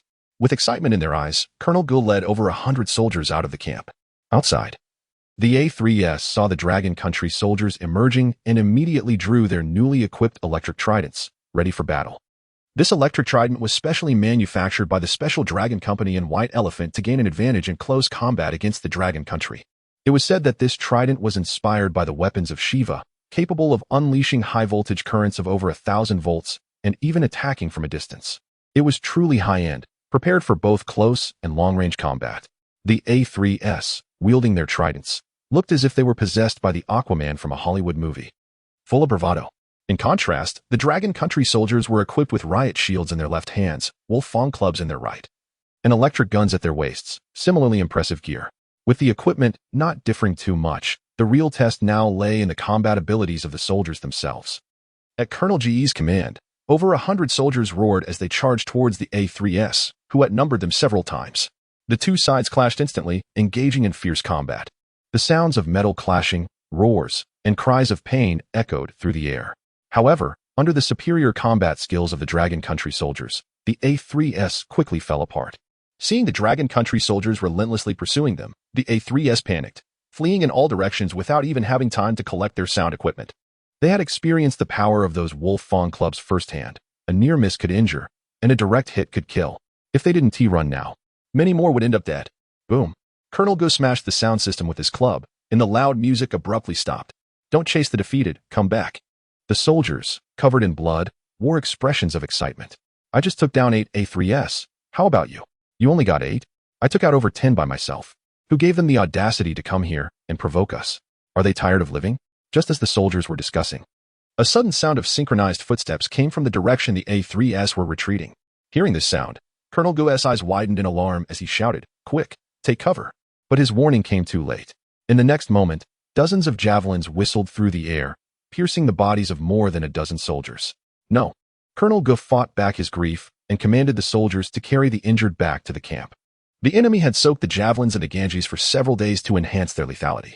It could be said that these javelins were not the deadliest aspect. The true danger lay in the countless viruses attached to them. It was essentially a biological weapon. In recent days, the number of injured soldiers developing strange ailments had surged dramatically. This demonstrated the immense power of the Ganges water. He felt an overwhelming urge to draw his gun and shoot the robotic dogs until they resembled a beehive, but he managed to suppress it. The unspoken rule of Jage was to refrain from using any firearms. He could not let his personal desires compromise the Dragon Kingdom's position. The robotic dogs soon appeared outside the camp, lined up in neat rows. As soon as anyone dared to show themselves from the camp, they would be met with a rain of javelins. One of the robotic dogs was equipped with a loudspeaker, and a manic laughter erupted from it. Ha! With the robotic dogs we procured from Eagle Sauce in the fight, the Dragon Kingdom is no longer our opponent. We, the White Elephants, are the true regional power. The Dragon Kingdom isn't even worthy of carrying our shoes. Dragon Kingdom people, get out of Jage. Jiangnan is our territory. Colonel Gu clenched his fists tightly, blood seeping through his fingers. Damn it, when would this nightmare end? Just then, a roar akin to a dragon's chant echoed from a nearby cliff. Colonel Gu quickly turned his head to look, his tiger-like eyes widening in shock. This is Chapter 43, a 1 against 100. This is a massacre. The soldiers of the 5th Regiment stared at the suddenly appeared mechanical beast, feeling as if a sea of blood was rushing towards them. Cold sweat streaming down their backs. Is this the mechanical beast that the White Elephant procured from Eagle Sauce? When did Eagle Sauce develop such a powerful mechanical beast? How come we had no news of it at all? This mechanical beast is clearly several times stronger than the robotic dogs outside the camp. Can we really hold our ground? It can even cling to the cliffs to move. Our defensive fortifications built on the terrain have become useless. Luckily, there is only one of it. Otherwise, if these mechanical beasts swarmed us, the camp would definitely fall. Seeing the soldiers wavering, Colonel Gu quickly interrupted their discussions. Everyone, stay calm. Defensive formation, prepare to engage. The soldiers shouted in unison, forming a circle back to back, standing ready. Colonel Gu swallowed hard, but a hint of worry crept into his cold gaze. With wolves in the front and tigers in the back, can the 5th Regiment really defend the camp? The mechanical beast leaped once more, pouncing towards the camp. As Colonel Ge looked at the beast's limbs, which had claws as sharp as daggers, and the 2 light swords that suddenly erupted from its mouth, his eyes widened in disbelief. Is it really this sci-fi? Is this mechanical beast even something that Blue Star could develop? If hit by one of those light swords, it would be a massacre. No wonder Eagle Sauce has secretly advanced their research capabilities to such a level. It's terrifying, truly terrifying. Gritting his teeth, Colonel Ge shouted, "Prepare the spiked clubs." The soldiers of the 5th Regiment immediately raised their spiked clubs, ready to fight the mechanical beast to the death. But looking at the steel spiked clubs in their hands, they couldn't help but feel disheartened. Compared to the light swords of the mechanical beast, these spiked clubs seemed like primitive weapons. How could they possibly defend against it? The mechanical beast leapt gracefully and landed directly in the camp, coming to a stop right in front of Colonel Ge. The soldiers prepared to rush forward, ready to sacrifice themselves. But at that moment, the loudspeaker on the mechanical beast activated. "Colonel Ge, don't panic. This is our newly developed Yaji-type mountain mechanical beast from Dragon Country, your reinforcements. Rest assured, with it here, the Jiagu camp will be safe." After Han Jinfeng personally sought assistance from the experimental base, Jiang Yi immediately dispatched Yaji, concerned for the safety of the 5th Regiment. Yaji didn't wait for accompanying personnel and arrived at Jiagu first. Colonel Ge stood frozen in place, a bead of cold sweat trickling down his forehead as he sighed in relief. The soldiers around him were panting, feeling a sense of exhaustion as if they had narrowly escaped death. Upon hearing this, Colonel Ji's eyes lit up, and he exclaimed excitedly, "Is this mechanical beast really our reinforcements?" The faces of the soldiers also showed expressions of shock. "No way, such a cool mechanical beast is actually our reinforcements? I thought it was a secret weapon of the White Elephant." "You fool, it's called Yaji. It must be a product of Dragon Country." "Oh, what a pity there's only one of them. Otherwise, why would we fear any robotic dogs?" "Yeah, there are at least hundreds of those robotic dogs outside. And they can even launch javelins. No matter how strong Yazi is, it can't fight off 4 hands with just 2 fists, right?" Suddenly, a light chuckle came from the loudspeaker. "Don't worry, if Yazi can't even handle these robotic dogs, what kind of advanced military technology is that?" In the astonished eyes of the soldiers, Yazi suddenly leaped up, vaulting over the 3-meter-high wall of the camp and pouncing into the crowd of robotic dogs outside. Seeing such a powerful mechanical beast charge out of the 5th Regiment's camp, the commander of the White Elephant, Singh, laughed. "Dragon Country isn't as wealthy as rumored. Even one mechanical beast dares to come out and face our hundreds of robotic dogs? It's like an egg hitting a rock." This mechanical beast looked fierce. But no matter how fierce it was, it couldn't withstand the barrage of hundreds of javelins. The next second, the robotic dogs all turned to face Yazi and launched countless javelins at it, with the powerful algorithms of the smart chip embedded in them. No one could dodge the precise volley of these javelins. A red glint flashed in Yazi's eyes, and its figure moved like a ghost, effortlessly dodging every single javelin. None of them even grazed its fur. Singh stared in disbelief, his eyes wide with despair as he shouted, "Impossible. How could there be a mechanical beast stronger than the ones developed by Eagle Sauce?" He gritted his teeth and roared, "It must be luck. Keep shooting. I refuse to believe we can't hit it." But to his utter shock, even with the javelins raining down like a storm, Yazi danced through them like a performer in the rain, gracefully avoiding each one. The javelin launchers on the backs of the robotic dogs were overheating and emitting smoke, unable to catch even a glimpse of it. Yet Yazi didn't retreat. It charged forward, swiftly closing in on the cluster of robotic dogs amidst the rain of javelins. As it swung its head, the dual-headed lightsaber in its mouth followed suit, sweeping horizontally and vertically. Wherever it passed, the robotic dogs were sliced in half. In an instant, dozens of robotic dogs fell to the ground. Singh collapsed to the ground, trembling, pointing at the rampaging Yazi with fear in his eyes, shouting, "It's a demon. It's a demon. I refuse to believe Blue Star has such a sophisticated mechanical beast. This must be the mount of Lord Shiva. Lord Shiva, we were wrong. Please spare us." Under his lead, the hundreds of soldiers behind him knelt down in the direction of Yazi, frantically bowing their heads, desperately seeking forgiveness from Lord Shiva. But Yazi paid no attention to their antics and continued its ruthless slaughter of the robotic dogs. In the blink of an eye, over 100 robotic dogs were being butchered like livestock. That's right, butchered. With the agility of these robotic dogs, once they got close, they posed no threat to Yazi at all. Facing these robotic dogs was like heavyweight champion Tyson against a newborn baby. It was a complete dimensional strike. They didn't even have time to make any moves before Yazi's lightsaber sliced through them. What shocked the Indians even more was that after dealing with all the robotic dogs, Yazi suddenly charged towards them, They were so frightened that they lost control, not even having time to gather their gear. More than a dozen of them crowded onto a single motorcycle, while dozens of others sped away toward the white elephant camp outside of Jiagu. Mom, I don't want to die. Lord Shiva, please spare me. They cried. Don't block the way, the devil is coming. Singh straddled the heads of several Indians and kicked a nearby motorcycle away. You guys hold them off for me. I'll go first.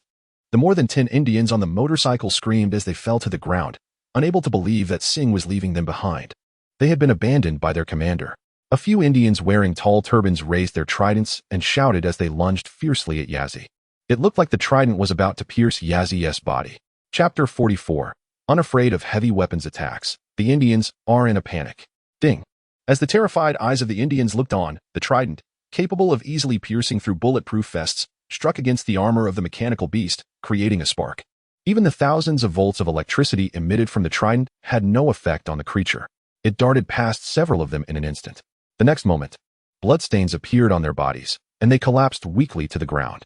Fortunately, thanks to the delay caused by these individuals, Singh and hundreds of Indians had returned to the camp.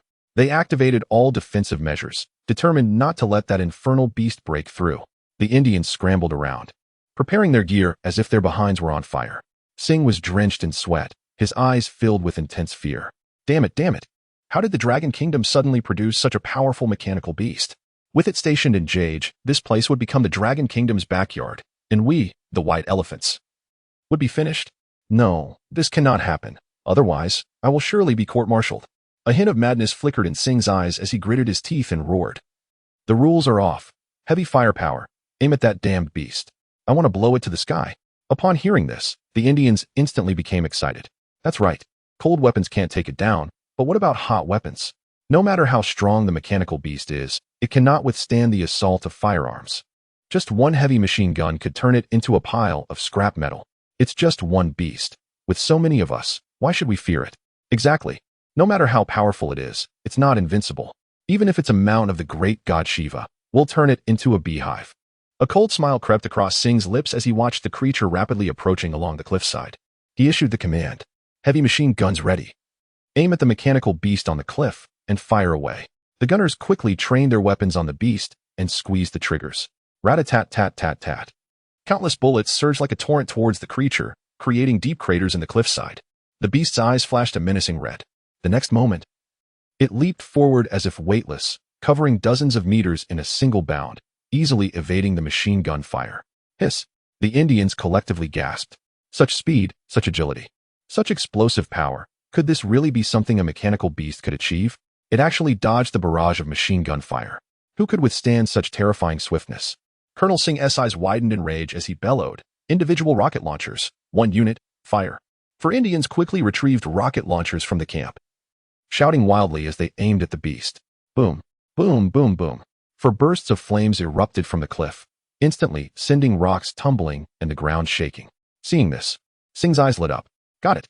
Under such a dense barrage of rockets, nothing could survive. What super mechanical beast? It's nothing compared to the wisdom of the white elephants. The crowd erupted in cheers, with some even dancing with joy.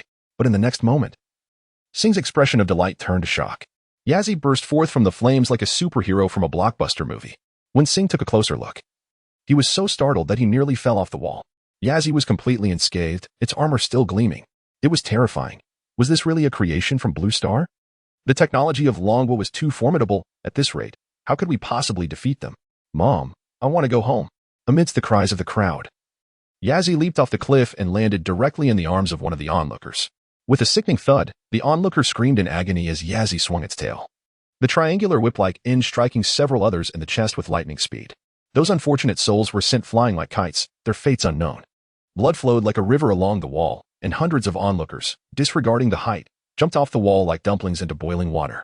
Many broke their legs or arms, and the air was filled with wails of despair. Yazzie moved through the crowd like the Grim Reaper, while the onlookers couldn't inflict any harm on it. Watching the hellish scene unfold before him, Singh felt his eyes nearly pop out and scrambled onto a motorcycle. We can't win. It's impossible to win. With such monsters around, you can't possibly hold its ground. Woe is me, Longwa is truly terrifying. I never want to come to Jiang Yi again. Hundreds of onlookers, wailing in terror, swarmed onto motorcycles, fleeing in a panic. There wasn't a single survivor left in the white elephant camp, only Yazzie standing silently in the middle of the chaos. After a while, Colonel Go alerted by the commotion, arrived at the White Elephant camp with his soldiers. Upon seeing the scene of carnage, with blood everywhere and limbs strewn about, Colonel Gu gasped in horror. Was it really possible that Yazzie had achieved all this alone? Its combat power was astonishingly high. It had not only fought against hundreds, but had easily wiped out over 100 robotic dogs, single-handedly decimating the entire White Elephant camp. The White Elephant was so frightened that they abandoned their equipment and supplies, retreating from Gu overnight. Reflecting on the years of battles fought in Gu to curb the ambitions of the White Elephant, Colonel Gu couldn't help but sigh deeply at the thought of the soldiers lost. If only Yazzie had been developed sooner. He quickly contacted the Southern Theater headquarters, and soon the entire Southern Theater was in an uproar. This is fantastic. Victory in Gu. The White Elephant had relied on sheer numbers to challenge us for years, and now they've finally been driven out of Gu. It's a great relief. The blood of our soldiers was not shed in vain. We have finally stopped the White Elephant's advance. Amidst the cheers of the soldiers, however, Commander Hua Qizhong of the Southern Theater frowned as he examined the topographical map of Jiangnan. But the White Elephant has actually violated the unspoken rule of not using heavy weaponry this time. There must be some hidden conspiracy behind this. Otherwise, even if they had 3 times the courage, they wouldn't dare to break protocol. After much contemplation, Hua Qizhong issued an order: occupy the White Elephant camp and advance a full 20 kilometers. He dispatched the 2nd Brigade to assist Jiagu, reinforcing defenses to guard against a potential counterattack from the White Elephants. Soon, a large amount of supplies and equipment began to be transported to Jiagu, and the soldiers of the 2nd Brigade started their trek towards the area. Just then, a messenger rushed over in a hurry. General Hua, urgent intelligence, he exclaimed. Satellite imagery shows that a large number of White Elephant troops are covertly advancing towards Banhu. After zooming in on the high-resolution images, we noticed that the trucks belonging to the White Elephant army are loaded with something obscured by camouflage tarps, making it difficult to see their exact shape. However, based on the outlines beneath the tarps, it seems to be some kind of machinery. Hua Qizhong narrowed his eyes slightly. Machinery? Are they acquiring more robotic dogs? Just how many robotic dogs has the White Elephant army bought from the Americans? Or could it be some other kind of mechanical creation?